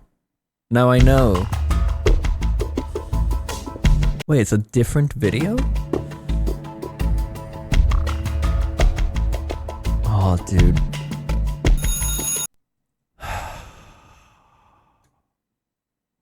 Why did I add this? Yomo has 9 minutes played.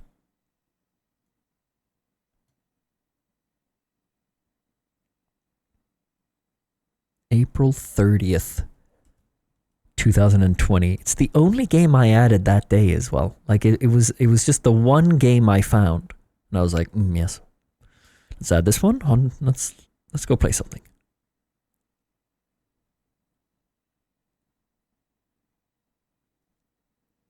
Okay. Yeah, there's a lot of weird games on here. What's my wish list? How many games? 248.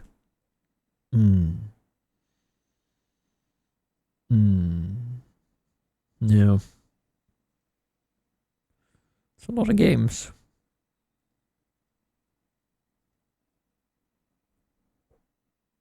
Yeah, I think we forget how there were, like, indie games weren't as crazy as now. There were good indie games, but they weren't coming out as often. There were times where it was like 2 months would go by and nothing interesting would release.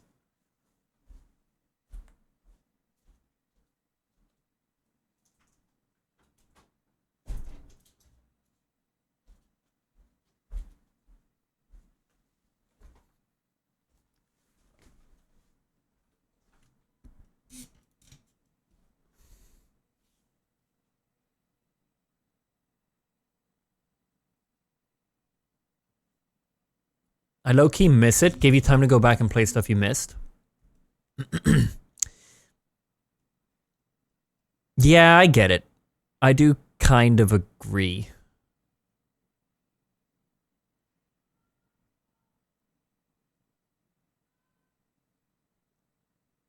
Like look at all, there's so many games coming out, man. It's crazy, no?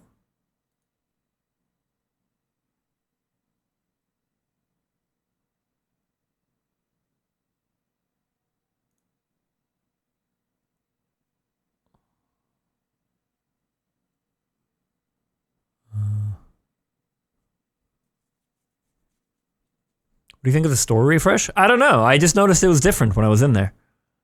I haven't even looked at it. Ooh, Batman is overwhelmingly positive. That's nice to see.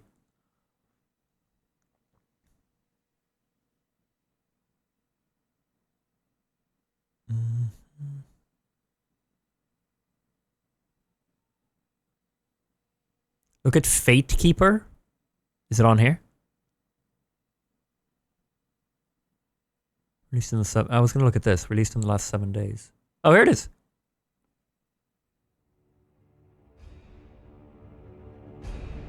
Ooh, it's Nordic. This gives Terminator vibes.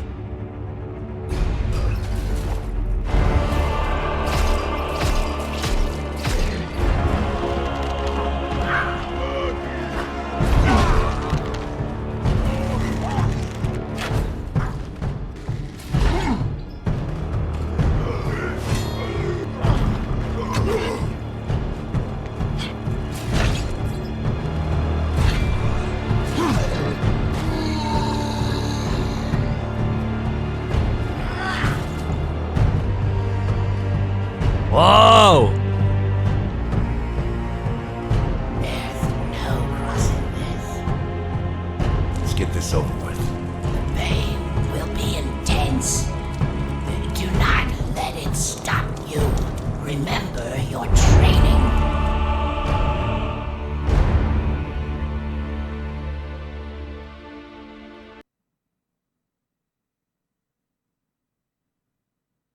€8?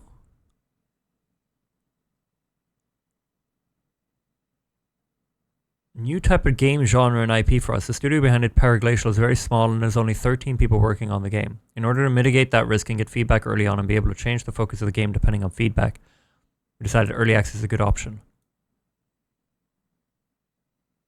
We currently plan to release a full version after 18 months.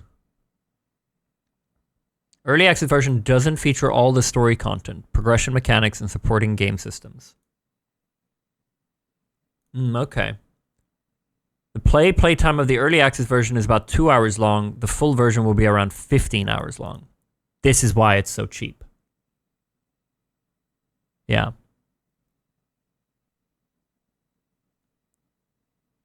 Yeah, it's like a paid demo, but you get to keep the game. So I don't even know if it's a paid demo.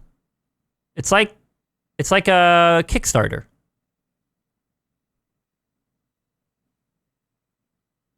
The early access version is a significant discounted price. Honestly, I might buy it, even if I'm not playing it right now. It's a sick price. I imagine this might drop at 30 or 25. Maybe 25.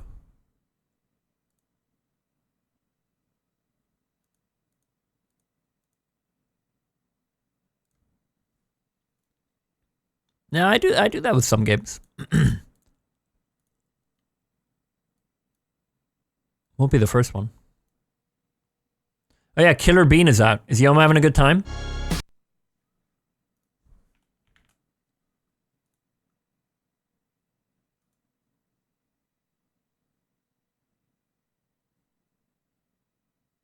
He's not live. Was it not fun?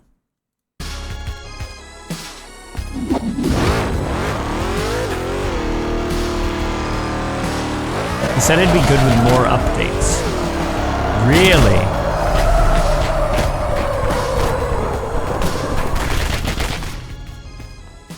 That's what I call a dramatic entrance.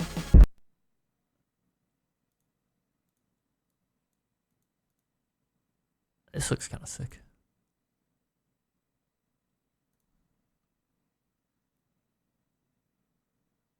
Launched way too early. Okay.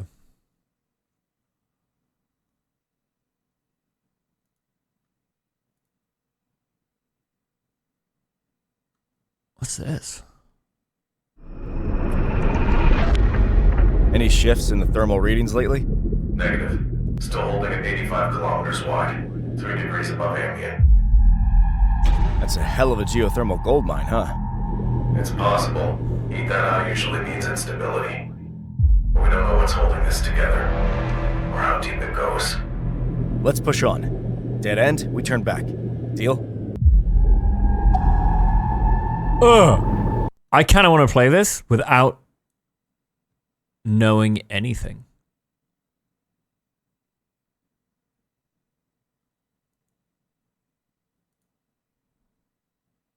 Damn it, I'm already put off. Short little walking sim.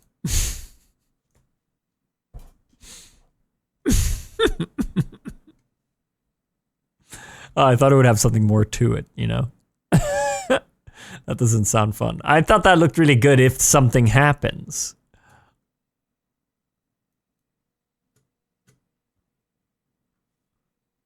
Oh. I mean, they did tell me in the title. There's nothing down there. I thought something would be down there.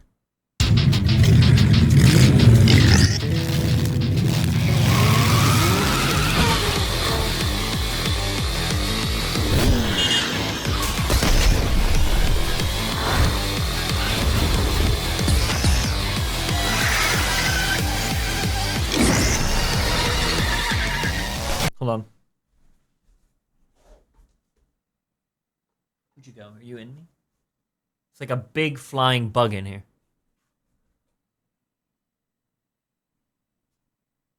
I lost him.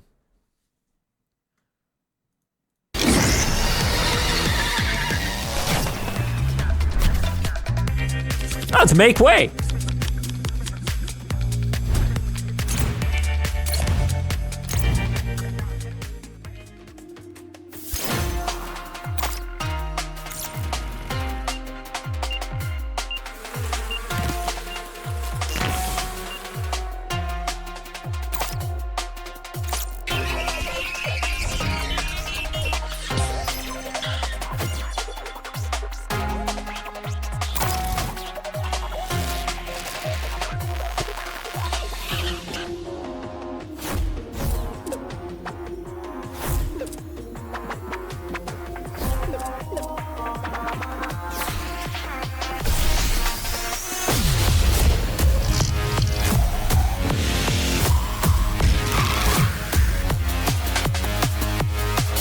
This looks sick. I want to play this.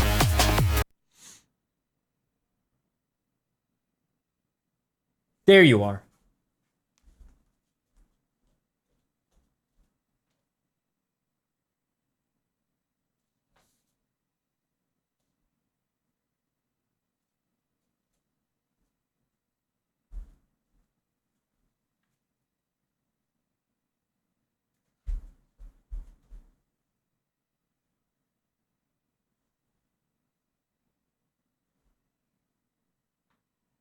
Holy shit.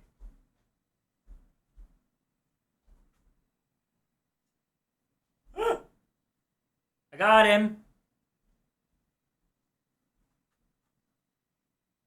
You want to see?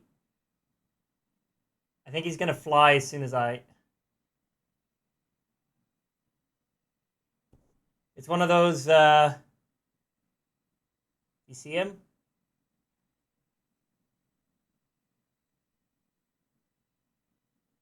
He's in there. Hold on.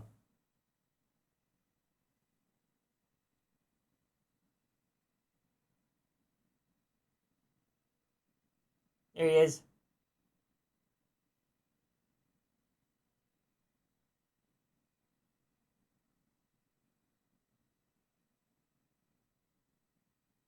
You see him? I'm gonna let him out before he flies away. Ah, shit, the window's closed. Wait, hold on.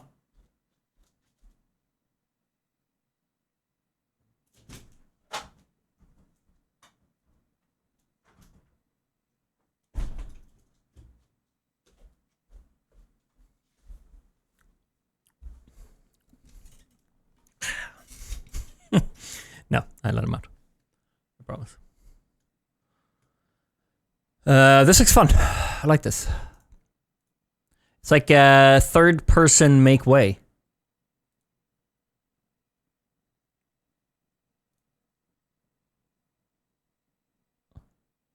I must send this to my friends.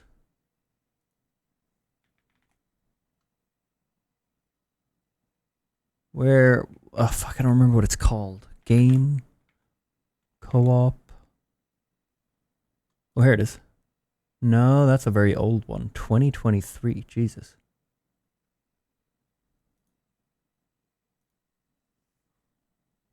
Yomo. I can't find the right group chat. Alright, whatever. I'll just DM it to Flash.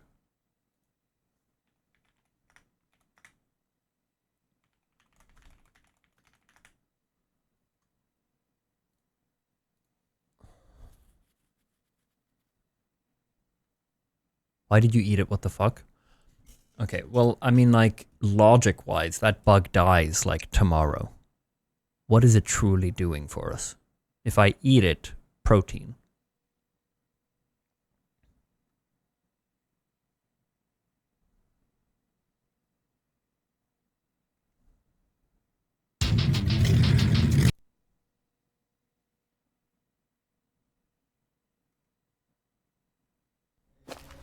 This is Jake Lepiston.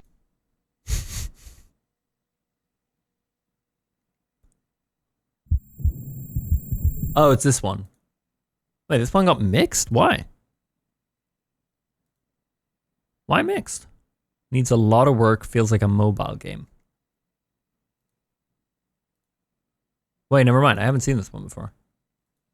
I thought it was that other one.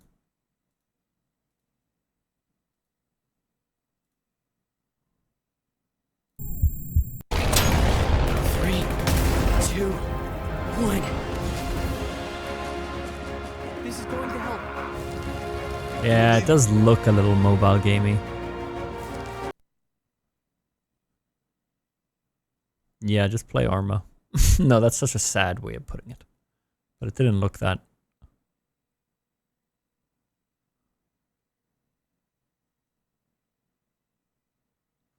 Alright, let's see what's coming up.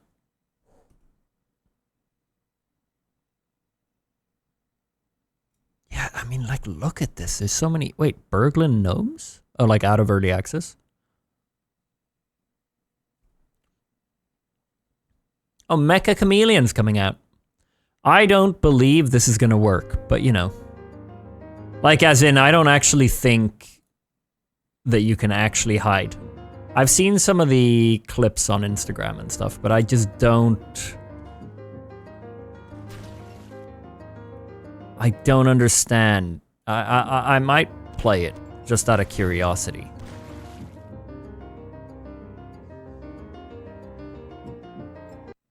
Okay, I mean, like, yeah.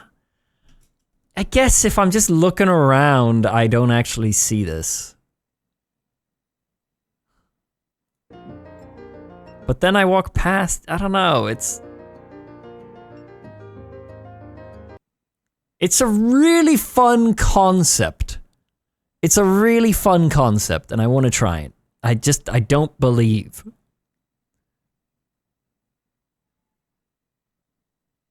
I'm surprised that you're not thinner characters. I'm surprised that you're not, like, made of paper, you know, running around. So you could actually, like, show your paint skins. Maybe, and then you have, like, a slight outline or something like that. I don't know. We'll see. Maybe I'm wrong. I just don't see a world in which I'll look at this and not, like, look through here. But, you know, I'm oblivious as fuck. Maybe I'm wrong. Maybe I'll look at this and be like, where the fuck is he?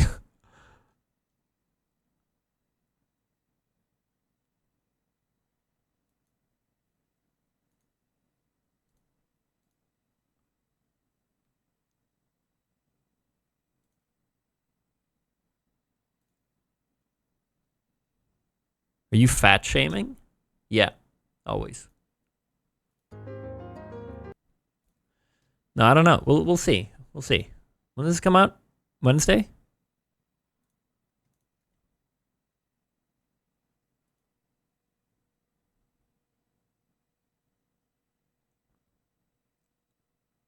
Fears. Oh, new Fears to Fathom. Fun. I'm not usually the one to write for the internet. Easy, yes? Wait, it's online? Huh? Scratch Creek is an exclusively online co-op experience. Fears to Fathom Together is an episodic psychological co-op horror game where each episode unveils a short story narrated by the ones who survived.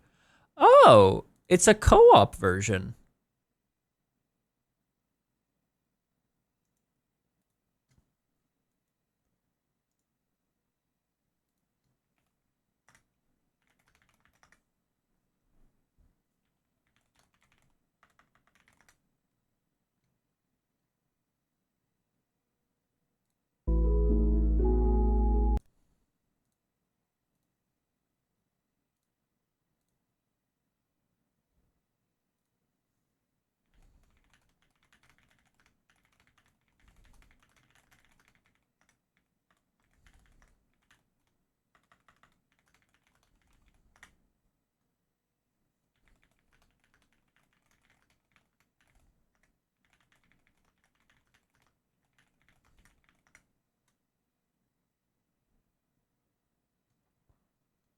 That's cool. Wish there were more games based on co-op like story games. Yeah, I've been saying the same thing. I feel like we're getting a lot of co-op sandbox kind of, or like co-op like physics, but not a lot of co-op like story. I think it's a lot harder to make, obviously. The king and the victims. Bro, put him quick. He'll get mad. Okay. Oh no. Okay, now we can go. So we need to carry him to the castle, you said? Yep. Oh my god! Hey, bro! You gotta slow down. Oh, okay, so that can happen. Okay, on 3. Bro? My bad. Now, if you can raise... What are you doing? 1, 2, 3, jump. Lower, raise, lower, raise. 1, 2, 3, jump. See? It wasn't that hard when you coordinated. Of course it wasn't. Oh, I missed.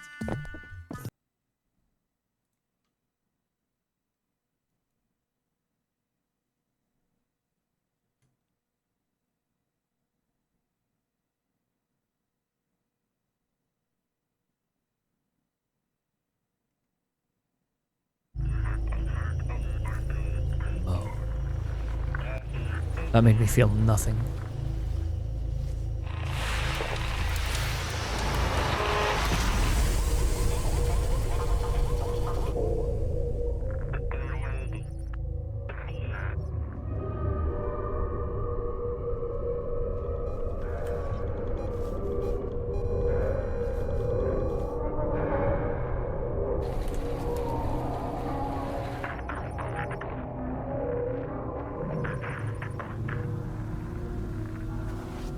I'll show you how to get there in a sec.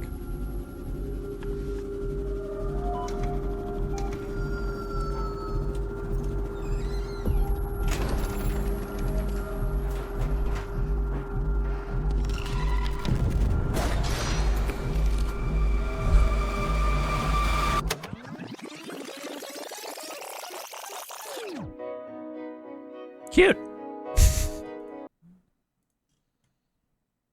15th of June, yeah. I like the look of that.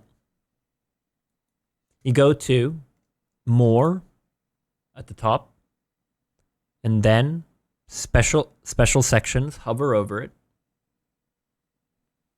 and then Steam Labs, and then try the personal calendar. It's under recommendations as well. Oh, you go to recommendations, explore my calendar. That wasn't there before. It was a lot harder to find it, like half a year ago.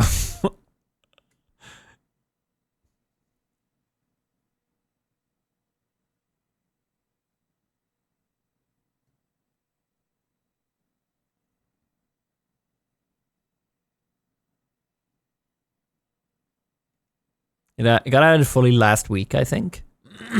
That's cool. Yeah, I've really been enjoying it. It's such a good addition. Wow, wait, the new store has so many games showing.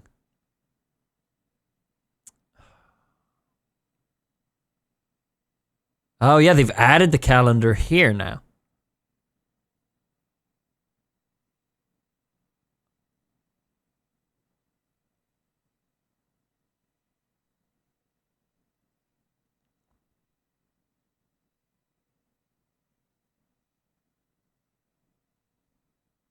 Marathon. Fuck yeah. Nice chat.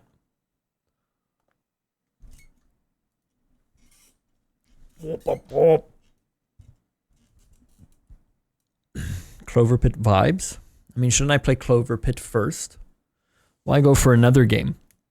Why go for a game that gives Clover Pit vibes if I could just play Clover Pit? You know, unless I've played Clover Pit. Thanks for the resubs. Just checked in. Any favorites so far? Hi, Dole. My favorite was the one I looked at first. Planet Zoo 2.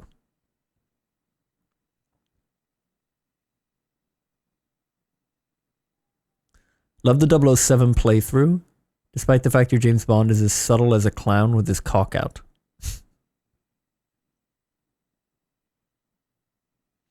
I would think that a clown with his cock out is more subtle than a normal guy with a cock out. No?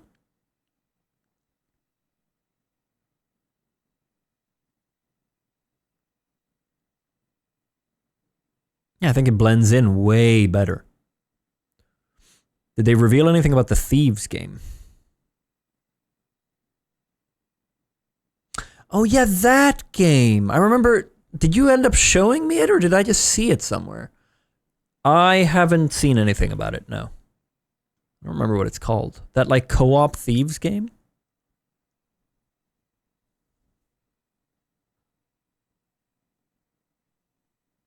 No, not the actual Thief. Oh, Thick as Thieves? That one? Kilcairn, A city of magic and industry suited to your talents. The Constables Guild. Dude, how is this Hall game has a only number of €5? items they Wait, it's out. Richard. This one?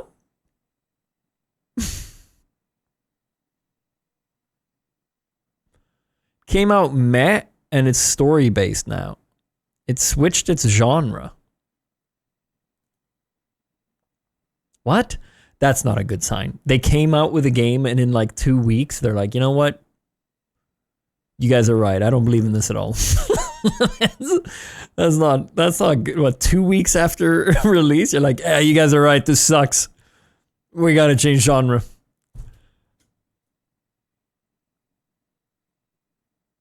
Totally with you guys. This blows. It was barely a week. It's been a little over a week since the launch of Thick as Thieves. We have watched you pillage and plunder across Kilcairn with literally billions of pounds of... Oh, I thought he was talking about the reviews. We watched you pillage and plunder the reviews. The streams of co-op play are hilarious and fun, and your exploits overall continue to confound the constabulary. Well done. Blah, blah, blah. On another note, we have seen your feedback about houndstable behavior when they encounter a fallen constable. Please be aware that their patrol and behavior around their fallen comrades is intended. Where do they say anything about changing genre, Marco?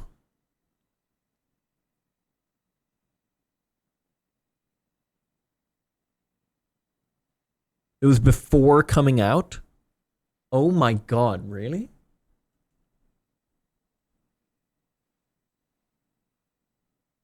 Oh, did they do like a demo or something? It was PvP during its tests. Oh, I see. Okay, that's not as bad. Fair enough. They made a game they thought people would like. People said this isn't fun, and they said, how can we save this? We're switching it up. We're just under 2 weeks away from the Triple I initiative on 9th of April. At the show, we'll be lifting the veil. Brand new gameplay trailer. Before all that, we want to share an update. When we first revealed Thick as Thieves, we intended to focus on the PvPvE. As development progressed, the world of Kilcairn has come to light. We found that we were having more fun with solo and co-op. So we've taken a decision we feel is right for the game. Thick as Thieves is now focused on 2-player co-op and single player. Okay, that's not so bad. You wanted to play this, Richard.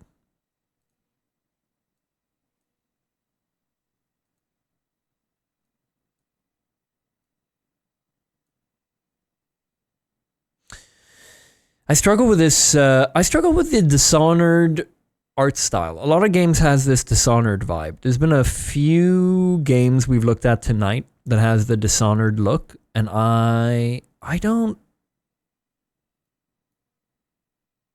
respond well to it. I can't tell you why, because I don't know. Oh shit. He's giving me emotes. What did he have in mind? I was hoping this would be like Splinter Cell.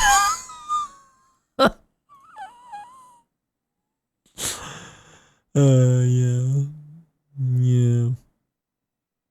Yeah, it doesn't quite give Splinter Cell vibes. No, not even close. This gives like...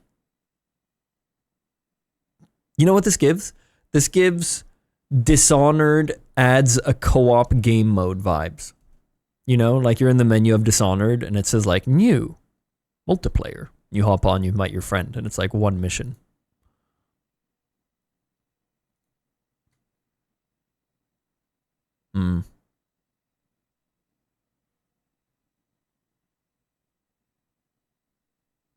Like how The Last of Us had PvP. Yeah, exactly. Although I heard The Last of Us PvP is pretty fun.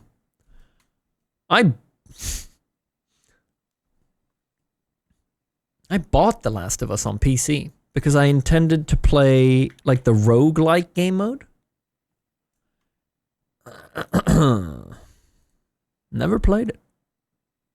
Just kind of bought it and now it's been in here.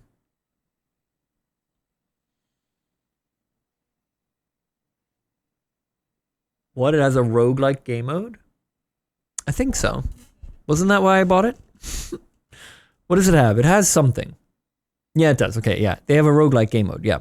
Apparently it's good. I got a bunch of recommendations on it. So I paid for the game, full price. Then it just stayed here. We'll play it one day. Yeah, I'm a bit of an idiot. I don't know why I did that. April 2025.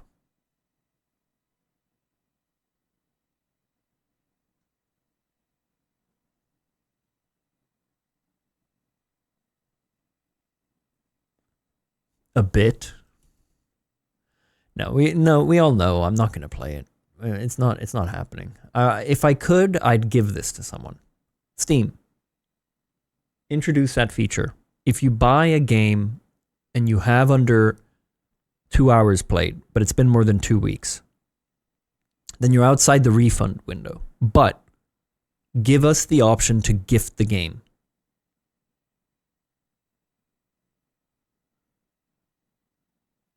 That would be such a nice quality of life update. You buy a game and you're like, you know what, I want to give this to someone. Like, I haven't played it. Let me give this to a friend. What about games that are shorter than 2 hours? Steam. Valve, introduce a fee up to 20 minutes played. You can give it to someone. It's mainly a feature meant for if you haven't played a game, or if you play the game and it doesn't run well, but you're outside the refund window because it's been more than 2 weeks. Let me gift it to a friend.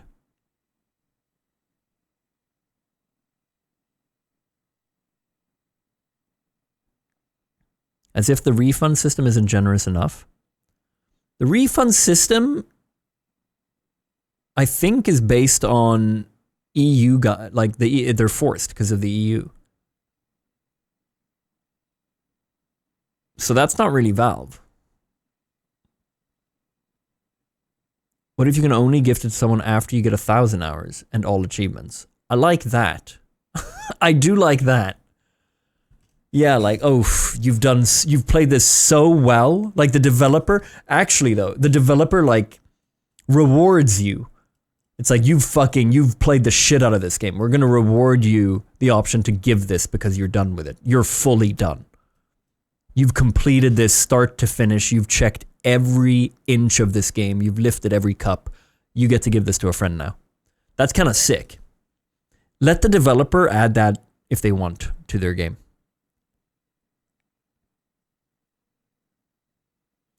I think they mean that sometimes Valve does close an eye. Yeah, that's true. No, I agree. Valve is really... I refunded... The most played game I had that I refunded was Soma. Yeah. 4.5 hours played. I'm pretty sure. Can I see that today?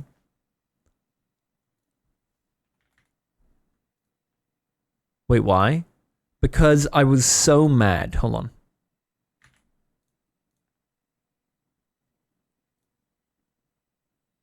Okay, it wasn't as bad as I thought. 3.3 hours. I was so mad because they had marketed the game as an Amnesia sequel. All their marketing was like the next Amnesia, basically. Like it was so Amnesia based. And the game was so different from Amnesia.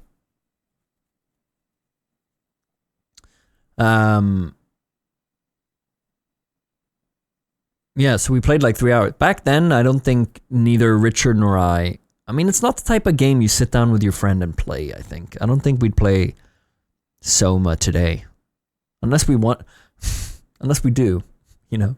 It's just a very deep, more story-based game. And I understand the story's really good, but I think we were looking for more of a horror experience. We were sat next to each other playing it. And the best thing that came out of that short playthrough was us over and over going, Soma, or something like that. That was funny. But the game itself was very deep. and we weren't really vibing. I think we thought it would be another Amnesia. Yeah, it wasn't the vibe. And so I refunded it. We stopped playing. We're like, you know what, this... Yeah. There are 2 videos of it up on Colder Milk.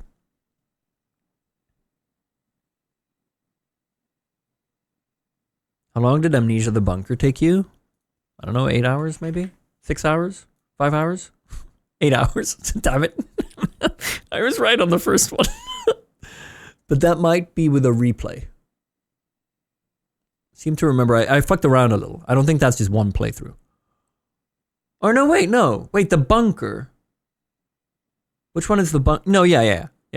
There's 2. There's the other one as well. With whatever her name is. Tessa? Machine for Pigs? We got 3.8 hours played. That's right, because they came out with that first as a sequel to Amnesia. And that pissed me off, because that sucked. And we didn't finish it. Or did we? Did we finish it? Not at 4 hours played. And then they came with Soma. We finished it? This game wasn't even 4 hours long? Okay. Yeah. It wasn't until Rebirth that I was back on the hype train for Amnesia. Rebirth is solid. It was okay.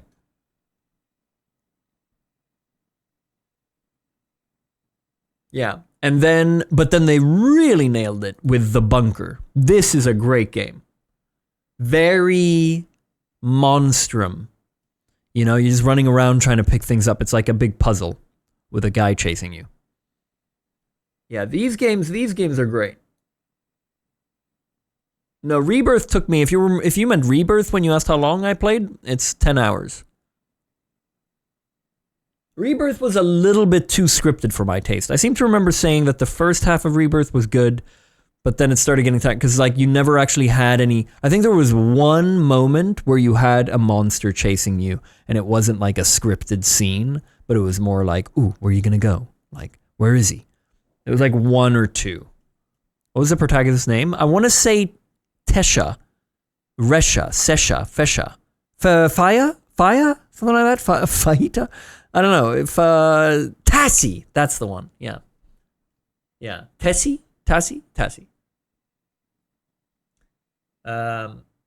Crazy how short. I didn't even remember that A Machine for Pigs was this short.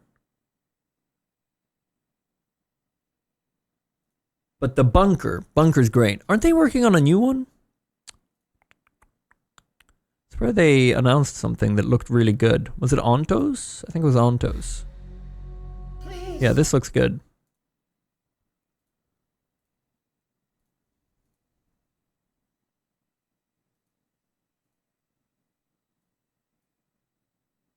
This looks like they've cooked. This gives Soma vibes. As someone who hasn't played Soma, this looks closer to Soma than Amnesia. You reacted to this game 2 times, by the way, and didn't realize. In one day? Oh yeah, this is the one with Stellan Skarsgård. Isn't it Soma Dev? Yeah. We're talking about frictional games. They made Amnesia and Soma and Penumbra. I'm surprised we haven't seen a Penumbra sequel. They were fun. I enjoyed Penumbra.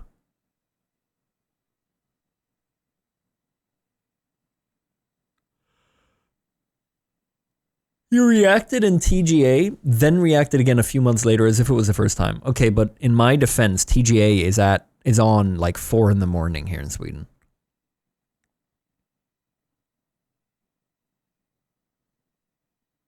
That clip where we put the head in the drawer makes me laugh every time I see it. Is that the one where we scream for like a minute and we're just running?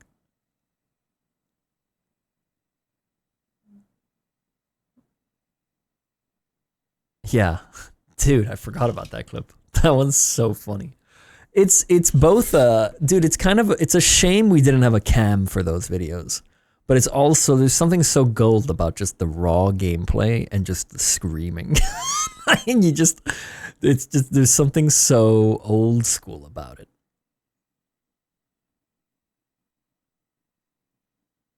Production, pull it up. I feel like you guys are gonna... there's people sleeping right now. See if I can find it.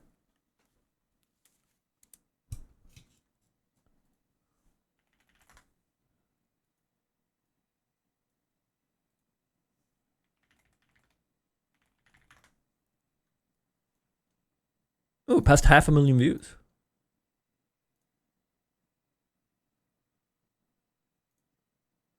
...2011. I want to say it's at the end. I want to say it's this one. Where you go? Here it is. Is it this one? He had a really girly scream. Good. It has been precisely 12 days, 11 hours, 39 minutes, and 12.4 seconds since something good last happened. Fuck you. Hey, you just totally took off. Where you go?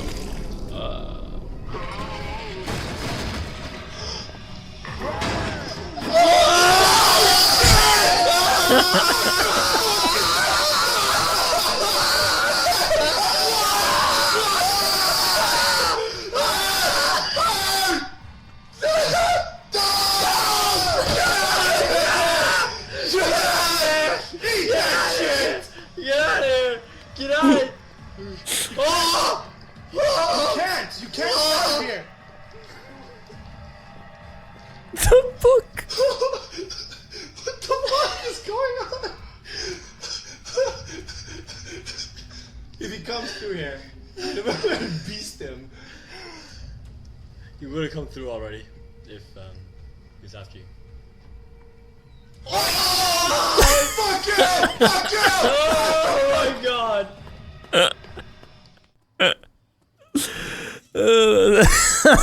That's so funny, man. There's a clip in the Amnesia funtage that's similar, where there's something so funny because there's no cam, right? And so there's one in the Amnesia funtage where or it happens a lot, where especially when Richard's the one playing, because I'm sat next to him, and so I'm shaking him, and so the cam goes up a bunch. as we're trying to go through a door or something, the cam is just going up to the ceiling constantly. Funny videos, man.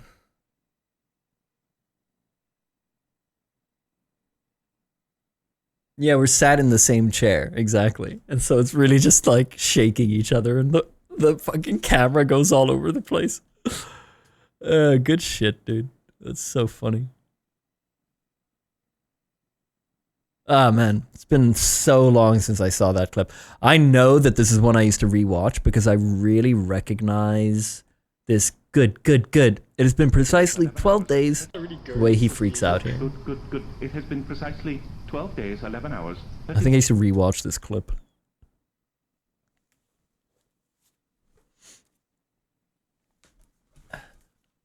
No, we weren't sitting in each other's laps. We were sat next to each other in the same chair. We sat in each other's laps playing.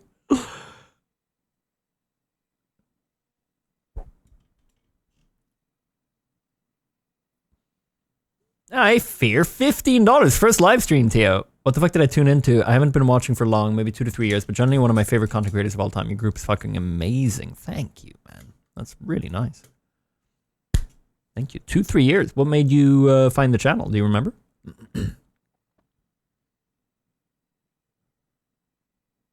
The one Amnesia Scream is hilarious as well. Which one? You could tell back then that you were always so close to knocking shit over. Yes, exactly. Yeah.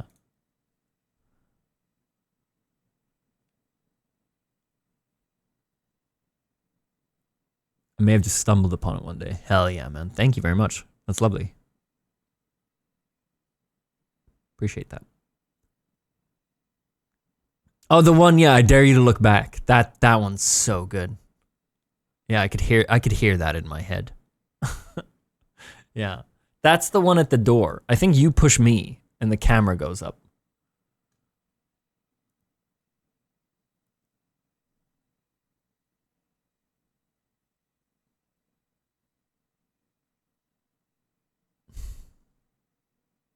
Yeah, I want to see that now. Hold on.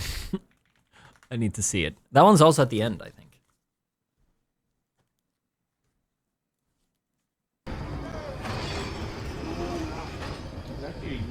Yeah, we used to have a... I set up an MSN account. That's so crazy. Talk to us on MSN. It was just me up 24/7 in case someone messaged. Is it this one? Or is it? I think it's this one. Okay, chat is gonna be loud. No, it's not this one. Go. On. Was he even there from the beginning? Yeah, I threw it there and he went on it. Oh, there we go.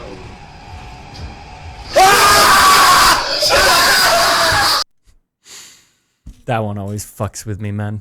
The way we don't know what way he's coming from, and then he's just right there. This one fucks with me so much, man. Beginning? Yeah, I threw it there and he went on it. Oh, there we go.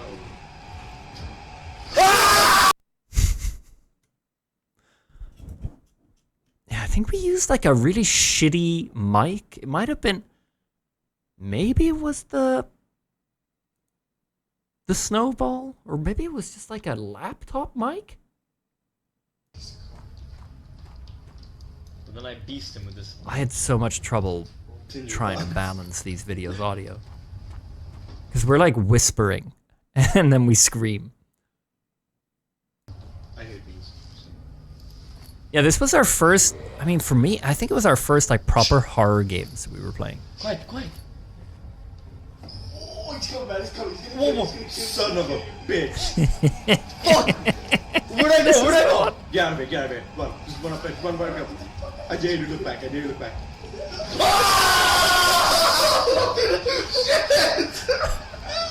I can't see!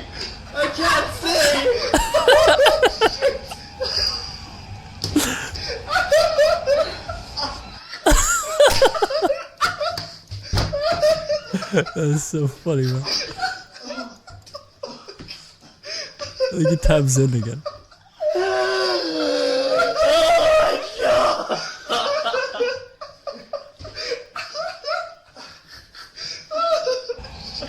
Oh no, I'm still alive! I look back once for me. That's where you... That's where you pushed my hand a bunch. It's so funny.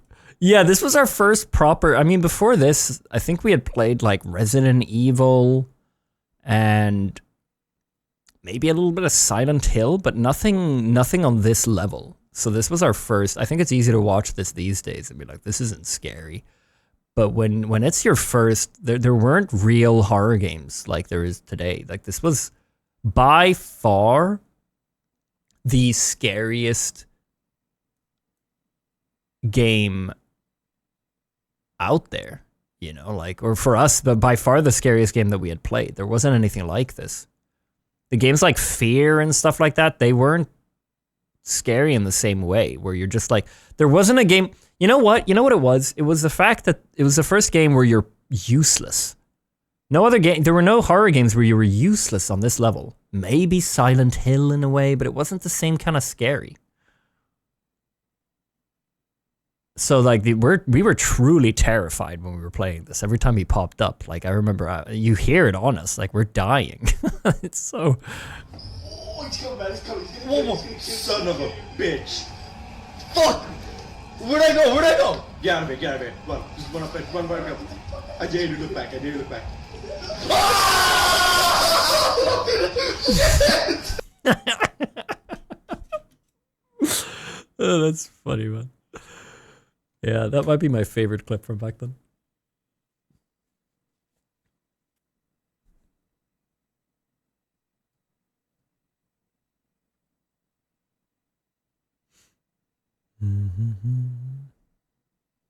Started watching Teo when I was 7 in 2012, and I remember my mom getting upset because I'd be watching these on my TV super loud.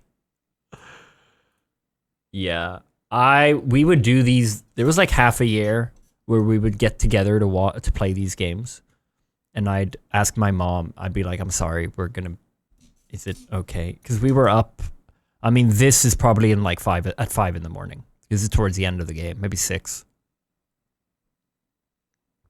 Like it was just full night sessions. We'd probably start playing at midnight or something. So often my mom would, yeah. She'd find ways. Yeah, my poor mom. I mean, there is a clip. I don't know if it's in this. It might be in... It might be when we're playing modded. I don't... No, here it is. She literally calls here to tell us to be a little quiet. Fuck shit. Give me free time. Barely.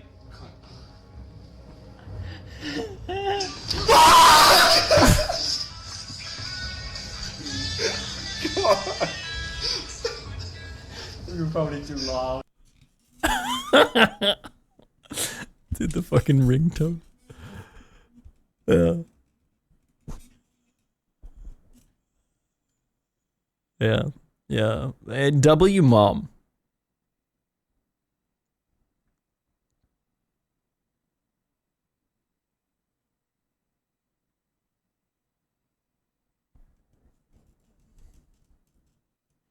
Yo, the gifted sub. Thanks, Fear. Much love. Welcome, welcome. Neon Panda Dreams. Thanks for subbing. Smith Labs. Welcome back. Moms are great. Mom had a lot of patience with me, I think. Or just like, she allowed a lot. That I don't know if it would have been allowed if I was the oldest. Being the youngest tends to give favors, I think, in those moments.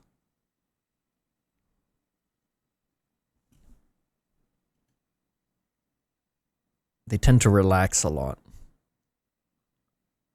Maybe she knew we were making good memories. Yeah, definitely. Dude, I think the story she tells me the most... Do you guys have parents who like retell you things on the phone? Are any of you at that age where they've started like telling you things and you're like, here we go, it's like the 5th time? My mom, the one that my mom tells the most is how she tells lots of stories about when I had all the guys out at the summer house. We have it's a Swedish thing, I can't be asked, but she tells like so often how happy that they would go out every day because there would be like 8 of us who would be out there for maybe a week or 2 in the summer. And she talks about how every day they'd go in and to the supermarket and buy like kilos of meat. And like they'd go through like 3 packs of pasta per day. And like she loves talking about these stories of like, and one of her favorite things to say is how one of our friends would, on one of the last summers that we did this, we were on our way up from the boat, and our friend Saudi looked up at my mom and said, you know, well, at this point, I don't even know if he looked up. I think he looked straight at her because at this point we were like 16. And he said, you know, I have some of my best memories from the times that we've been out here every summer. And that's the thing that I think she's told me the most. I'm pretty sure she's told me that story. She goes into detail with it. She's told me that story, I'd say probably 10 times by now. Every now and then it comes up and she's like, oh, I'll always remember. And she says that. So I do think it's a lot about memories for her. She talks about how we were up at night on the trampoline, the 6 of us, and how nice it was to just hear all the kids running around and screaming at each other and having a good time. And she said that she brought it up with, and how we were tooken, exactly. And she says she brought it up with our neighbor. And she was like, hey, sorry, like if they're loud, or they are loud. Like if you want us to maybe tell them a little bit to keep it down, you know, we totally understand. And the neighbor said This is the other thing. This is the second thing that she tells me the most. Usually comes hand in hand with the other thing about the best memories. She says that she'll always remember what he said. This is a couple, older couple that live next door to us. And he said basically, oh, it's wonderful. Like, we love hearing them run around yelling at each other, having a good time. And then he said, I'll say it in Swedish and then I'll explain. He said, det känns verkligen som slänger i väggen Sverigedemokraterna, which means fuck you, Sweden Democrats. They're a very immigrant, critical party, and you know, the 6 to 8 of us who were there every summer, like we were like one from each continent basically.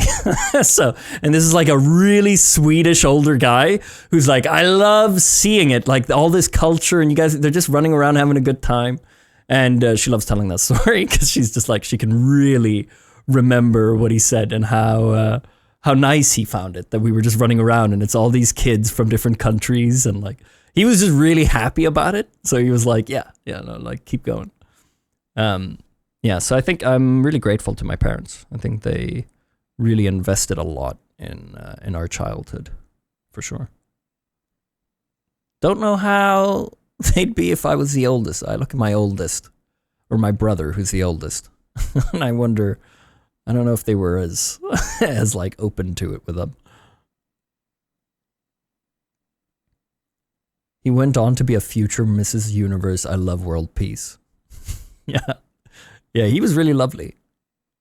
Or they were really lovely. I have a fishing knife that couple gave me when I turned 16. I remember they started singing and came walking to the fence, and she gave me a fishing knife, and she said that it was either her dad or her granddad that had made it. He had carved it, and it's made out of like wood and like, I want to say there's some bone involved. It's a really beautiful knife. And I still have it to this day, obviously. She gave that to me for my 16th. Yeah, they were really nice. Good neighbors to have.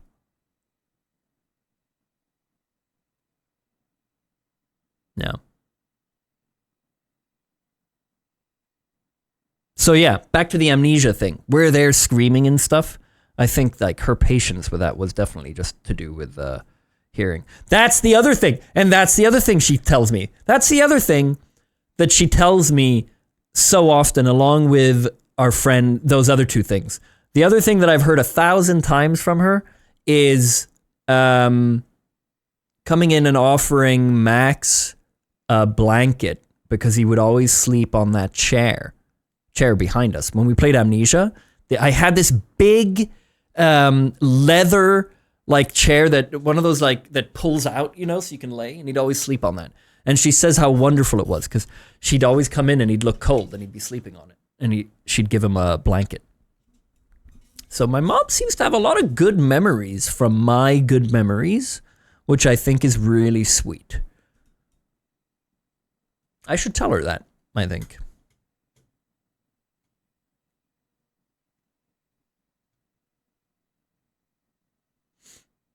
The image of an old couple approaching singing with a knife is peculiar.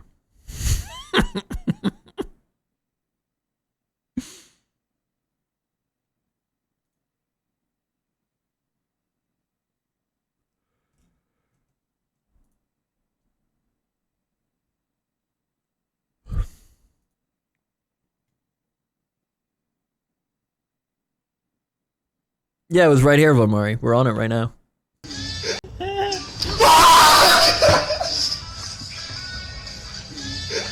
God.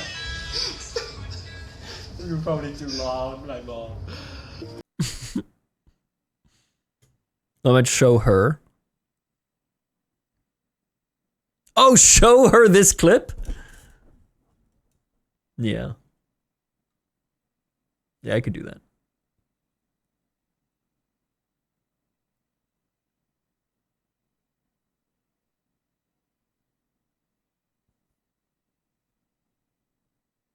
Yeah, I call her now. 1 a.m.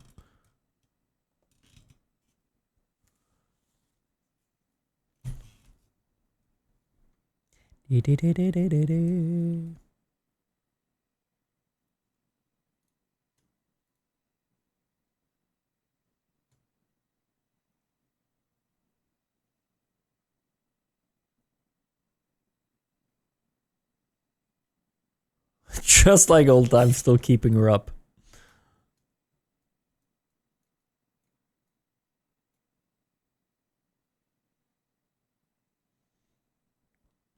When you look back at all the times, good times you had with friends, the one that hurt the most are the good ones because they're the ones you want to go back to and relive them.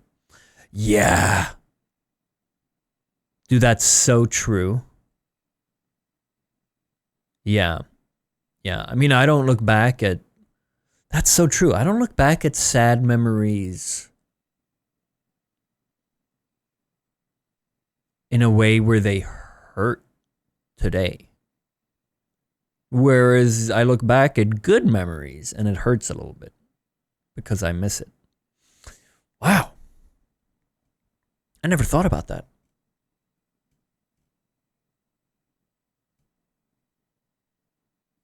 You forget the bad times, even neutral relations can seem good for retrospect.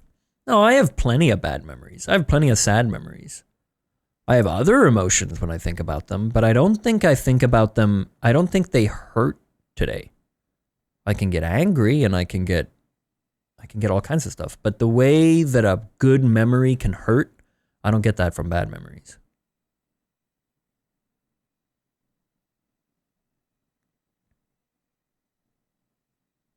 Those summer breaks were nice. Random bullshit for 2 months. Yeah. Yeah, so good. I miss that feeling.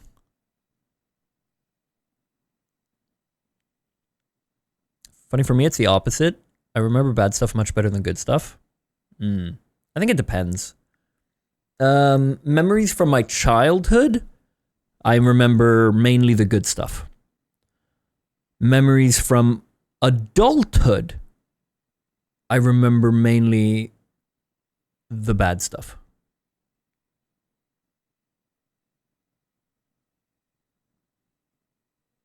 That's weird.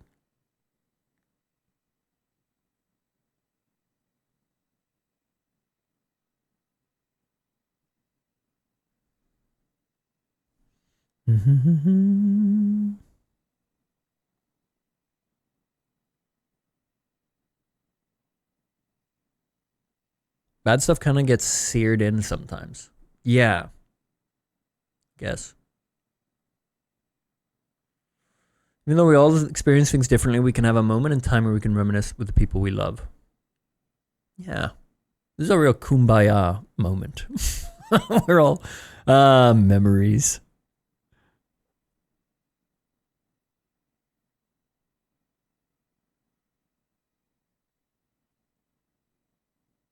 With bad memories, you most probably internalized and therefore got them over them. Yeah, I mean, I guess so. From my teenagehood, yeah, most of them I think I've gotten over, so I don't think about them anymore. So it's just good times. Whereas from my adulthood, it's different, I think. Do we think cavemen got nostalgia? Like, I miss hunting mammoth with Grug? That's a really good question. I imagine so. I think that, yeah, I think nostalgia is a human. I don't think we ever didn't have, just like happiness, you know, it's just something where you reminisce.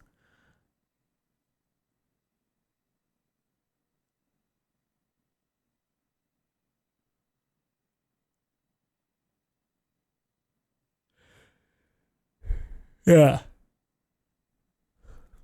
What a lovely thought. I've never thought about that.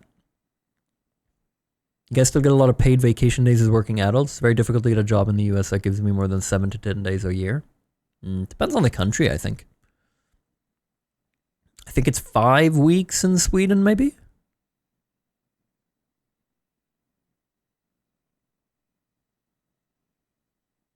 I almost wanted to say 6, but I think I think by law it's 5.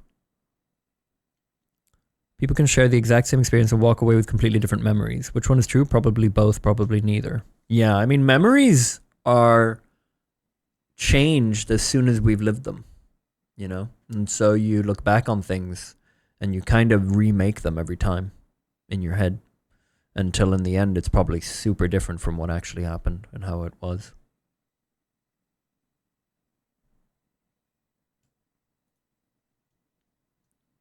Beep, beep, beep, beep, beep, beep.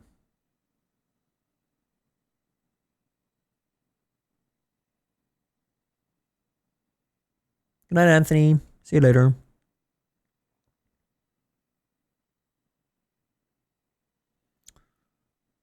What day is it today? Monday. So Tuesday's coming up. Yeah. We'll play something. We'll play through some games this week. It'll be fun. I'm going to keep it a little flexible, though. I'm teetering on a midlife crisis. Been pushing it off when I start to think about the unstoppable force of time. Thinking about always aging and never stopping the same age. Staying the same age is a lot.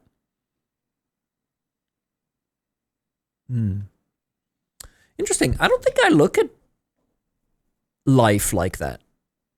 I don't look at aging as something I need to stay at. I think I still feel the same today that I did 3 years ago. And so it doesn't really... I haven't really been hit by any, like, panic about aging.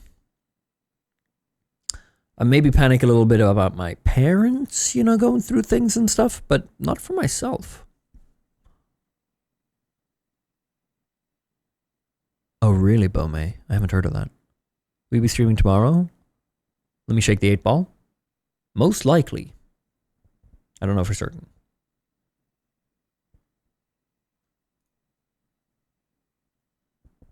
Hi, Xerxes.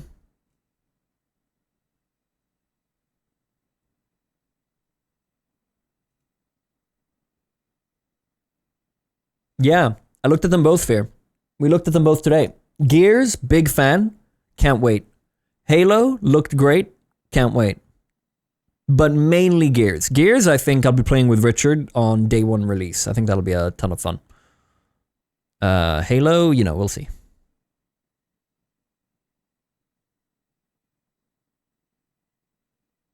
Oh, Neon Panda. Okay, yeah. Oh, was that an accident? I'm sorry, man. That sucks.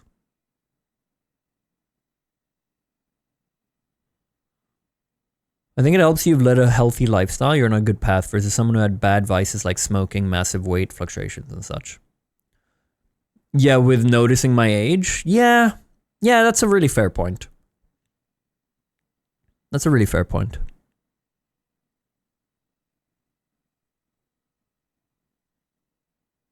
Yeah, ask me again when I get some sort of chronic pain.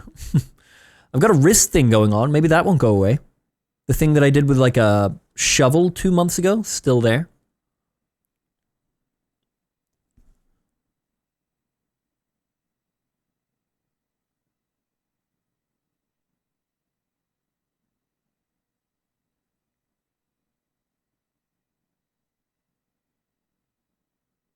Hell yeah, Magnolia. Do you think we're living in a simulation? No. Do you? Wait, do you actually think, or do you like to play with the idea? My advice is to ignore it until it goes away. What, the wrist pain? This is such a Ricky take. Dude, you've said this before. Like back pain and stuff? Just ignore. Oh, yeah, about visiting the hospital. That's what it was. We've talked to this guy with numb fingers. Yes, that's what it was. Yeah. Yeah, I've had things where like Beata will be like, come on, you gotta go to the hospital. But me, I wait, then it goes away. Yeah, I had a moment where I had numb fingers. I had a few months of like fingertips being numb. But you know, it was okay, it went away.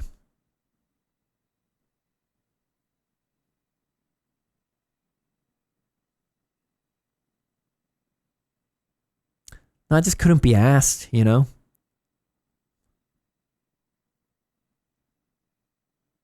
Yeah, it all works out in the end. It's fine. To be fair, my wrist pain, I have checked with Beata's dad. And he works with chronic pain, and he's a physical therapist. And so he looked at it and said, oh, it's blah, blah, blah.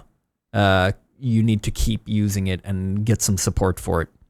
So I know that it's not broken, or like he checked it, was like, yeah, you're fine. And then I used the wrist support that I got one day, then I haven't been using it.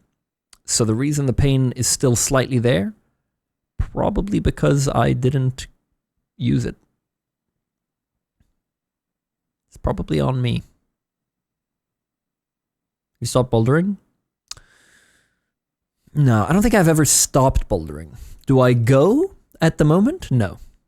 Could I go tomorrow? Yes. Last time I went, maybe a year ago.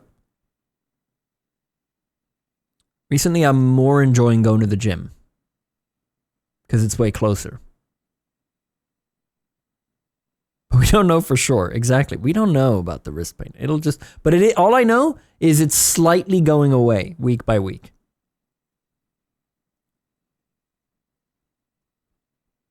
How are all the pets doing? I feel like we see them less and less every time the office location swaps. Yeah, Luna doesn't like coming in here. She came to visit a couple weeks ago. I think I was like, oh, hey, it's Luna. She came in to check on me. But no, she's not. She's doing good. She's an old girl. But she's good.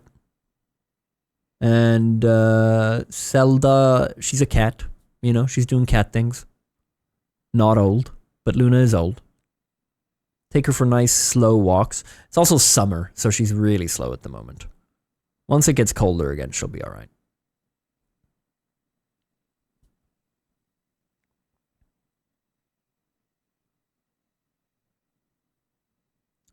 Hey, Saint Slam, congrats on getting a job. He's got a job after being laid off back in November. We'll probably miss some streams, though, because of the schedule. How dare you? Much love, man. She is turning 11.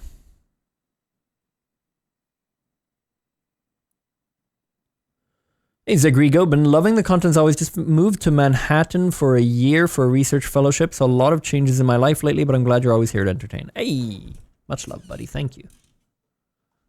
Thank you. Oh, I met a guy today.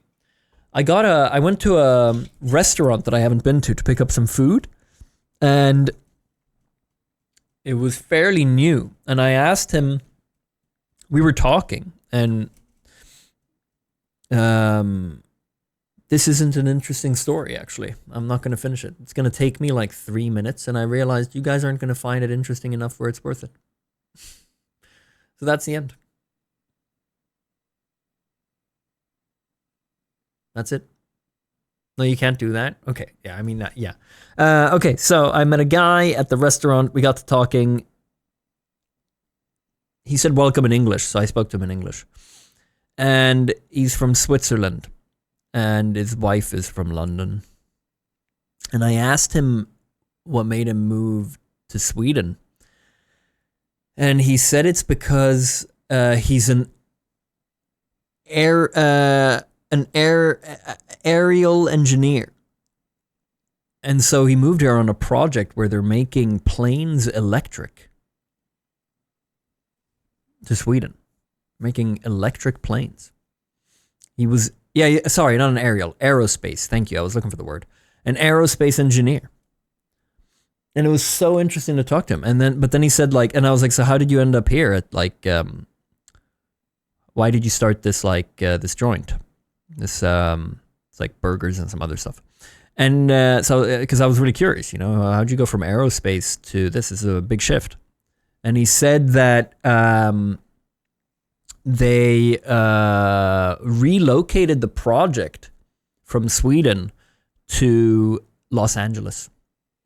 And so they had just bought a house here, and they have 2 kids who are going into school here. So he was like, you know what, that's not worth it for us to completely upend everything and move again. So then he was like, you know what, this place is for sale, and okay, why not do this? So they had this idea for some food. We ended up getting some food. It was really good.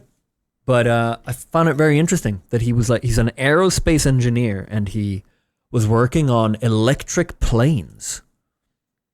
And now he's just talking to me while making me a burger. It's such a shift for him, He had a really good vibe. I really liked this place. It was going very well for him as well. But it's such a big shift. It really opened my eyes to how 180 you can take life just on a whim. Or not a whim, but like suddenly you're like, oh fuck, we can't do this anymore. Let me completely switch. Did he ask what you did? No. Yeah, I just dropped my channel. Maybe you preferred the simple life? I don't know, I didn't ask him. I mean, he seemed happy, and he stood by the choice to not move to LA. But it's still such a jump to me. I was very impressed.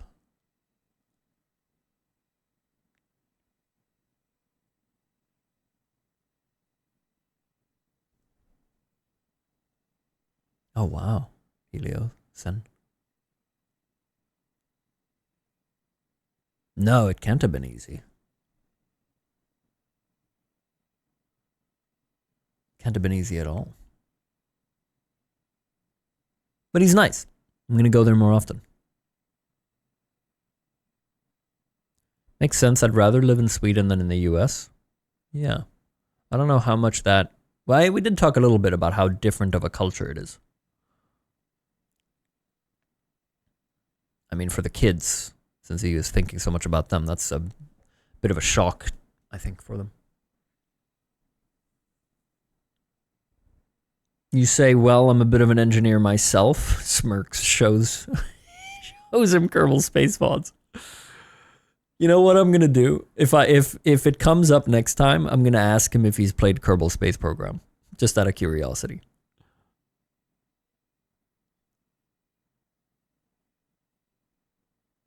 See what he says.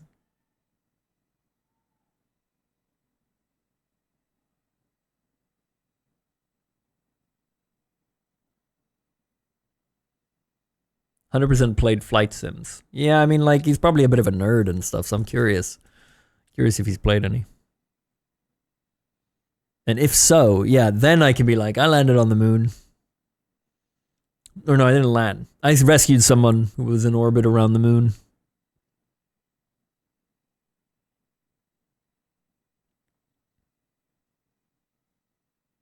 Well, you call him a nerd? Of course. To be an aerospace engineer? You gotta be a nerd to be an aerospace engineer.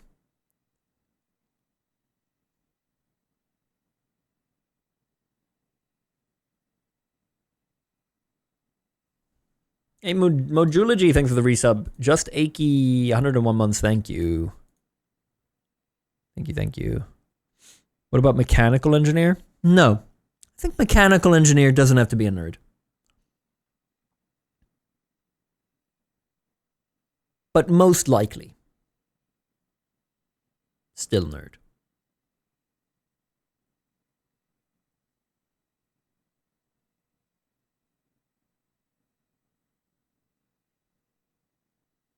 Crazy difference in cultures that Europe has compared to the US. When I've traveled to Germany, you were able to just talk about anyone and that would be viewed as so weird here. Talk to just about anyone. Wait, you're saying it's weird to talk to people in the US?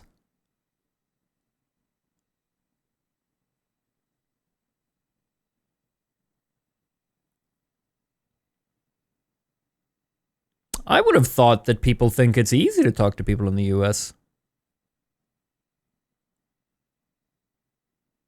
I would have thought it's the opposite, actually. This is very strange.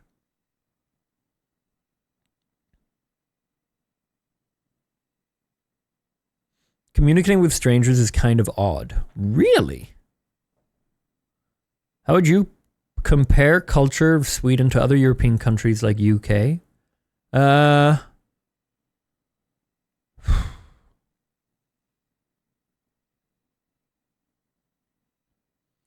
Swedish people do love...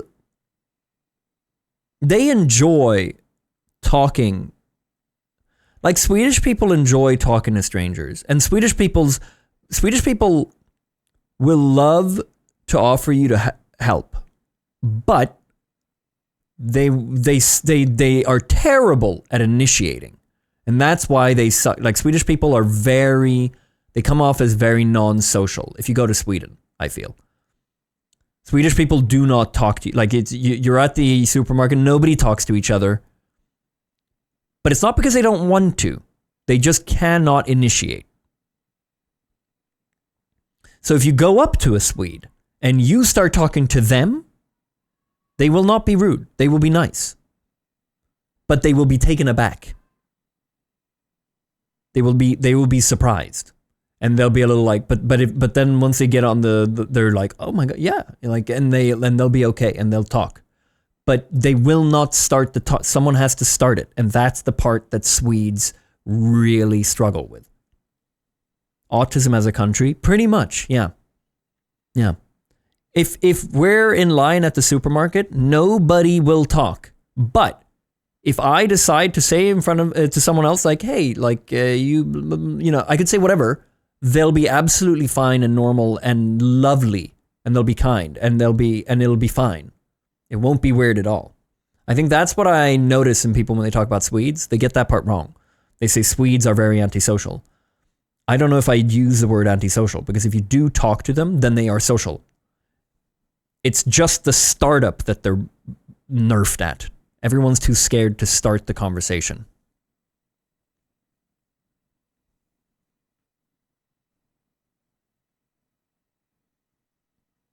To the point where, like, Swedes will be dying to say something, but they're too scared to initiate. Like, there could be a situation that opens up where it's really pushing a Swede to start talking, and it's so difficult for them to do it. Like, it's so against our nature. Even though in their head they're like, I really want to talk, but I'm so scared to, like, say something here. But they want to. They really want to. Someone talked to us about the weather today, and as soon as they left, I said, gosh, chatty Kathy over here. Because I'm so shocked when someone just chatting. Exactly. Yeah. Yeah, and I think all Swedes are like that, for the most part. Not all, but you know what I mean. We're talking stereotypes here.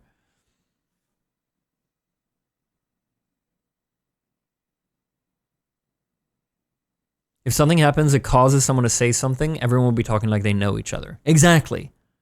As long as something pushes you over the edge, a group of Swedes will suddenly... And, like, if it's not quite enough, they'll look at each other like... And then maybe one will go like, well, that was a little weird, wasn't it? You know, and then they'll laugh, you know, and they're like, yeah, I always thought, and then they'll talk as if they know it. But it's just that start, that edge. Yeah, that's, I think, what Swedes are, that's maybe compared to the UK. What I think in the UK, in my experience, well, I'm in England, in my experience, people are a lot, that opening is a lot easier for them in England to start talking. I don't sense that first wall in people there.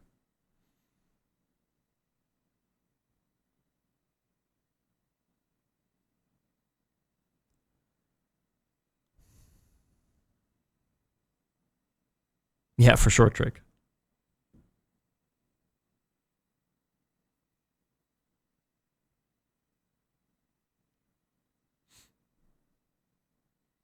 In my experience, cities, it's more frowned upon to strike up conversation. Yeah, I guess. I mean, people are come across as a lot more busy in cities, I think.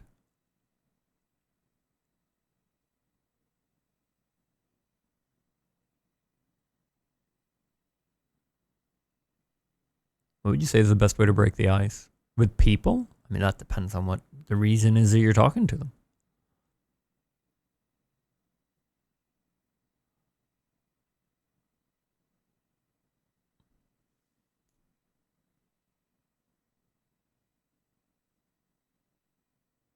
In Ireland, we don't shut up with strangers. That's nice. Yeah, I've been finding recently, I've been trying to open up with people more. A lot of neighbors. I got given a tour the other day. I was out with Luna and ran into one of the neighbors. I'd talked to his wife before, but I hadn't talked to him. He was out with his dog, and we talked. And I mentioned his house, and I was like, oh, I heard that you guys renovated a little. And he was like, yeah, do you want to come see? I was like, yeah, sure. And then we walked with our dogs around his house, and he was just going through all the renovations he had done. And it was just really nice. And he was just really honest about things. And he was like, oh, this sucked to get a permit for this. That sucked. And he was just like really open and like normal. And I think that like, I think since COVID, I think I've become a lot more like, I'm trying recently to be a little more open with people. It's nice.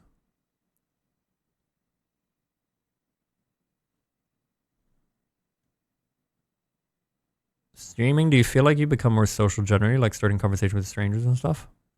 No. No, I don't think streaming affects that. If anything, it makes me worse at it because my job is to stay at home and not talk to people in real life. So I'm like isolating myself.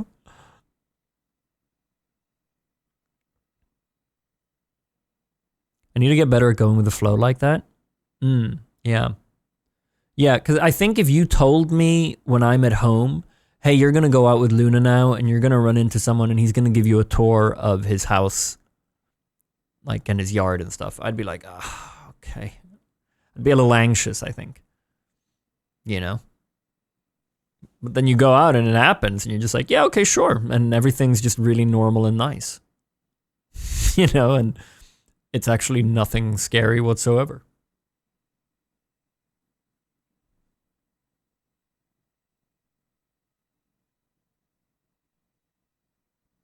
Anything with age, the anxiety of sounding stupid wears off.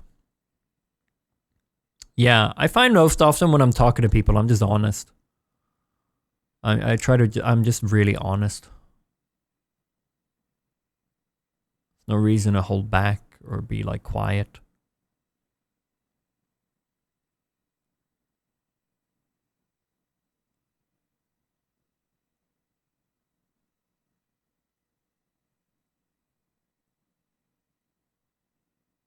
Working retail made me not like talking to people. I was the opposite. I really liked talking to people in retail. I thought it was so much fun. I think I like talking to people.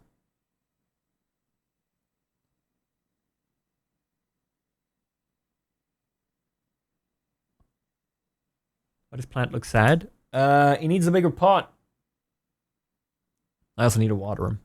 But yeah, he needs a bigger pot.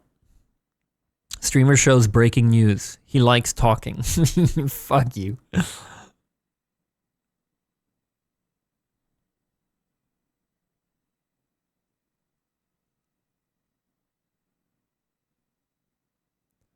Everyone has such negative predispositions to conversation as a whole. Probably has a lot to do with the internet being made and so many social norms are wanting to just blend in rather than reach out and risk embarrassment. Yeah. I've been very surprised recently when talking to people how funny they are.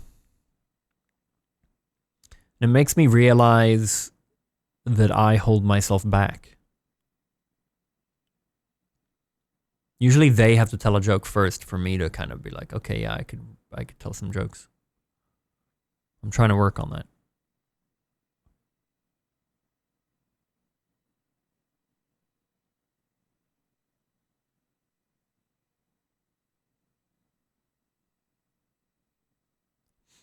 You have edgy humor? Yeah, of course.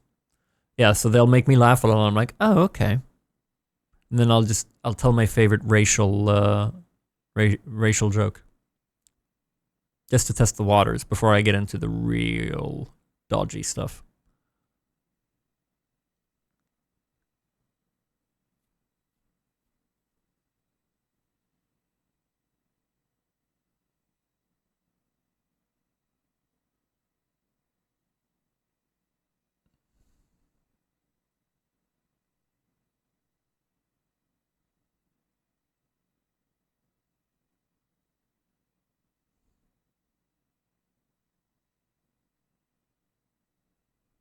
Dan H thinks of 71 months.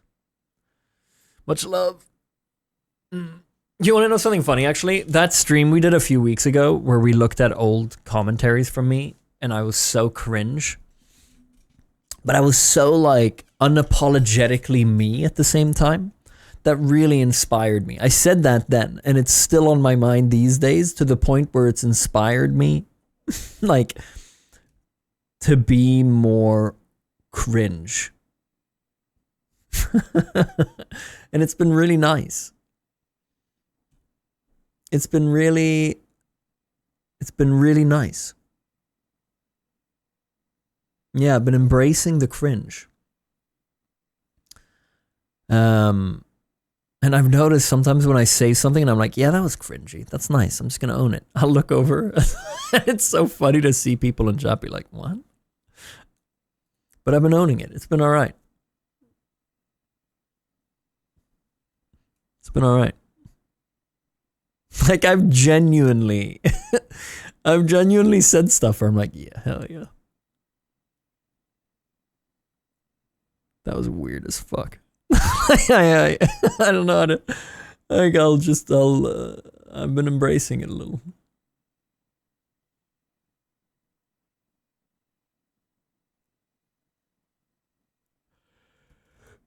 I think it's nice. I can recommend trying it.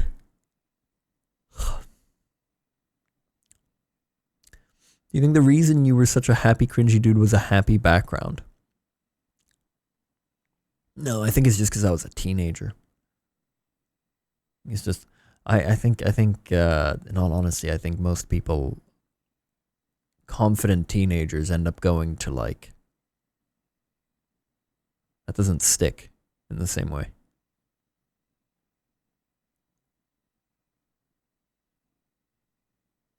You know? But then also, I think years of being online with your content and having people judge you, it's easy to look at it now and be like, oh my god, nothing got to this guy. Look how easy it was for him to be cringe. But I know for a fact a lot of shit got to me.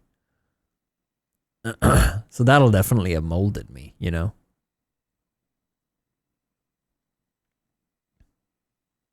I remember that guy and how much it was like, I remember how hard, yeah, I remember getting all kinds of shit said to me and being like, okay. And I think that ended up kind of like maybe lowering my spirit a little bit.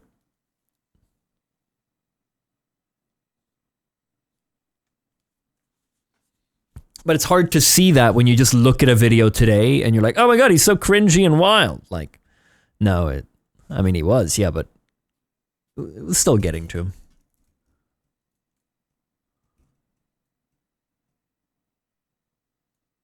What do you say in this video? Oh, in the whole video? I can't watch this. I thought it was going to be a little clip.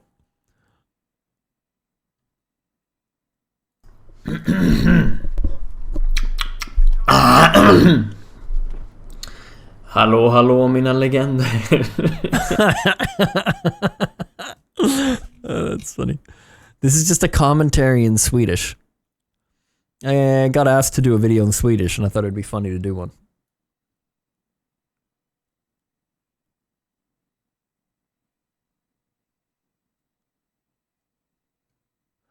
Did you apologize for your voice like in the second vid you voiced over? Yeah. First time I showed my face, I did a video where I showed my face. I deleted it after like an hour or two because people were so mean. That was before my setup video. Yeah. It's so easy to be like, that guy, he didn't give a fuck. No, he gives so much fuck. He really struggled. Yeah.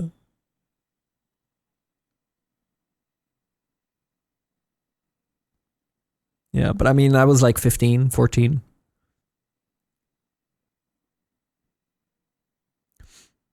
I find myself currently learning that people aren't as attached to this image as much as I am, and that people let things go a lot more easily too. Yeah. Yeah, I relate to that. You know what I've discovered in myself? I hate being misunderstood. I know some of you guys might be like, "Oh, really?" Like, no, but like I've truly discovered in myself, not on like, yes, on stream, but just as a thing in me in my day-to-day life, like if it's just something small and Beata will misunderstand me, that can really get to me. I know, it's like, I realize that it's just like, I get really frustrated when someone misunderstands me. And you'll see that on stream, right? Where I say something and then someone will make a joke that is purposefully changing what I said. That really gets to me. Yeah. Yeah. I hate getting misunderstood. And it's something that took me up until my 30s to realize in myself. Yeah. I struggle letting it slide when someone misunderstands me. I remember you saying you really dislike someone breaking your routine or plans. Yeah, that too. Yeah. Yeah. I hate when a plan for the day, even if it's really basic, if it gets changed, I struggle with that.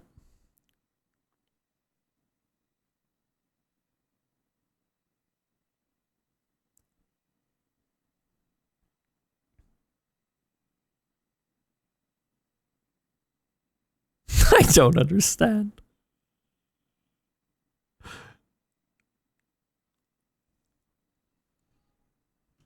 By any chance, are you autistic? Probably a little bit. You didn't realize it until you were in your 30s. No. I probably only realized it the last few months. Have you been tested for Asperger's? No. Asperger's isn't a thing anymore. Now it's just a spectrum.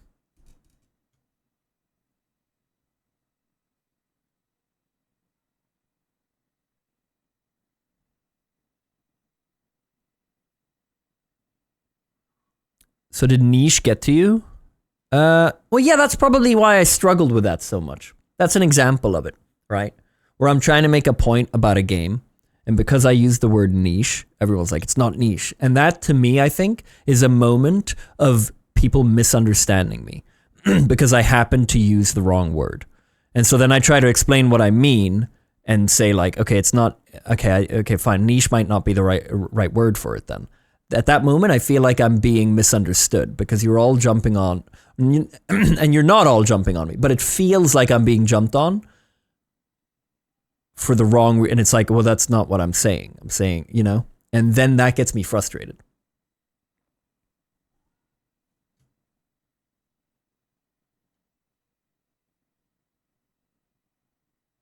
Asperger's is still a thing, lol? No. Not in Sweden.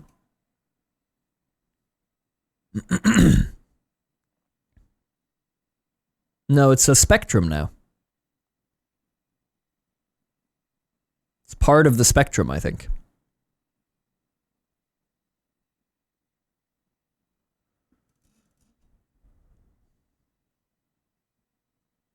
Yeah, we found the cure. No one has Asperger's anymore. We fixed it.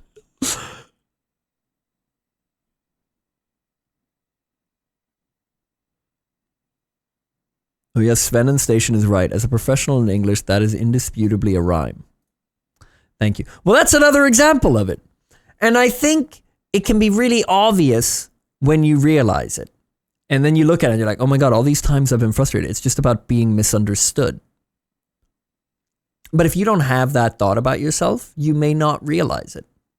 And I think you'll all probably have something like that. One day you'll be like, oh my God. Like to look at yourself as a character and learn something about that character it's so weird. I don't think I did that ever in my 20s where I'm like I just react to things. I don't think I'd look at myself and be like, overall, I react like this to this. Like, I don't think, you know, to notice a quality in yourself.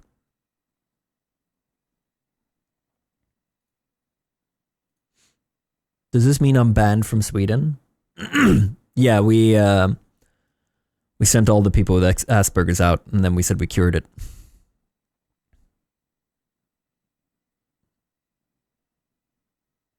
Yeah, can't have you coming here and infecting others with Asperger's.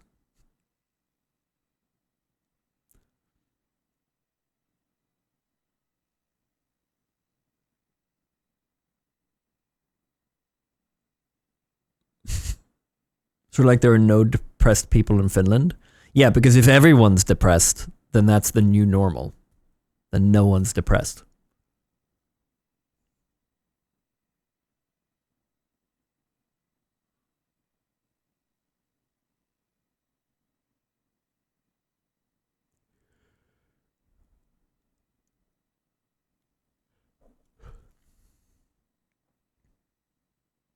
But what happens when a Finnish person gets happy?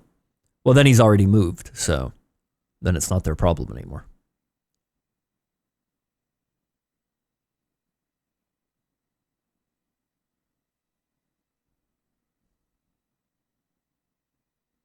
If you could implement one law into Sweden, what law would you choose and why?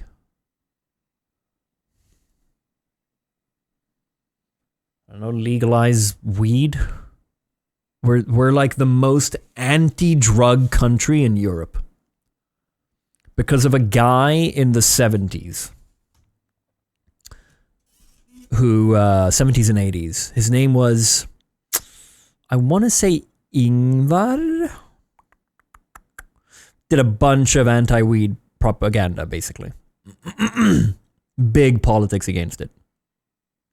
Yeah, Weed Svensson. He, blamed a lot of stuff on weed. And so it's really set in our culture, in the older generations, that weed is terrible. And so we're the most backwards with our laws. We're very strict against it. So I don't think it should be legalized because like everyone should. I just think it's unfair. I don't think people who smoke weed who are found with a bunch of weed on, like, I don't think they should go to prison or be fined as much as they are. So that's why I think it should be legalized. I think it's kind of crazy how anti-Sweden is.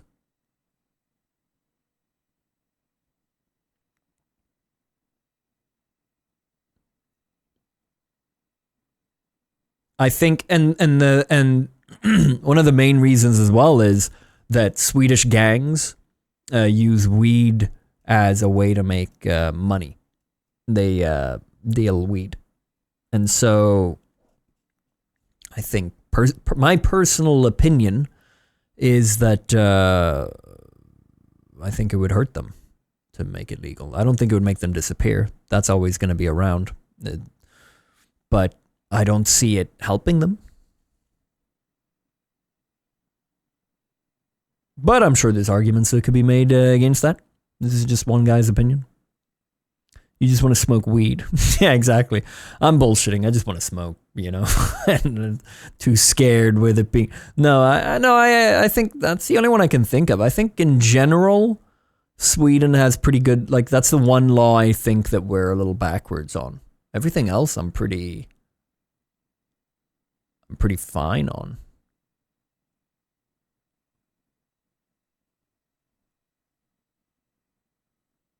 I'd lower the income tax that companies have to pay. As a company, you have to pay 31.42% tax on the wage that you're paying out to your employees. And in Europe, I want to say it's 20 or even 15. It's much lower. We're an outlier at 31%. And that's a crazy high tax to have to pay as a company just to pay out a wage.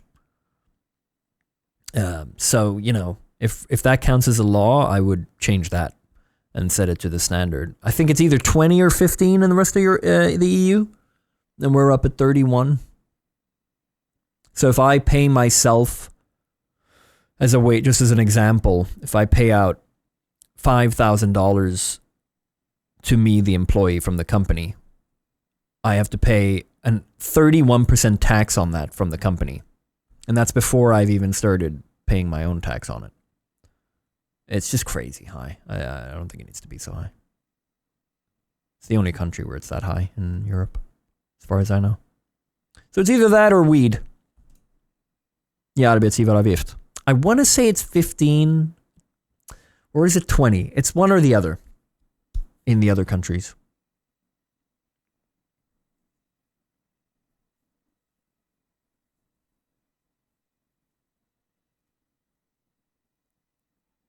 Do you feel it doesn't reflect? No, I do. I think Sweden has, for the most part, taxes do reflect here. Yeah, it's nice. It's really nice here.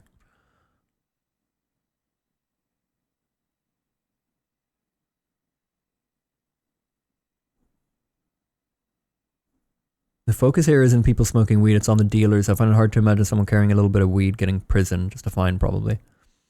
Yeah, but I have read some articles in Sweden about people getting raided and stuff for smoking, and it just doesn't sound like a very useful way for cops to spend their time, to be honest. For smoking, really? Yeah. Yeah, I've read about like neighbors calling the cops on them because they can smell it. I just don't think that that's great. So the opinion is just, it's a very like adult look at it. I just think it's a wasteful time for the police. And I don't think it's very nice for those people, I guess. Does smell bad, to be fair? Yeah. I do think that I remember being in Amsterdam. I thought it smelled so awful going around in Amsterdam. With how much weed it smelled everywhere. So I'm not saying I don't get why a neighbor would call. I'm just saying I don't think that's like, you could have rules that you can't smoke marijuana in an apartment building without it being illegal. Like you could still have it not allowed to smoke. You could do both. You have all kinds of rules in apartment buildings.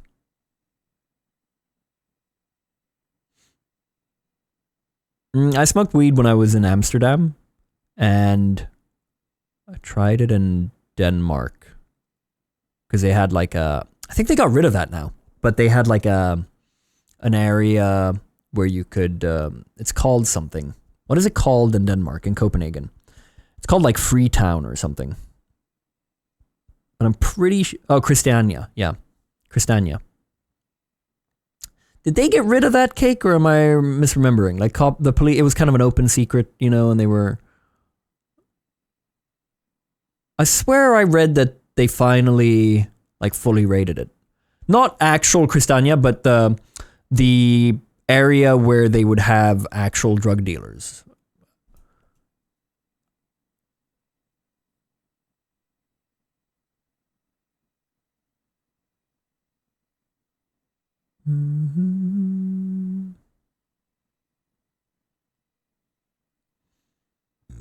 Ooh, excuse me. How many gifted subs for an edible stream with Flash? I'd have to fly there to where it's legal. That does sound really funny, though.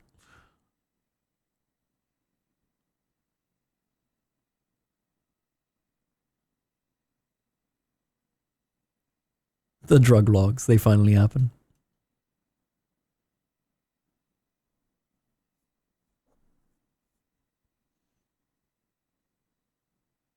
When I smoked for the first time in Amsterdam, I took like a dozen puffs in 90 seconds without thinking. Was on another planet for like 2 hours, never again. Yeah. Yeah, when I was in Amsterdam, I ate a brownie. And then like half an hour went by and nothing had happened. And I wasn't feeling it. So I had even more. I think I had 1.5 or 2. And then I was gone. I was so gone.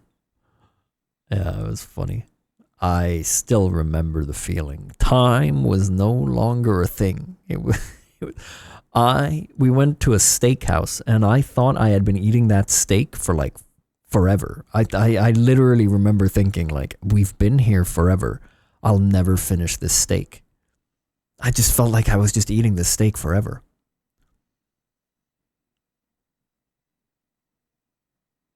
And I was on my back, and I was leaning back like this. And I started crying. And I was laughing and crying because the ceiling was coming down at me. And I was like this. And I got up and I looked over and I said, how long have we been here? And I looked down at my steak and I was like, this steak isn't disappearing. And it was just ongoing. And I remembered before the steak had come, I remember when the waiter came over, I just remember being like, I have to be normal. And I looked up at him.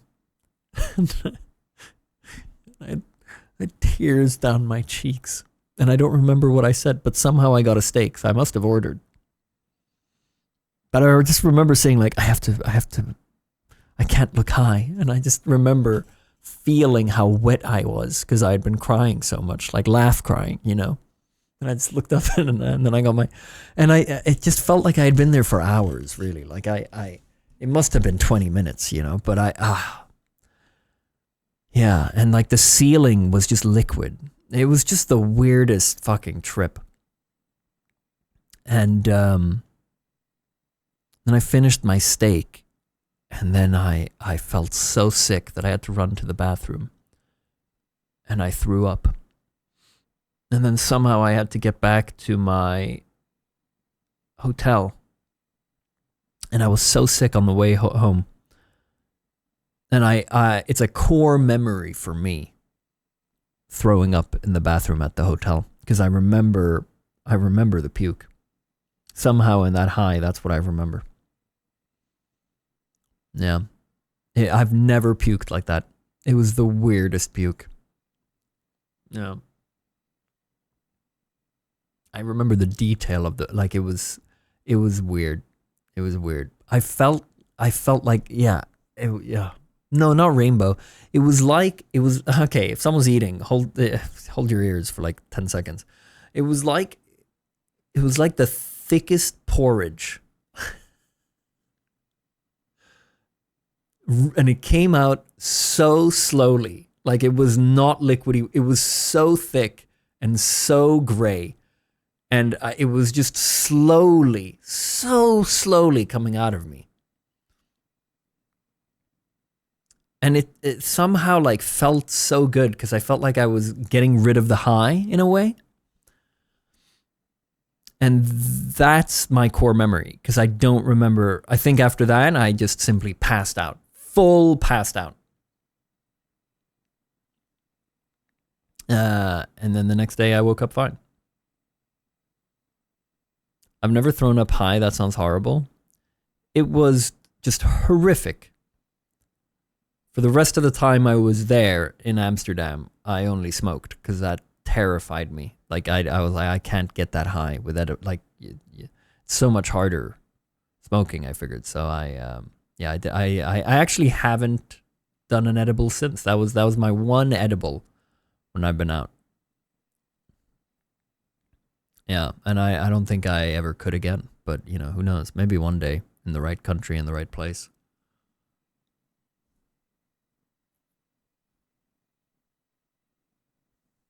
I had a sneezing fit while high one time and it felt like my brain was going to explode. Bro, what's with you and sneezing?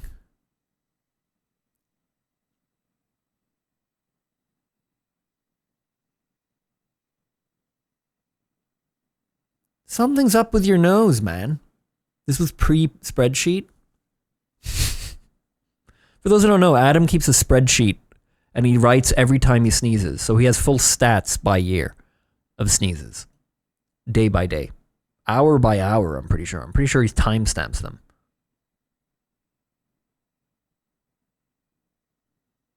You want to guess the current year count for 2026? Halfway through? 189.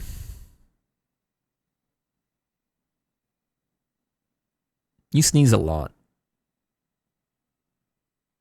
Wait, that would be one per... Yeah, 189.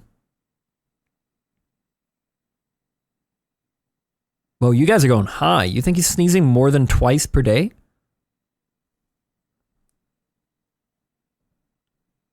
Wait, it's 358?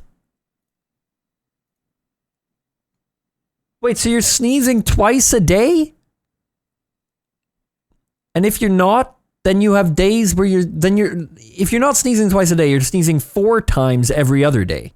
Or like 3 and 1. What the fuck? You're sneezing so much.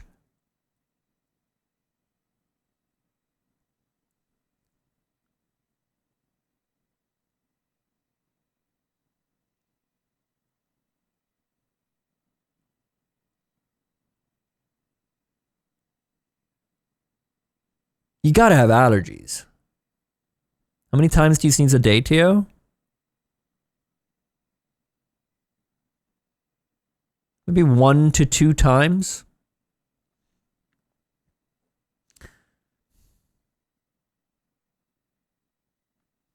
Yeah. Yeah, and I notice my sneezes because Beata always says bless you without fail. I can sneeze here and she'll be upstairs and I'll hear it through the walls. Like she yells it to me. So I'm very aware of my sneezes. Because I always think about it. I sneeze and then I wait and I listen. Really? Yeah. And if she sneezes and I don't say bless you, she'll come over and she'll go, what the hell? And she's serious, you know? I sneezed. It's very important to her. I think it's one of those like, you know, like we'll die if we don't. Like, I think it's just, yeah, it's a ritual for her. If I hear her sneeze, I have to, so I'll yell to her. Yeah, I'll if I hear her, I have to yell it loud so that she knows I told her bless you. You do realize it's pretty close to the same number? Yeah, well, that's what I realized when I said 1 to 2 times. I realized, okay, maybe Adam isn't so far off. I don't think she'll hear me now because I can hear her in Overwatch, and so she won't hear me from here. But she's playing Ultra Kill. Nice, good for her. Hey Grant, $21. Been a YouTube viewer for a decade now, but I just finished my first year teaching high school math. So thought I'd finally pay you back for the countless hours of entertainment. Cheers to many more. Thank you. Thank you very much, Grant. Congrats on your first year of teaching high school math. What's it been like?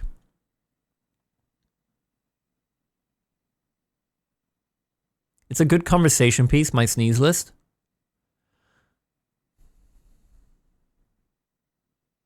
Adam, if you're on a first date, is this something you bring up?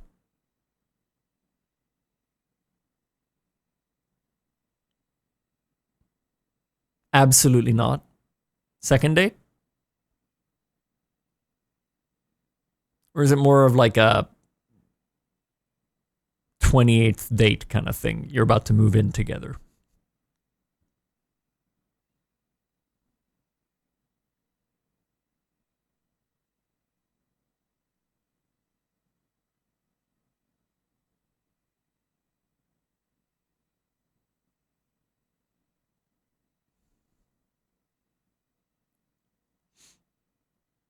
Are you autistic? If Adam's autistic, then I am not. Like if autistic is keeping a journal of every sneeze.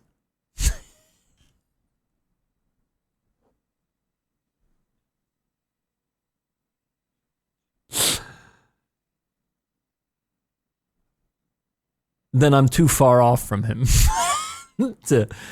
to be on that spectrum. There's levels to this shit. Oh, I know. Yeah, I know. I don't think Adam is very high on it because I just based on my own. And listen, if you're asking my opinion of myself, then I'm gonna give my opinion on Adam, and then I think he, if journaling sneezes is on like the lower level, then I think I don't hit the level.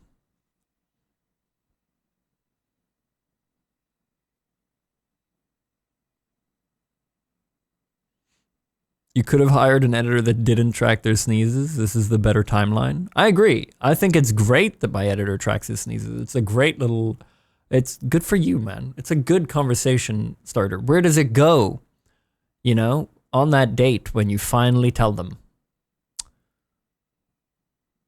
I guess the stats.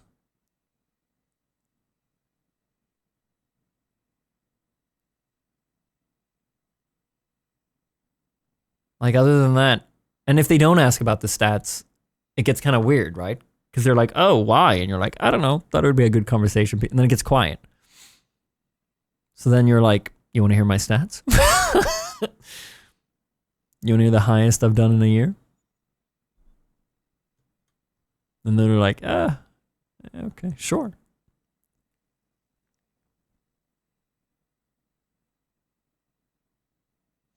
If you were autistic, what do you think would be your thing, Teo? Probably YouTube.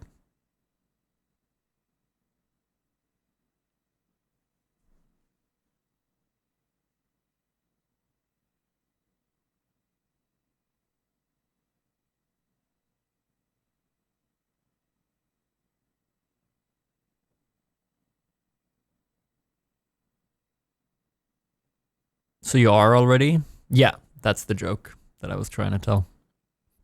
Because I was going to say, like, I'm not like, you know, I don't have that thing where I'm really into, but then I was like, okay, well, I find my YouTube really important. It's really, I've attached to that. Do you think you work too hard at YouTube? No, I've been slacking lately. Dude, I've been loving gardening. It's so much fun. Oh, I love it.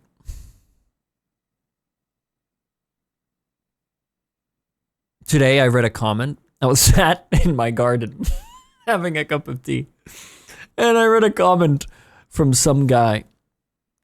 And he said, he wrote, Teo, you work less. It was just on like an old video. It was on a video from just a few months ago. It was from December, Marvel Rivals video. And he wrote, Teo, you work less. I think he said you work less than my grandpa or something. I can look right now. He'll probably still be there. Hold on. Marvel Rivals. Ska jag göra en Oh my God, stop. Marvel Rivals. Here we go. He said... Did he remove it?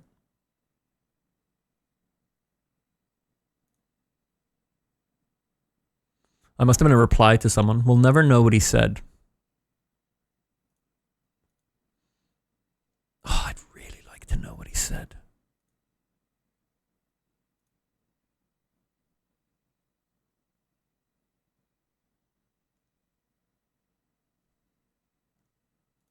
Yeah, maybe if I just check. Hold on, let me search comments.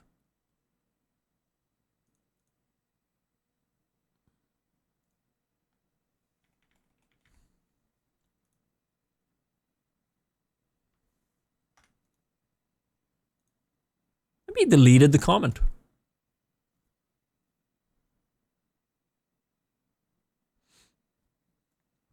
Anyway, he said basically, Teo, you work less than my grandpa.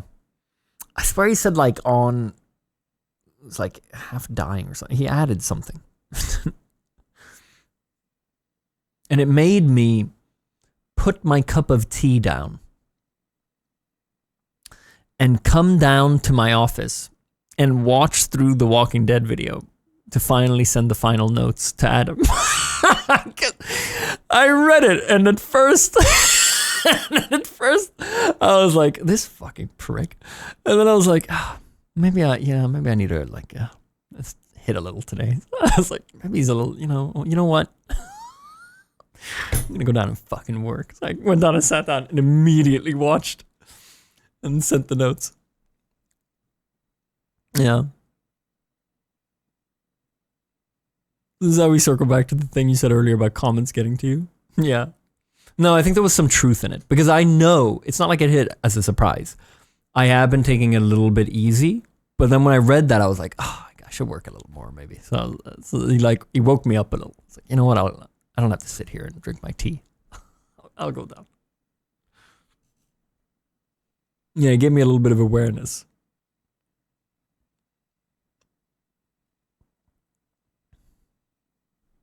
So no, I don't think I work too much on YouTube.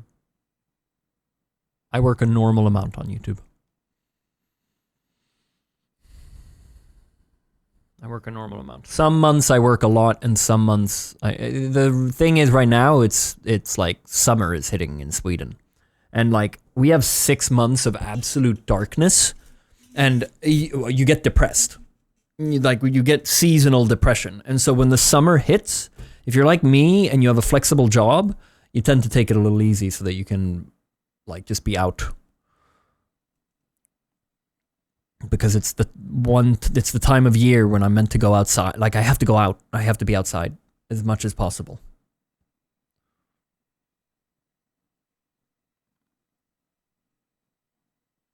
Yeah, I have to touch grass. Wait, how do the seasons work? Are you doing a Sami thing? In Sweden, we're so far up north that during the winter, it gets dark at like 3. Depending on where in Sweden you are. You know, you get a few hours of sunlight, barely. Even that can be really dark.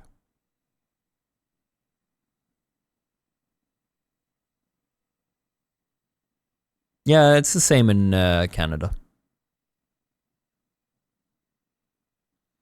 Yeah, and so in the summer, you know, now in June, we'll have like, at the peak, I think it'll get dark by 11, midnight maybe. Midnight it'll get dark. And then it gets bright again at like 1:30. The sun comes back up. Like it's a really short amount of time where it's actually dark. And it's actually barely, like it doesn't get dark in the same way. So it's like the opposite in the summer.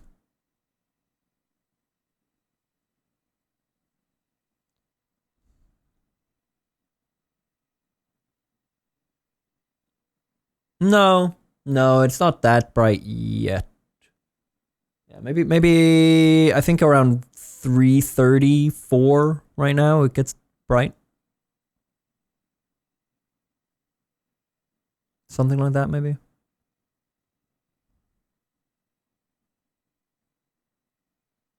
So you've been to the States? Mm-hmm.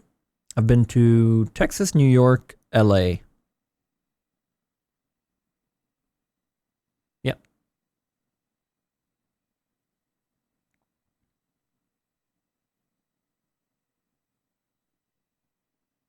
Do you think you'll play more roguelike games? Yeah, I really like roguelike games. Oh, yeah, California. Where in Texas? Well, I was there when I was a kid. I remember going to Six Flags. Is that in Texas?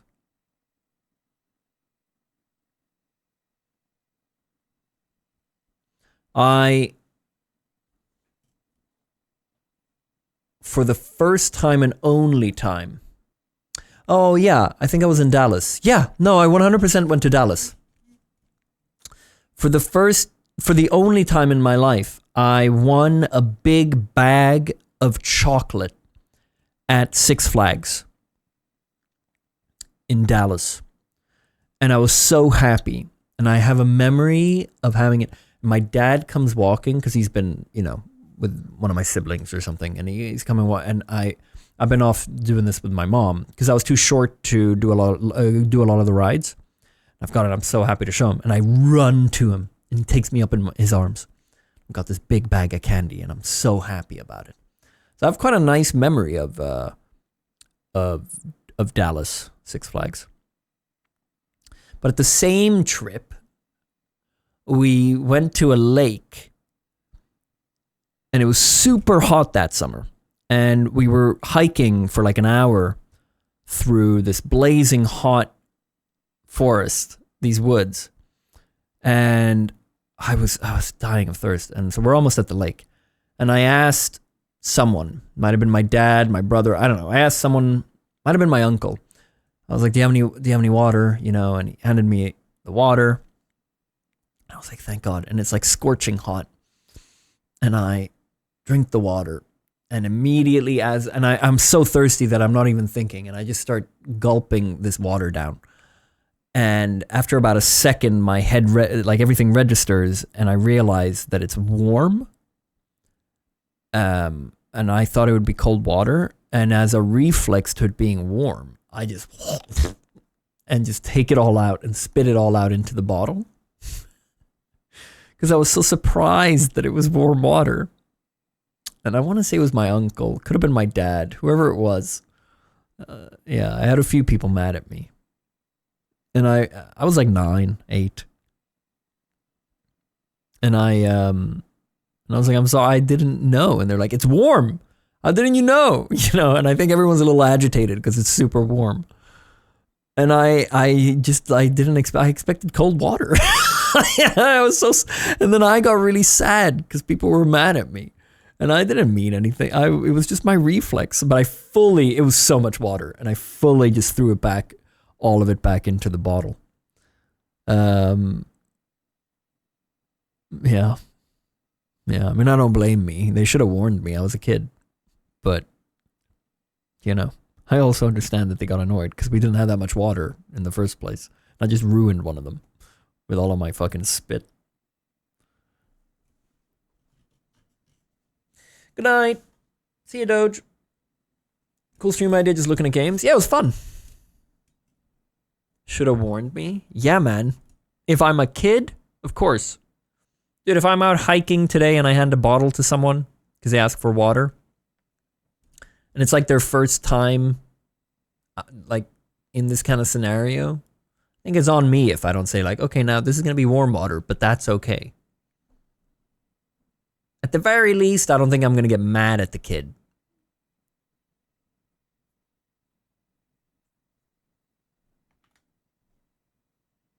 Hey, Pizzy. Innovation, welcome back.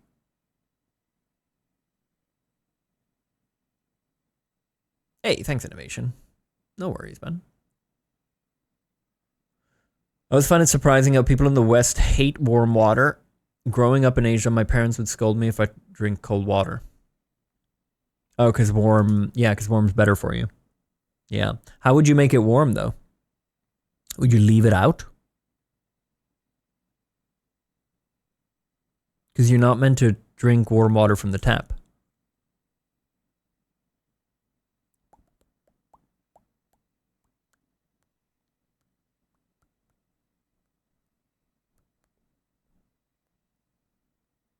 Just boil them and mix with colder water. You boil the water before you drink it? That's how important it was? You can't drink from the tap? Not warm water. You're not meant to drink warm water from the tap.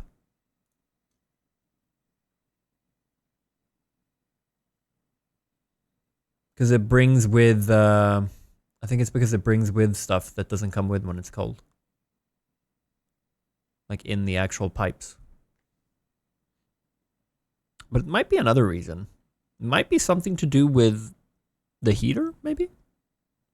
But I think I learned that it's the pipes, like that it brings with stuff. Because it's warm water. Warm unleashes stuff from the pipes.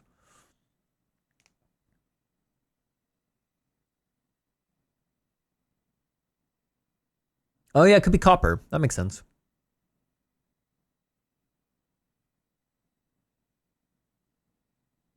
I get annoyed getting water from the tap here in the summer because winter is so long and cold. The pipes get so cold, bro. The tap water in the winter is so delish.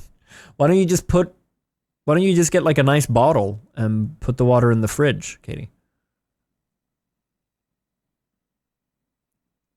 Then you can have cold, delish water.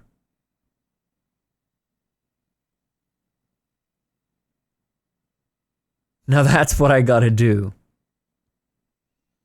I'm here all night. Add it to the throne. Yeah, add a nice bottle.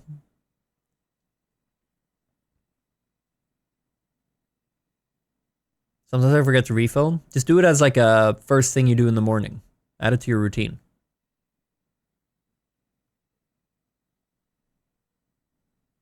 Easier said than done.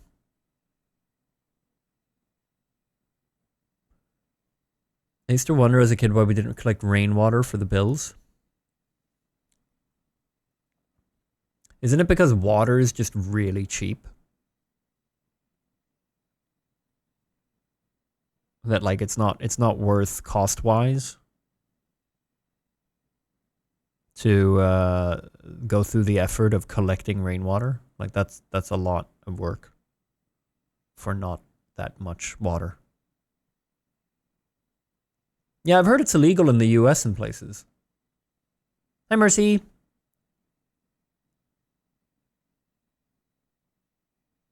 Yeah. There are things you could do. I mean, you could have like, I mean, some people do like barrels in their garden for the rain gutters. And then they'll have a little, you can take some of that to water their plants. You know, because then there's not a lot of work into like making sure it doesn't have to be clean or anything like that. But to collect rainwater for yourself, that's a lot of work.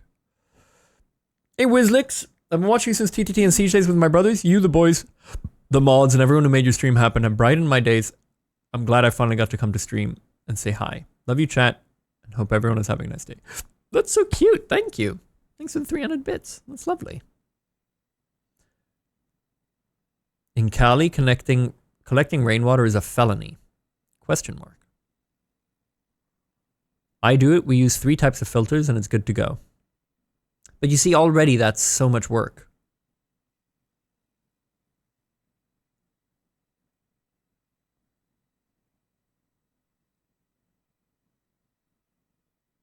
It looks like you have a little blonde spot in your hair. I do too. Were you born blonde? I was, yeah. It gets lighter in the summer. But as a kid, I had like Lannister... like Lannister bright hair. Yeah, it was like so blonde that it was almost white. So almost more like that fucking almost like Targaryen hair. I had like Targaryen yellowy blonde white hair. And then you know, growing older, it's gone more like brown, but with blondish vibes. What is this Game of Thrones reference? I don't know how I ended up there, but I decided to stick to it. Yeah.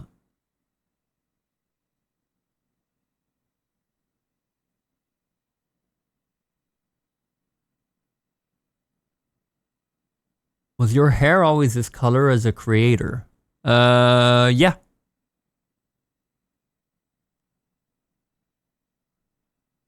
How many gifted in order for you to shave your head again? 10,000 gifted.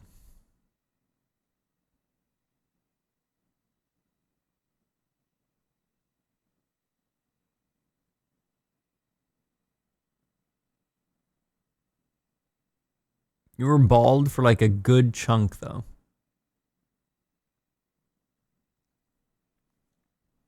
Yeah. What, as a kid?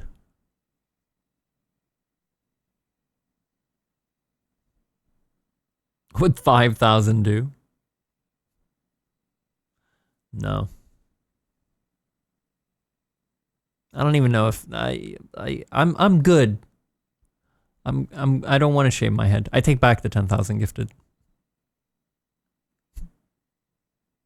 I simply don't want to shave my head. Teo always pays his debt. In your early vids, you never had those luscious locks. No, but that's because I styled it differently. I styled it. I did this. Bring it back.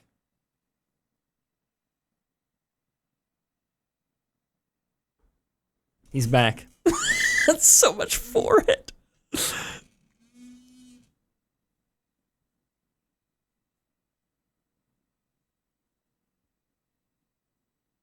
There we go.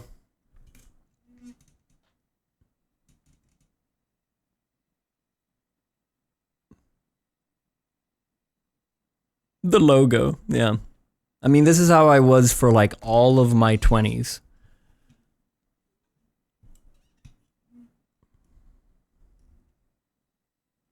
It's TeosGame. No, I don't think there's anything bad with this. Man, I look like I looked years ago. This is really weird. I don't think there's anything bad with this. I don't think I look terrible, but I much prefer having hair down. This is really weird. This is looking at me. It's a Teo I had let go of. It's a Teo that was past me.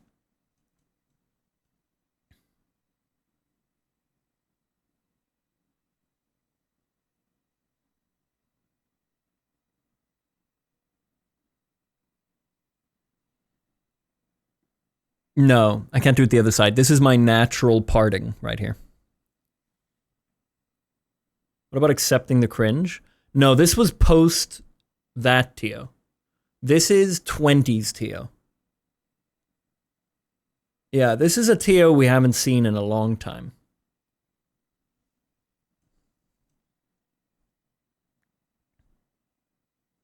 The present Teo in another timeline? Yeah. Yeah, this is non-divorced Teo. Yeah, I don't like it.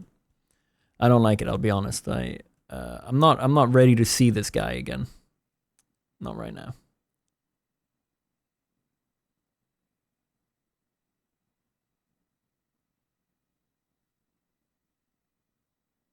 It's weird how easily you transition back.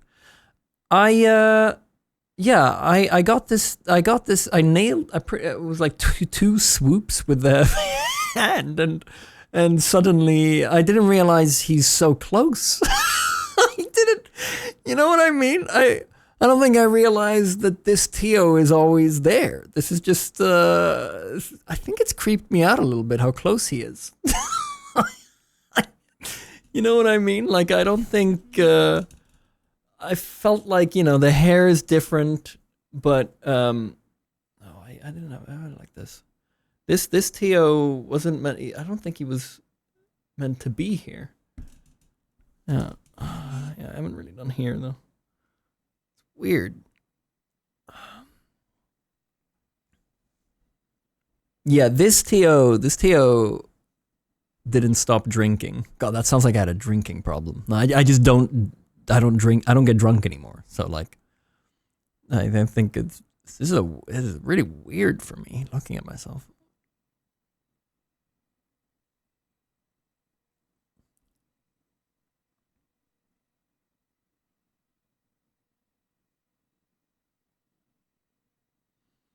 This Teo buys that hot tub. Yeah, this Teo isn't into gardening. This Teo, I'll be honest, guys, this Teo is a bit oblivious. This Teo's very oblivious.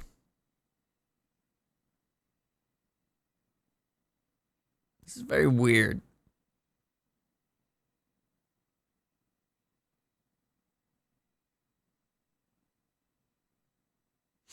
You develop multiple personality disorder because I brought up your blonde hair.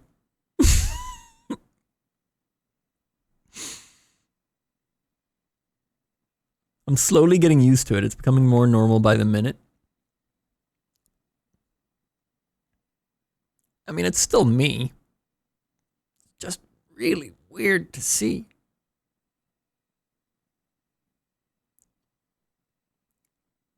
Now shave it quickly so we can see that too. That's funny.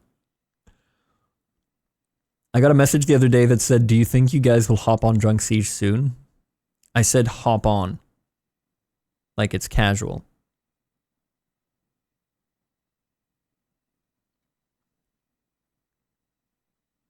Drunk Siege specifically, not even just Siege.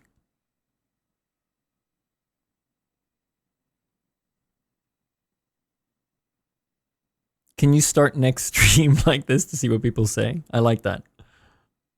Who knew your forehead held so much power?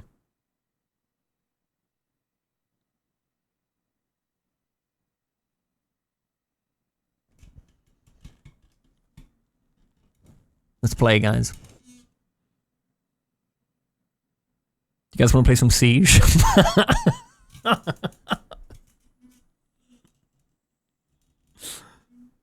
Yeah.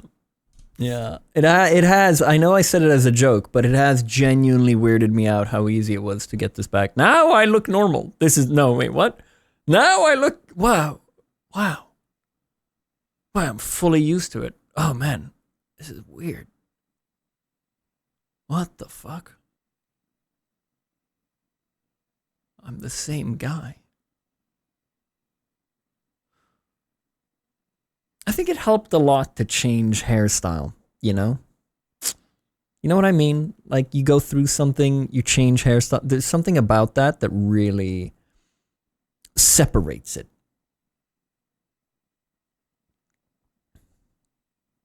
Oh my god, Henfer, what TO have you found? Yeah, I mean, this is a better look. This was not far off from me. Like, this is somewhere in between what I go with today and what I had for a lot of my 20s. This is quite nice. Like, a little bit down, you know, a little half and half. I look back at this time and I always react to how much fat I have in my cheeks. I don't know what was going on there. Maybe it was a time where I was drinking a lot or something. I had specifically like 2019, I have such fat cheeks. I don't know why.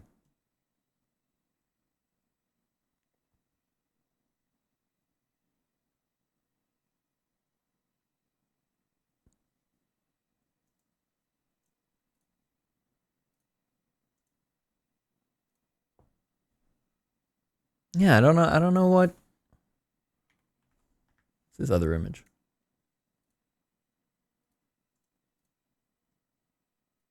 Yeah. Yeah, this one. I mean, okay, so I will say I look so weird. I look older. I mean, me, not these guys. I will say, looking at this, here you can tell that this is what alcohol does. Can you tell on me? Like, there's a little bit of redness. I always had red skin, but it's a little more on these. Yeah, it makes you a little red. Listen, I'm making it sound like I was a fucking alcoholic. I just went out, you know. I'd go out on the week. I'd go out once a week, you know. And I think then, like, that's all it takes, I think, to kind of like see this, like, that alcoholic look in your cheeks and stuff. Actually, think about it. I might have been hungover on this day. Now that I think about it.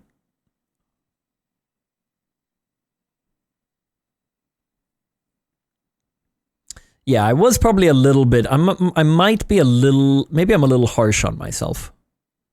I was a little bit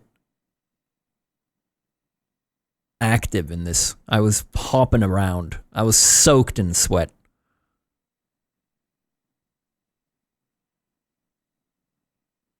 Yeah. Is my hair the wrong way? Wait, where's my...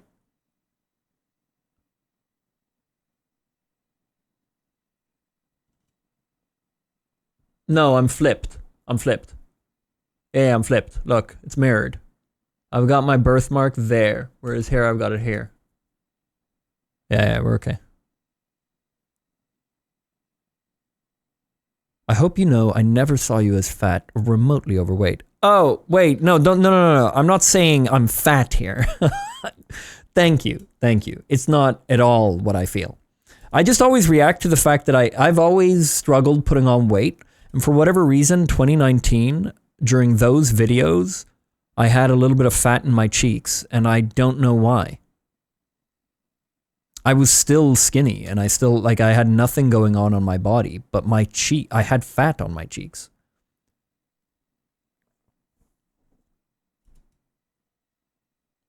Yeah, I think I've talked about it before, and I think I came to the conclusion there's probably some sort of stress. It's weird to have such a long timeline of yourself and how you looked and how you acted. Hey, Anameo, how you doing?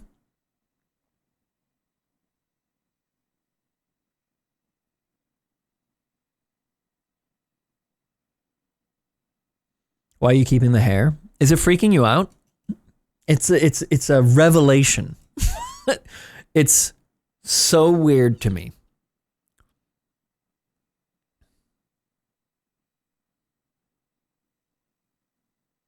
Nice new hairstyle for the summer. Yeah, we're trying it out. Yeah, it's really eerie. Weird. No. If you turned up IRL looking like this, I wouldn't even notice. That's so funny. No fucking way. If I turned up like this, you wouldn't think about it.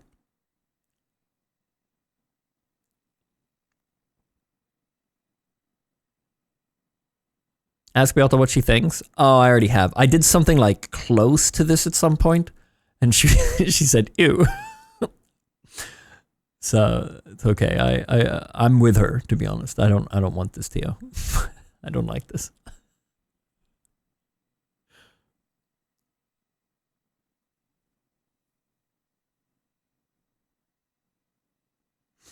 I mean, think about how long I've known you like this compared to new style. Yeah. Yeah, it is Fred. You're right. It's a good point. Yeah, maybe you'd just be like, oh, there's Theo.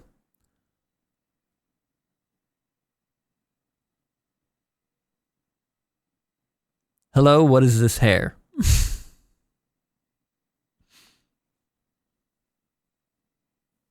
I never did a middle parting. Maybe that's what's left.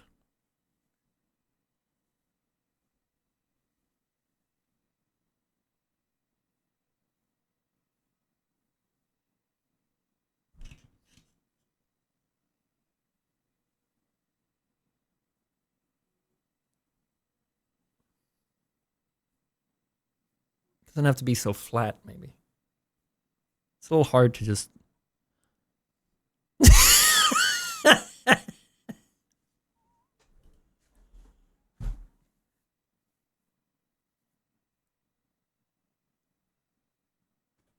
Okay, yeah, it's not as flat.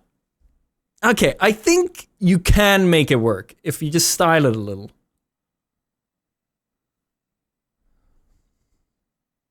It looks like a wig.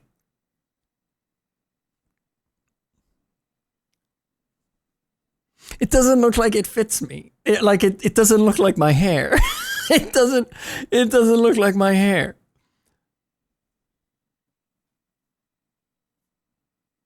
I think okay, like in its defense, I think you have to trim it right. I don't think it's the right like length. Cuz right now my hair is all made to be at the front. Here we go.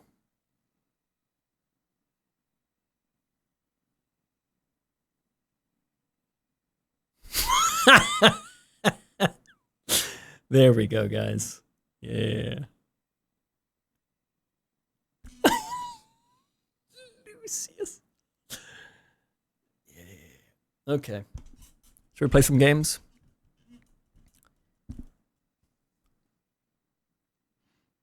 We could play like this, right? Like it's...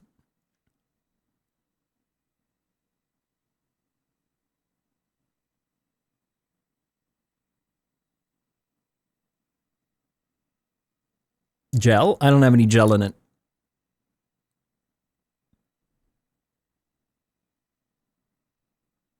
Yeah, when do I whip this out?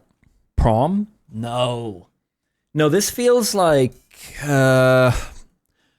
I get invited to like a garden party at the neighbor. You know, then I show up like, hello. Funeral. Mm.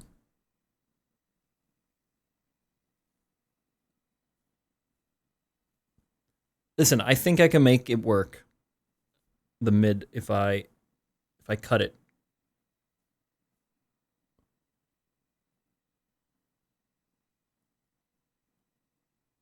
You look like you need a pitchfork. That isn't awful. No, I will say it's not awful.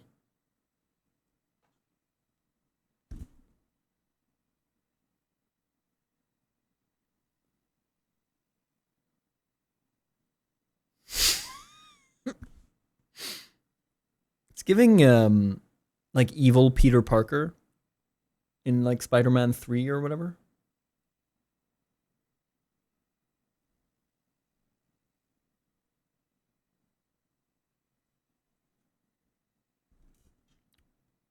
I have a curly cream thing. It's like a blue Maria Nila.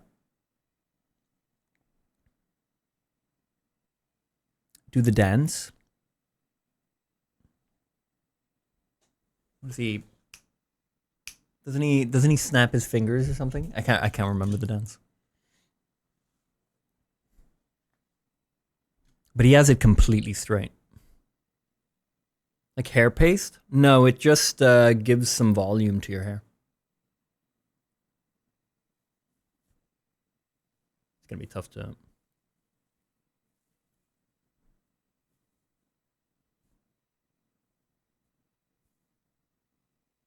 There we go. Something on that. That was really weird. Dude, it was so weird putting my hairstyle back to that. That was odd. That was odd. Yeah, yeah. It'll take some. I mean, it looks a little messy right now, but yeah.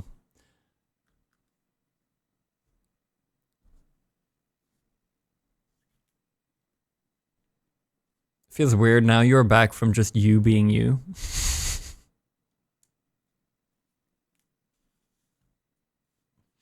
I feel like we've grown. I had a great idea. What's up, Katie?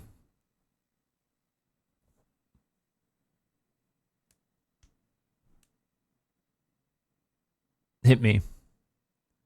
Can you make one of those one pick every day for 5 years and just move your hair around?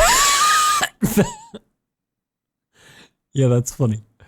But I have to get different clothes and different backgrounds.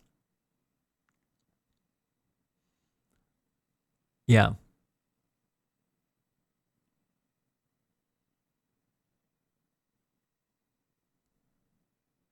Yeah, I like that.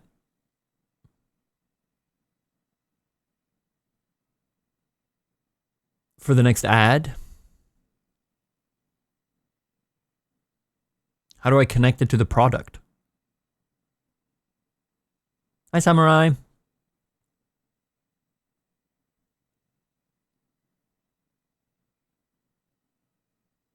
Flicking through them really fast. Yeah, I like that. Ooh, Corsair is stuck with you every day for the last 5 years. That's nice. Good night, Alcatar. I'd love for Teo to post a video with his old hairstyle and just not mention anything, as if it's normal to see people's reactions.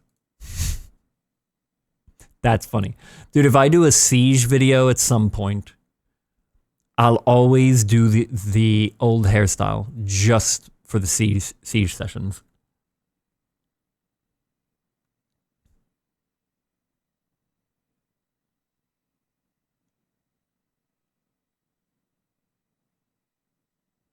Just for that nostalgic vibe. Chat, this has been great. I'm going to go. It's 2:30. I will see you tomorrow, most likely. Good night, everyone. Sheldor, thanks for the 3 years. Huge love to you, buddy. Hope you're okay. Good night, guys. Thanks for chilling. Bye. Bye, bye, bye, bye.